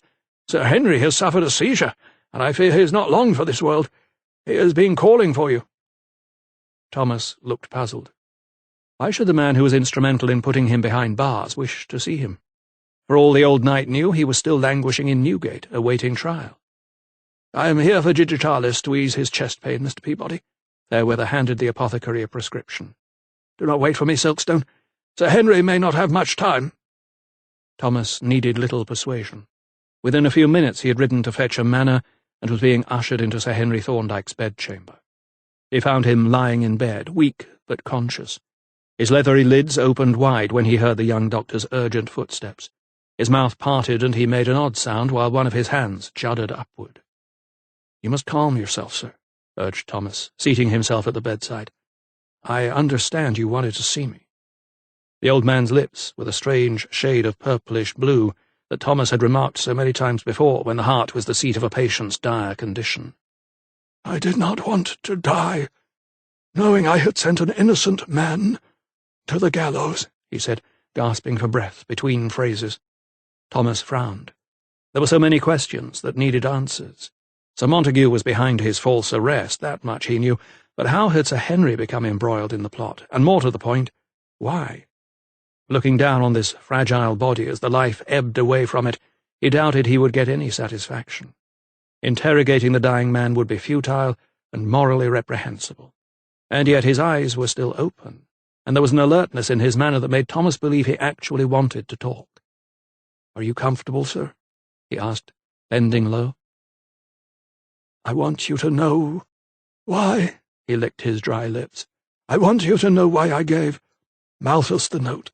Thomas thought of the crumpled piece of paper at Lady Julia's bedside, and listened. "'Twas because he swore that if I helped him put you in jail," a deep intake of breath, "I could have Lydia's hand in marriage." The revelation sent a shock through Thomas's body. He felt the tips of his fingers tingle. "I see," were all the words he could muster for a while, as he thought about the prospect of Lydia marrying the kindly old gentleman she regarded more as a father than a potential husband. Sir Henry lifted a gnarled hand again, and Thomas lowered his head to hear more. "He offered me an heir, you see," he croaked. "The boy." Thomas sat upright. "So your marriage would have united Barton and Fetcham. and secured the future of both. But the more I thought about it, the more anxious I became, the old man explained, his breath rasping as he talked. Thomas knew he spoke the truth. That acute anxiety and stress had in all probability brought on this seizure. I could never have gone through with it, he added, his head shaking on the pillow. Thomas held his hand in a gesture of comfort and forgiveness. At least he would die with a clear conscience. But there was more. Instead of resting after his admission, Sir Henry seemed to become more agitated. His lips began to move quickly, and his tongue flashed between them now and again. "You must rest, sir," Thomas urged. The old man's brow crumpled. "She was a whore," he mumbled. Thomas put his ear nearer his lips. "A whore," he mumbled again, suddenly finding more strength. Thomas studied his patient's pained expression. The wrinkles on his face were like lines on a map. Each furrow was an emotion, a laugh or a frown. Without warning, he grasped Thomas's hand. "She told me about the steward," he croaked. "She taunted me." The doctor clasped the dying man's hand. It was icy to the touch, but his eyes were fixed on him as if awaiting a response. "So your wife was meeting Gabriel Lawson at the lake that day?" Sir Henry nodded furiously. "Yes." He lay back on his pillow. "And now they're both rotting in hell." He spat the words out so vehemently that he sowed a seed in Thomas's mind. Was the old man making a confession? Had he murdered his wife, and then her lover? Men had killed for much less. His watery stare was still clamped on the doctor's face. Doubt hovered in the air, but he was a physician, not a confessor. Still, Sir Henry's eyes blazed with a new intensity. "The vicar," he rasped. "Lightfoot." Thomas felt the burden lift a little. The old man needed a clergyman to hear his confession, not a physician. If he were to admit to murder in his last hours, it should be to the Reverend and not to him. "I will fetch him," he reassured him, lifting the hand that was still clutching his cuff. Yet the doubt remained. At that moment Dr. Fairweather arrived with the physic. "How does he fare?"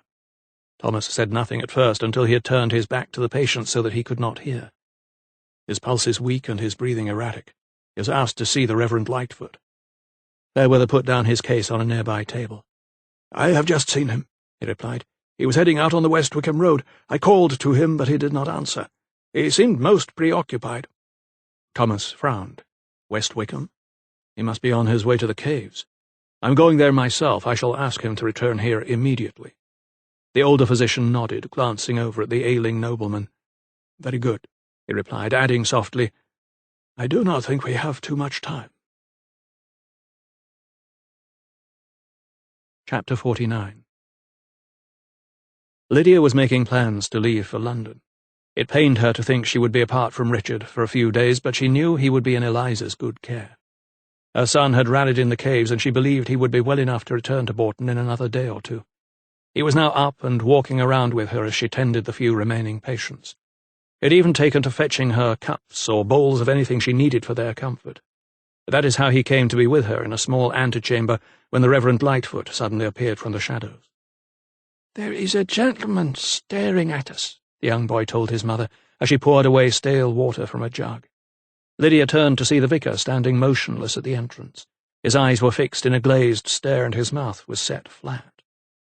"Reverend Lightfoot," she greeted him, a little startled. "How kind of you to call again." For a moment he simply stood looking at the two of them in silence, leaning on his cane. A long cape was draped about his shoulders. He stepped forward and smiled a taut smile. "Good day to you both," he greeted. But his presence seemed to trouble the child, who hurried over to his mother and hid behind her skirts. "Are you come to conduct a service, sir?" she asked. The vicar stopped a few inches away from her and tipped his head oddly. "I think not," he replied. "Then you wish to see your parishioners?" Lydia was still smiling politely, but beginning to feel a little uneasy. The vicar shook his head and clicked his tongue. "Wrong again, I fear." This time his tone was tinged with a strangeness that made her pause. She shook her head. "I'm afraid I do not understand." "Oh, but I think you do." The flat smile disappeared as soon as it had come, and he pointed to Richard's limp arm with his cane. "You see, Your ladyship, I know about the boy." Lydia smiled nervously and squeezed the child's hand. "Yes, I told you. He is my son." For a moment she stood confused, but he shook his head and looked her in the eye. "I know your darkest secret." She worked her face into another smile and shrugged. "I do not understand your meaning, sir." "Oh, but you do," he said, shaking his head and moving slowly toward her.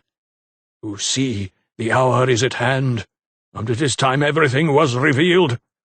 You can no longer hide from the light in your cave. It is time your secret was uncovered." "Secret?" She felt bile rise in her throat. "Shall I tell your son how he came to have a withered arm?" Lydia's eyes opened wide. "How do you know?" she gasped. There was a strange glint in the vicar's eye, and his voice became infused with disdain.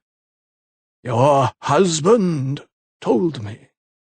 I was his confessor, remember?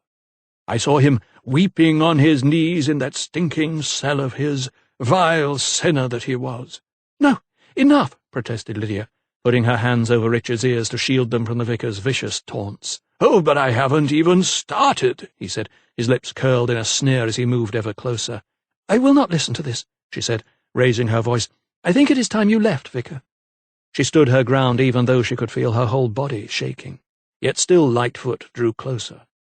"I am not going anywhere, your ladyship, until I have accomplished what I set out to do."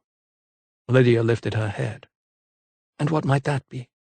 She was staring into his eyes, but they told her little, only that he seemed intent on her humiliation. "I want the boy."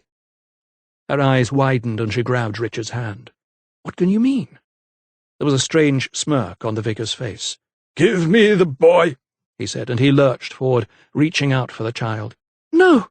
screamed Lydia, grabbing Richard by the wrist. She bolted out of the chamber and into the passageway. The boy screamed, and the vicar darted after them.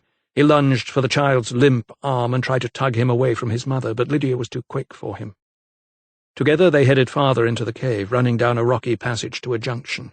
Ducking under a low outcrop, they wound their way through a narrow tunnel that opened out into another small chamber. A flaming sconce had lit their way along the passage, but its arc of sickly light did not reach far, and they were plunged into semi-darkness.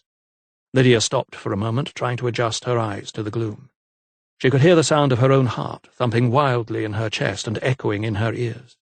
It was then that she became aware of a presence in the chamber. Narrowing her eyes to focus, she saw a figure silhouetted against a large boulder, a dark, smooth shape, slumped, head bowed, lolling against the rock. She looked behind her. Lightfoot had not yet caught up with them.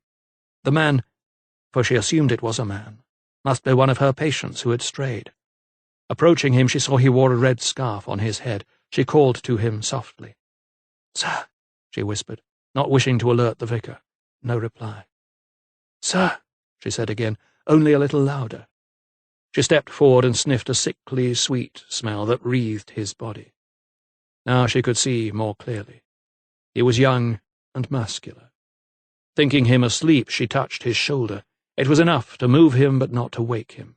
His body lolled to one side and fell to the ground. It was only then she saw that the back of his shirt was caked in blood, and the blowflies were already feasting on him. Chapter 50. Thomas heard Lydia scream as he reached the entrance of the cave. The blood-curdling cries reverberated down the rocky passage. He found Eliza confused and agitated in the passage, a lantern in her hand. "Where is your mistress?" "She and Master Richard are with the vicar," she replied. "What is happening, sir?" "Lightfoot," said Thomas, staring ahead into the darkness. In a split second he realized that Sir Henry had not been confessing to a double murder, he had been accusing the vicar. Snatching Eliza's lantern, he told her, "Go and fetch help." Hurrying to the entrance of the small chamber, the Reverend Lightfoot found Lydia petrified by Joshua Pike's corpse. Her son still grasped onto his mother's hand, and his face was crumpled with fearful tears. The vicar blocked their way, and smiled when he saw the terror in Lydia's eyes. "What ails you, your ladyship?" he jibed. You look as if you have come face to face with your past." His arm flew out to block the narrow entrance, but she managed to duck beneath his arm and turn down the tunnel that led ever deeper underground toward the river Styx. Water dripped from the low ceiling, and underfoot the ground grew more and more uneven. It was becoming increasingly difficult to negotiate. Richards stumbled over a loose rock, but Lydia held him firmly and pulled him up. She knew she had to make it to the steps on the other side of the river. Torches blazed intermittently along the route, and candles flickered on ledges above their heads, casting weak pools of light on the rutted floor. The air was colder here, and she could see her breath curl like smoke. She glanced behind. There were footsteps, fast and steady, but she could not see her hunter. "Come," she whispered to Richard. The terrified child had stopped crying, but she could see his small body was exhausted. Bending low, she scooped him up in her arms. She was thankful he was as light as feather down. Up ahead she could see a large boulder that half blocked the tunnel. She quickened her pace toward it. It was then that she heard Thomas's voice. For a second she froze. Was she dreaming? No. There was his voice again, and it was drawing nearer. She looked at Richard. "We will be safe, my sweet," she whispered, as they ran toward the shelter of the rock. Another few paces, and she managed to squeeze through the narrow gap between the wall and the huge boulder. She willed her heart to stop beating so violently so that she could listen, but it echoed in her ears, deafening her to approaching footsteps. Gently she set Richard down and flattened herself against the cold, damp stone. She signed to him to do the same. From somewhere, she was not sure where, she heard Thomas call her name once more. Only this time he sounded farther away. Then she heard them, slow footsteps. Hidden behind the rock, she turned her head toward the passageway. As soon as she saw the vicar, she would kick out and make him stumble. She waited. Again the footsteps. Leather on stone. Then silence. 10 seconds. 20, 30 passed. Her heart had risen into her mouth, but there was still no sign of her tormentor. Thomas called her name again. Biting her lip, she resisted the urge to reply, knowing that if she did, she would give away her position. So she remained silent, trying to still her quivering body. But what she had not realized was that the tunnel was circular. The vicar crept up from behind. "So there you are," he blurted. Both Lydia and Richard screamed and darted back between the boulder and the wall. "Wait, please wait, your ladyship. I mean you no harm," the Reverend called after them, waving his cane. But Lydia ignored his pleas and headed back along the tunnel toward the river Styx once more. Richard began to cry again, so she took him in her arms, only this time he seemed much heavier. "Not far now," she told him hoarsely. Only another few paces, and she was sure they would reach the river. The steps through the rock and out onto the hillside were just beyond, on the other side. Of that she was sure. With her heart still pounding in her ears, she reached the entrance to the chamber that was dissected by the river. A mist rose from its surface like gathering ghosts in the half-light. It was too deep for her to ford on foot. Her skirts would drag her down. A few paces along the bank she saw the boat, moored. Climbing onto the jetty, with Richard's good arm hooked round her neck, she ventured out over the water and tried lifting the loop of rope from the mooring post. But she could not move it. It was heavy and coarse and hurt her hands. She set the child down on the wooden slats and tried to lift the loop once more, but it was tight against the post and she was not strong enough to shift it. Forced to concede defeat, she grabbed Richard's hand and ran back down the jetty, but it was too late. Reverend Lightfoot had rounded the corner and stood before her. With the water behind them, they were trapped. Now was the time. Another cry would alert Thomas. As the vicar approached, she took a deep breath, filled her lungs, and screamed at the top of her voice. The cry reverberated around the cavern walls. "Dr. Silkstone is coming," she panted, holding her child to her side. "Do not come any closer." Yet still Lightfoot advanced, his steely eyes fixed on her. "You do not understand, your ladyship. I only have your best interests at heart. Believe me," he said. He stretched out a hand toward her. "I am giving you the chance to atone for what you did." "Atone?" repeated Lydia, gripping Richard's shoulders tightly. "You are mad," she cried. Angry tears started to fall down her cheeks. She knew she had to play for time. Thomas would appear any minute. She just had to keep this evil lunatic talking, she told herself. "Mad?" he echoed.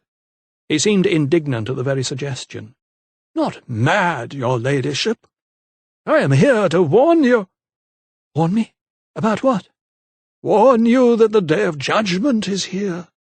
Last night, God sent his angels to the righteous, but there is still time for you to be saved." Lydia clasped Richard tightly. His small body was trembling with terror. "Saved from what?" "From eternal damnation, of course." He nodded his silver head sympathetically, as if he were speaking to a child. "What are you talking about?" snapped Lydia, her body tensing. "Why, after you tried to murder your own son, of course." He pointed to Richard with his cane. "Was not that the reason you tried to take your own life?" Lydia stared at her tormentor, transfixed. "How did you—" The vicar threw his head back and let out an odd laugh. "I was there at your bedside, my dear. I listened to your feverish ranting.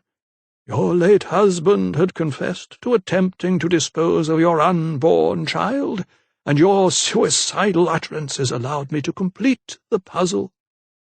Lydia began to shake, and she let out a strangled cry.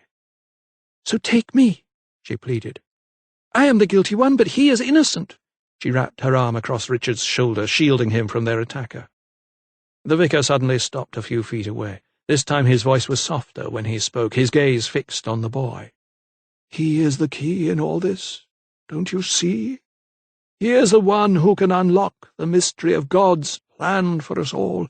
He is the one I want." At these words his eyes suddenly widened, and he began edging toward them both once more, out over the wooden slats of the jetty. "Get back!" shouted Lydia. "You shall not touch a hair on his head." And she stepped in front of her son. But Lightfoot took no notice, and his pace grew faster. "Get back!" she screamed once more. Lydia's last cry had come from somewhere deep within the labyrinth. She was in a large chamber. Thomas could tell that by the resonance of the echoes. There was a longer delay between each one.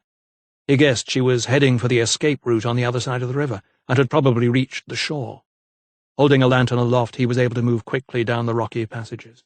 A fragment of torn lace from the hem of Lydia's petticoat had led him down the right route at a junction. Now he could see the opening to the river chamber up ahead, but he still wanted the element of surprise on his side. Peering round a jagged outcrop, he saw the vicar standing at the end of the jetty, looking out into the water. He could hear splashing and cries. Rushing forward, he saw Lydia flailing in the water, the weight of her dress making it impossible for her to climb out. But instead of throwing her a rope, Lightfoot was ignoring her pleas and manhandling Richard. The boy was screaming and kicking, but the vicar shoved him into the waiting boat and jumped in after him. "Lightfoot!" Thomas called, racing toward the river, where Lydia was still being held fast in the grip of the water. The vicar's head jerked up. "Stay away, Silkstone!" he cried, unhitching the rope. Before Thomas could reach the end of the jetty, he had cast off, leaving Lydia still flailing below. Flinging off his coat, Thomas jumped in the water and grabbed hold of her from behind. His feet reached the bottom, and he was able to heave her back to the jetty. She waved a limp hand. "Please," she panted, "save Richard." Her breath began to come in sobs now, as she reached out with desperate arms toward the boat that was carrying her son away from her. Clasping her by the shoulders, the doctor looked her in the eye. This was no time for hysterics. She needed a cool head. "Go back. Eliza has gone to get help," he panted. "He's heading for the escape route. They can't get far." Still trying to catch her breath, she nodded. "Go," she muttered, squeezing his hand. Wheeling round, Thomas waded waist-deep into the river. From his previous crossing, he knew the water was not too deep. A few feet away, he could see the boat had reached the other side. Lightfoot was heaving the sobbing boy out onto the shore. A moment later, the vicar had disappeared with Richard behind a rocky outcrop. The child's cries grew fainter, and the echoes of footsteps disappeared. Another minute passed before Thomas dragged himself out on the other side. He'd been forced to jettison his shoes, and he felt exhausted from battling against the current. Taking a deep breath, he set off in pursuit once more. He knew the steep stairway was nearby, but he had left his lantern on the far shore, and only a single lamp burned in the passage that led to the inner temple. He began feeling his way blindly along the rock face, listening for the slightest sound. After a few more paces, he heard the patter of falling scree. Lightfoot must have reached the stairway. He knew that Richard would be able to climb fast. His days as a pipe boy would stand him in good stead, but the vicar would find it harder to negotiate the steep, narrow flue. Now he reached a gap in the wall. This was it. With his bare feet he found the first step, a cold ledge of rock, and began to climb. Lightfoot had left a candle burning at the foot of the steps, so at least he could see a little way up. The angle was steep, and he had to clutch onto the ragged outcrops that dotted the sides, heaving himself up. The stairway twisted so that he could only see a few steps at a time. Of Lightfoot and Richard there was no sign until, without warning, a rock, the size of a man's fist, came hurtling toward him, ricocheting off the sides. He ducked just in time to hear it whistle past his face. At least he knew they were still there, although he had no way of telling just how far away, or if he was closing the gap between them. He counted another 20 steps before he craned his neck again to see a welcome sight. Up ahead there was a chink of light. It was weak, but at least it enabled him to see exactly where he was going. Stopping for a moment to catch his breath, he saw that his hands were bleeding where the rocks had cut into them like so many razors. His knees, too, were grazed from kneeling on ledges as sharp as surgeons' knives. He took a deep breath and hauled himself up another flight. Soon he could hear grunts and moans from up above, and he knew he was edging much nearer his target. Rounding another bend, he saw Lightfoot's dark shape squeezing itself through a narrow hole at the top. He froze for a moment, pressing his body against the side of the tunnel. Instead of cold rock, he felt the dampness of the earth through his shirt. For a second he caught a glimpse of the darkening sky as thunderclouds rolled in. Then there was the scraping sound of stone on stone as Lightfoot dragged a slab across the entrance, plunging the tunnel and Thomas into blackness once more. The vicar was heading for the church. Thomas knew that. But what then? His mind suddenly flashed to Richard's baptism and the passage of scripture the vicar had been reading when he entered the room, the trial of Abraham. He had thought it an odd choice at the time, but now it all fell into place. God had told Abraham to sacrifice his only son Isaac to prove his love for him. The sickening thought occurred to Thomas. The vicar wanted to take Richard with him to the top of the tower. Summoning all his strength, he flattened his palms and pushed up against the slab. It did not budge. He tried again, and it shifted a little. Another push, and it moved enough for him to reach through the gap with his fingers and lever it open. Grabbing the sides of the entrance, he heaved his body out to find himself halfway up the hillside above the caves. Looking up the hill, he could see the tall flint walls of the Dashwood mausoleum, and behind that the tower of St. Lawrence Church, topped by its great golden ball. Silhouetted on the grass just above him was the figure of Lightfoot, dragging the boy behind him. Looking down the hill, he saw Lydia, struggling upward. He waved to her, but she signalled for him to go on without her, and he turned to begin the steep ascent. Chapter 51. The clouds above were dark and heavy, and the first drops of storm rain began to fall. In no time at all, the hillside leading up to the church and the golden ball became slippery underfoot. Thomas clung on to clumps of grass to steady himself as he climbed. All the while he kept Lightfoot and his young captive in his sights until they skirted the Dashwood mausoleum and disappeared from view. Toward the top the ground began to flatten out, and Thomas quickened his pace, until the path became level and he could weave in and out of the gravestones that stood in neat rows around the church. He arrived at the great doors of the nave just in time to hear the bolt clatter across, blocking his entry. He was right. Lightfoot intended to take Richard up to the top of the tower. He skirted the nave. The only other possible entry point would be one of the windows. Looking around, he spotted a large slab of stone that had broken off a memorial. Summoning his strength, he picked it up and hurled it through the stained glass, shattering it into 1,000 pieces. Hauling himself up over the stone ledge, he jumped down. He was inside. Glancing to his left, he could see through open doors the narrow stairway that led up to the tower. He headed toward it, but not before he had unbolted the main doors to let Lydia in when she finally reached the church.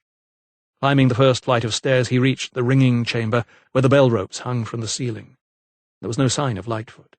He crossed the floor to another stairway that led up past the belfry. Pausing to regain his breath, he heard Richard shout, though he could not make out what he said. With every step he was edging closer, and with renewed vigour he tackled the stairs that led to the open gallery. He arrived just in time to see the vicar doubled over the thin iron railings that barred the open edges of the landing, gasping with exhaustion. It was an 80-foot drop to the ground below. "Lightfoot!" Thomas shouted above the wind that buffeted the platform. The storm was gathering and the surrounding trees were being whipped by strong squalls. He drew closer to the vicar, who, despite gasping for breath, still clung on to Richard's arm. "Leave the boy!" called Thomas. "He has done you no harm." The vicar righted himself and looked directly at Thomas. There was a strangeness in his facial features that was new. The stiff lips were slacker, yet the jaw was more prominent. But it was the eyes that revealed the most about the vicar's mental state, Thomas thought. The lids were fully retracted, making them appear bigger, and the pupils were massively dilated. Reason was no remedy in this case, the doctor told himself. Richard was sobbing at the vicar's side, but he pulled him closer. "The boy stays with me," he hissed, waving his cane in the other hand. Thomas told himself there had to be some logical explanation for this behaviour. Why should a man of the cloth suddenly turn into this terrible monster, pursuing a helpless mother and child? Perhaps, he told himself, the strain of bereavement and the ceaseless work with the sick and dying had taken their toll on the Reverend Lightfoot. He had seen it in many a patient before. The gaunt face, the pallor, the occasional flashes of ill temper, and the pent-up emotion that spilled over until the mind seethed and lost control of reason. Perhaps this was what ailed the clergyman. He decided a soft approach would be best. Advancing slowly toward him, he stretched out his arm. "I mean you no harm, sir. Just let the boy go. Think of your wife. Surely this is not what she would have wanted." The vicar glared at Thomas for a moment, and then his features began to soften. "Margaret," he said meekly. Thomas willed his heart to stop drumming in his chest, and the wind to be still so that he could hear what the vicar had to say. At the mention of his late vicar's wife, his mood seemed to alter. The vicar was looking directly at him, but with unseeing eyes. "I will tell you something, Dr. Silkstone," he said, reason suddenly shaping his voice. "I am ashamed to say that my faith died along with Margaret." Suddenly he began stroking Richard's dark curls thoughtfully. "But this child, this innocent, will restore it. Of that I am sure." Thomas frowned. He had made a breakthrough, but he was uncertain about what to do next. All he knew was that the vicar's mind was finely balanced and on the brink of madness. The slightest disturbance could tip him over the edge. "All will be well," he assured him. He began to move slowly toward him. The rain started to fall heavily. It masked Lydia's footsteps as she dragged herself exhausted up the narrow stairs that brought her out onto the landing. Soaked to the skin and barely able to breathe, she clapped eyes on her assailant in the daylight for the first time. Her beloved son was trembling in his grip. All control and all reason deserted her. Instead, a surge of electricity shot through her body like a lightning bolt, and with an unearthly cry she lunged at Lightfoot. "Get away from him!" she screamed, rushing forward with outstretched arms. "No!" shouted Thomas, diving at her and pulling her back, but the vicar's moment of reflection had passed, and Lydia's outburst had broken his mood. Tugging at the child once more, he turned and began dragging him up yet another flight of stairs that led to a small enclosed room just below the roof of the tower. "Stop him!" screamed Lydia, tears streaming down her face. She ran after them. Thomas bounded after her and jerked her back. "'Tis too dangerous. Let me go." Leaving her aside, he scrambled up to the final room. It was deserted. There was only one more flight of steps to the roof. A narrow ladder brought him up into the open air.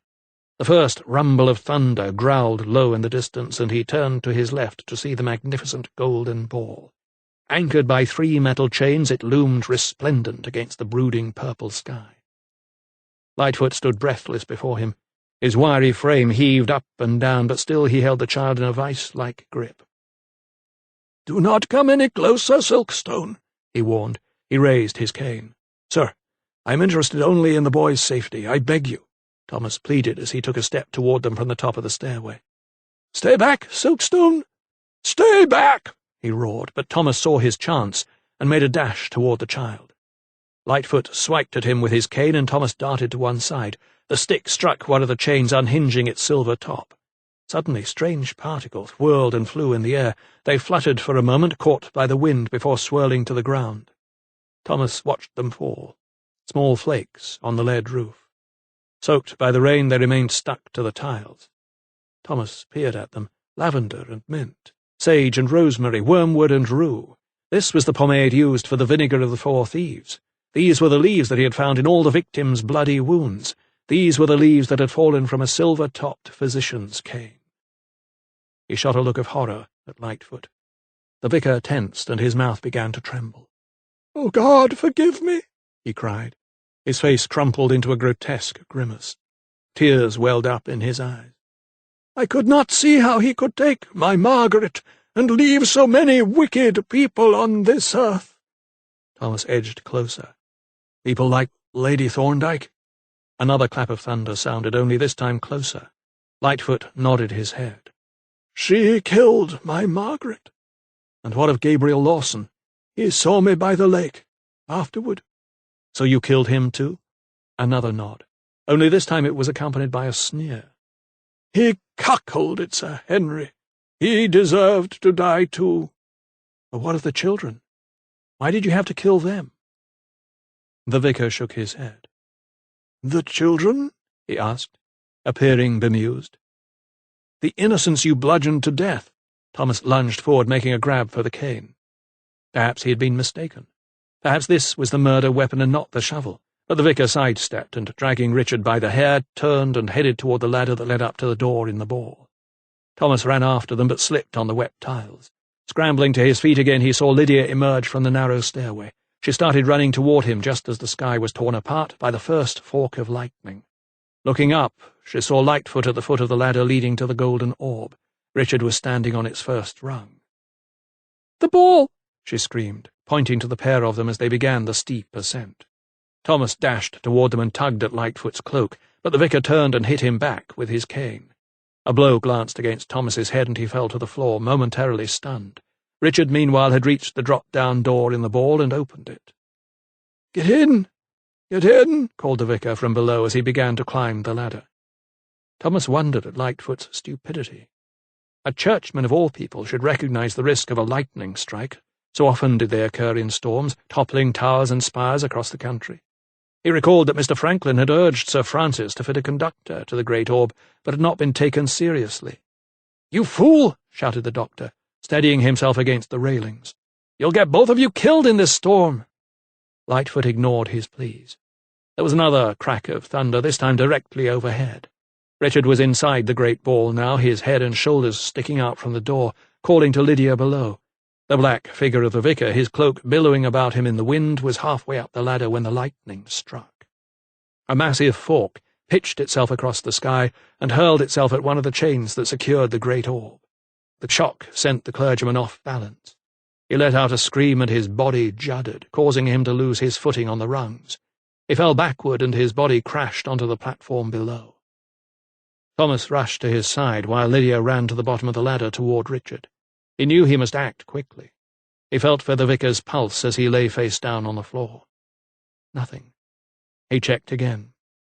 But this time he detected a slight ripple under his fingers as he pressed against the carotid artery. Sliding his hand under his upper torso, Thomas rolled him over. His eyes were shut and there was the smell of singed flesh. Glancing down, he saw that the cloth beneath the vicar's large gold crucifix was burned. Meanwhile, Lydia had hurried to the base of the ladder. "Come down.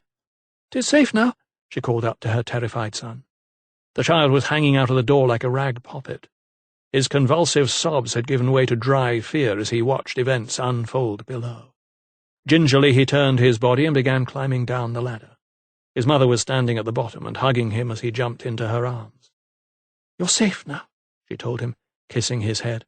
"That man can do you no more harm," she said, looking at the prostrate vicar.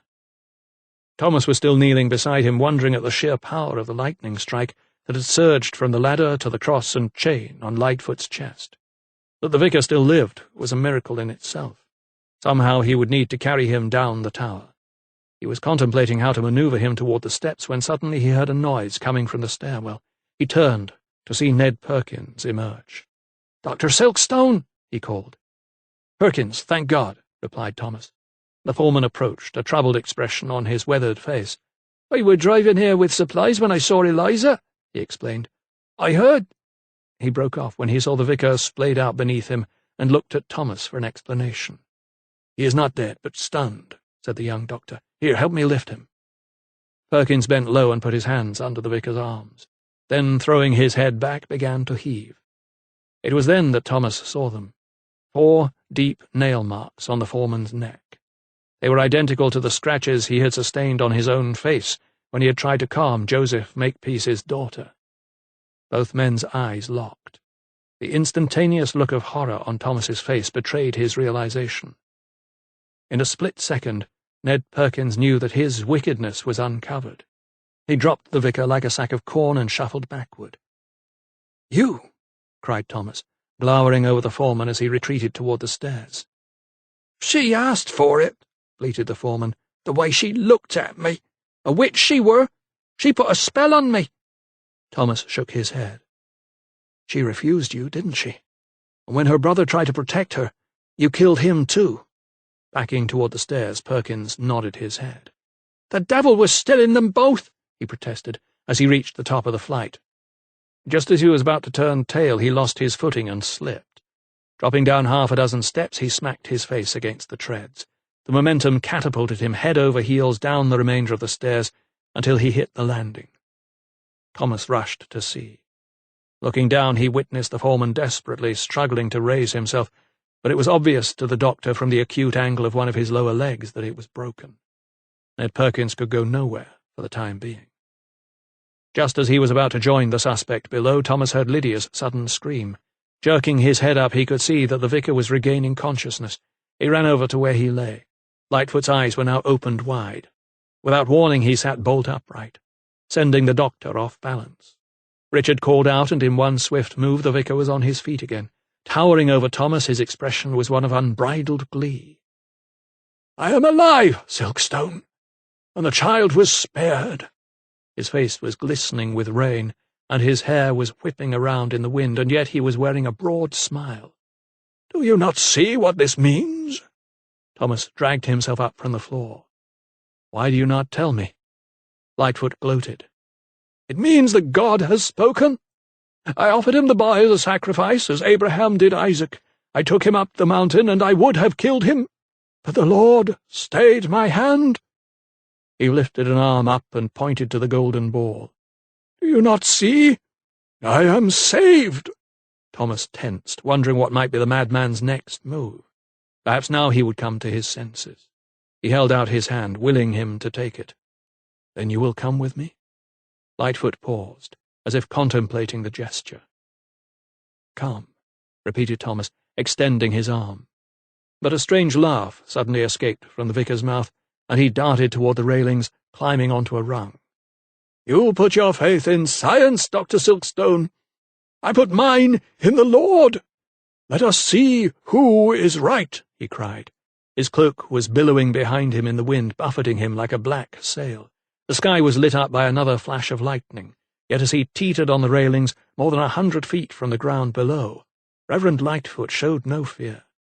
He wore the sublime expression of a man who is entirely certain of his own immortality. With his back to Thomas, he called out, "Is it not written, 'In their hands they shall bear you up, lest you dash your foot against a stone'?" It was a statement rather than a question. There was a confidence in his stance as he spread his cloak outward, as if he had grown great wings, and in one huge bound he leapt off the parapet. No angels came to catch the corners of his cloak and bear him up. No visions appeared in the sky. There was no voice from the heavens. And for a moment the only sound that could be heard above the storm was the sickening thud of the vicar's head as it caught a gravestone before he hit the ground. Chapter 52. The poisonous fog persisted until the beginning of September, when it lifted just as quickly as it had come. Great men pondered on it, churchmen and scientists alike, but those who were most touched by it, the poor and the weak, were not interested in its cause but in its effect. It left in its wake shriveled corn, withered fruit, and shattered lives. Thomas stood with Lydia on the terrace at Boughton Hall, looking out over the once lush gardens that for so many weeks had been deprived of shadows. The roses were nipped in their buds, their heads fallen, and their petals lying scattered on the ground. Amos Kidd would have been saddened to see such a sight, he told himself. He thought of Kidd's widow, Susanna. She had been freed from jail as soon as he had notified the Oxford magistrate of the Reverend Lightfoot's confession. She was now back at home in her cottage, with the remnants of her own life, a torn patchwork quilt with its stitches unravelled. The fog had brought with it so many unforeseen consequences. It had opened some people's hearts and minds to each other, and it had closed others. It had filled some heads with fantastic notions, and others with practical reason. It had turned wicked men to religion, and previously good men into murderers. While the Reverend Lightfoot had allowed the Lord to deliver his justice at the foot of a church tower, the verdict on Ned Perkins had come in court. After conducting a full post-mortem examination, Thomas was able to prove that the foreman had caused the bruising on the Makepeace girl's neck when she resisted his advances. Her brother had tried to defend her, and both had fallen prey to Perkins's frenzied vengeance as he wielded their father's shovel. The enlightened jury was not convinced by the foreman's claim that he had been bewitched, and so he was hanged for the murder of the two children. In his hand, Thomas held a letter that had been delivered a few minutes before. It was from Paris, from Mr. Franklin. The American ambassador to France had confirmed his theory that the sulphurous cloud was indeed made up of gas and ash from a volcanic eruption. The volcano was, he believed, in Iceland. The grass on the lawn in front of them was brown and lifeless. Only the weeds seemed to be growing. Weeds will always grow, thought Thomas. And yet it was the first time in weeks that they were able to breathe freely of the untainted country air. Somewhere in the wood beyond a skylark sang, just one, but to anyone who heard it, its song was as shrill and as sweet and as perfect as any skylark's had ever been. Richard was wheeling a hoop. He was chasing it, like a puppy chases its tail as it spun round and round. He seemed fully recovered from his illness and from his traumas of the last few weeks. Lydia reached for Thomas's hand as they watched the boy at play. "This is a day I thought I might never see," she said softly, a voice full with emotion. Thomas nodded. "It is a wonderful sight."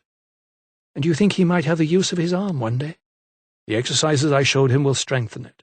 He turned and looked down on her, small as a bird, yet beaming with a mother's pride. "Thank you," she said softly. Thomas was puzzled. "For what?" "For not making me choose between you and Richard." He nodded and smiled. A wise man knows better than to force a mother to choose between him and her child. There was another silence. They had not spoken about Sir Montague or his plans to keep them apart. All charges against Thomas had been dropped, and Sir Henry, although he had recovered from his seizure, had withdrawn any intentions he once had regarding marriage to Lydia. Yet a cloud still hung over them. It may not have contained sulphur dioxide, but it was poisonous nonetheless. As long as the court order was in place, they could never be married. And yet there was hope. Thomas brandished Mr. Franklin's letter once more. The final paragraph contained more news. "A treaty has been signed." Lydia turned.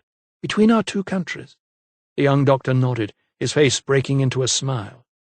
"So you are no longer an enemy?" Thomas put his arm around her. "Our two nations are at peace." "Then does that mean—" She was daring to hope the wardship would be annulled. Thomas shook his head. "No, the order remains. But we do have grounds to fight it in court." Lydia looked triumphant. "So that is what we shall do. We shall engage a lawyer," Thomas butted in, "a trustworthy lawyer." "Yes," she let out a little laugh, acknowledging her mistakes of the past. "A trustworthy lawyer who will fight our case." She paused. "How long will it take?" Thomas knew the wheels of English justice turned so very slowly.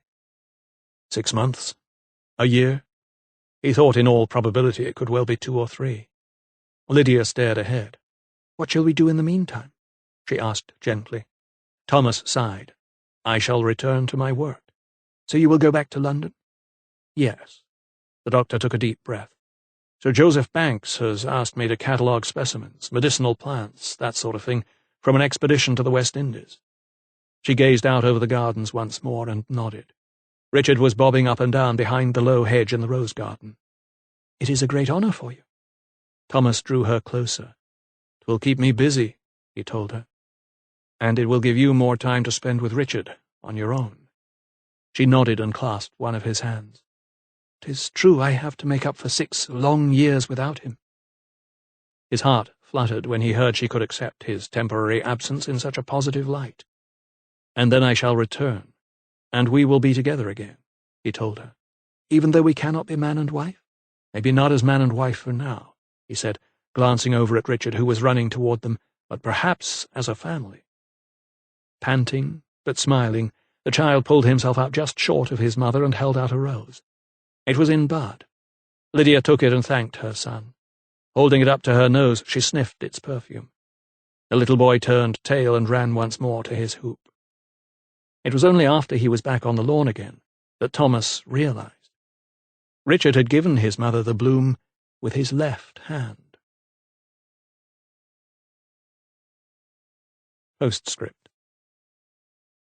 Before the year was out, the normal death rate in Britain is estimated to have risen by a staggering 16.7%, the equivalent to approximately 30,000 extra deaths. Many of these were apparently due to respiratory failure and related conditions. The Great Fog, as it was known, was the greatest natural disaster to hit the country in modern times. It took several months, however, before the phenomenon was attributed to continuous eruptions from the Lucky fissure in Iceland. But there was worse to come. The remaining volcanic gas and ash in the atmosphere diverted the sun's rays and led to the coldest winter for centuries. Many more were to suffer in the coming months. Author's Notes and Acknowledgements. I was first alerted to this most extraordinary and yet hitherto relatively unknown episode in modern British history by a fairly recent phenomenon. In April 2010, most of Scotland and England, and indeed much of northern Europe, found itself at the mercy of a volcanic ash cloud. Thousands of flights were cancelled, millions of air passengers were stranded, and the economic fallout was huge. The eruption of the Eyjafjallajökull volcano in Iceland lasted 23 days, and yet this most recent episode pales in comparison to another eruption in Iceland's modern history. Our 21st-century inconveniences and frustrations were as nothing, compared with what happened when, on June 8, 1783, another eruption in Iceland of the Lucky fissure sent 132 tons of toxic gas hurtling into the atmosphere. The effects were devastating, not just for Iceland, where half the livestock died and a quarter of the population was wiped out due to the subsequent famine, but for a large area of northwest Europe too. Not only that, but contemporary European observers during that period dubbed it an annus mirabilis, or year of awe, because of the remarkable concentration of natural disasters. Added to the inexplicable poisonous fogs were violent thunderstorms, huge hailstones that reportedly killed cattle, and even frequent meteor sightings. There is little wonder that many people at the time feared the biblical Day of Judgment was near. What we now know to be the simultaneous eruption of 130 craters along the huge Lucky fissure sent lethal clouds of sulfur dioxide and fluorine into the atmosphere. Some saw the resulting poisonous haze as an act of God, while others at the dawn of the European Enlightenment regarded it as a scientific phenomenon, although its cause was not known at the time. It was Benjamin Franklin who first postulated the theory that a volcanic eruption in Iceland was responsible. It seems that until we experienced our own Great Fog, the catastrophic effects of Lucky seemed to remain largely forgotten, because of the equally momentous political events of the time, such as the American War of Independence and the French Revolution. Nevertheless, from the natural disaster there are many lessons to be learned. This is a work of fiction, and as such I have taken liberties with the facts to enhance the dramatic tension of the story. Scientists are still debating the full impact of the Lucky eruption. The Great Fog may not have been associated with a volcanic ashfall, and its arrival would certainly not have been as dramatic as portrayed in the previous pages. Nor could it have been predicted. Yet its study could prove vital to our own future. When Lucky does erupt again, we need to be more prepared to deal with its deadly fallout. If we are not, then the consequences could be even more serious than they were 230 years ago. In my research, I am indebted to the staff at the Museum of English Rural Life, Reading, Gilbert White's House, Selborne, Hampshire, the Hellfire Caves and St. Lawrence's Church, West Wickham, the Museum of Methodism, City Road, London, and Benjamin Franklin's House, Craven Street, London. Thanks also go to Dr. Kate Dyerson, Dr. Richard Payne of Manchester, John and Alicia Makin, my agent Melissa Jaglinski, and my editor John Scognamiglio. England, 2012.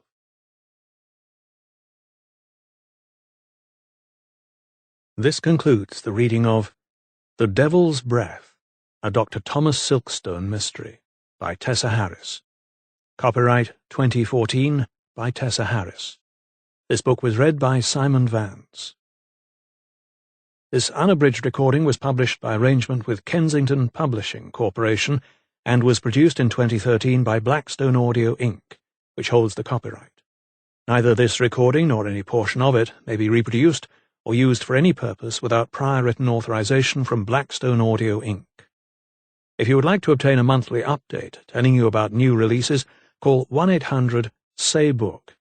That's 1-800-729-2665. For a complete listing of our titles, visit our website at www.downpour.com. Thank you.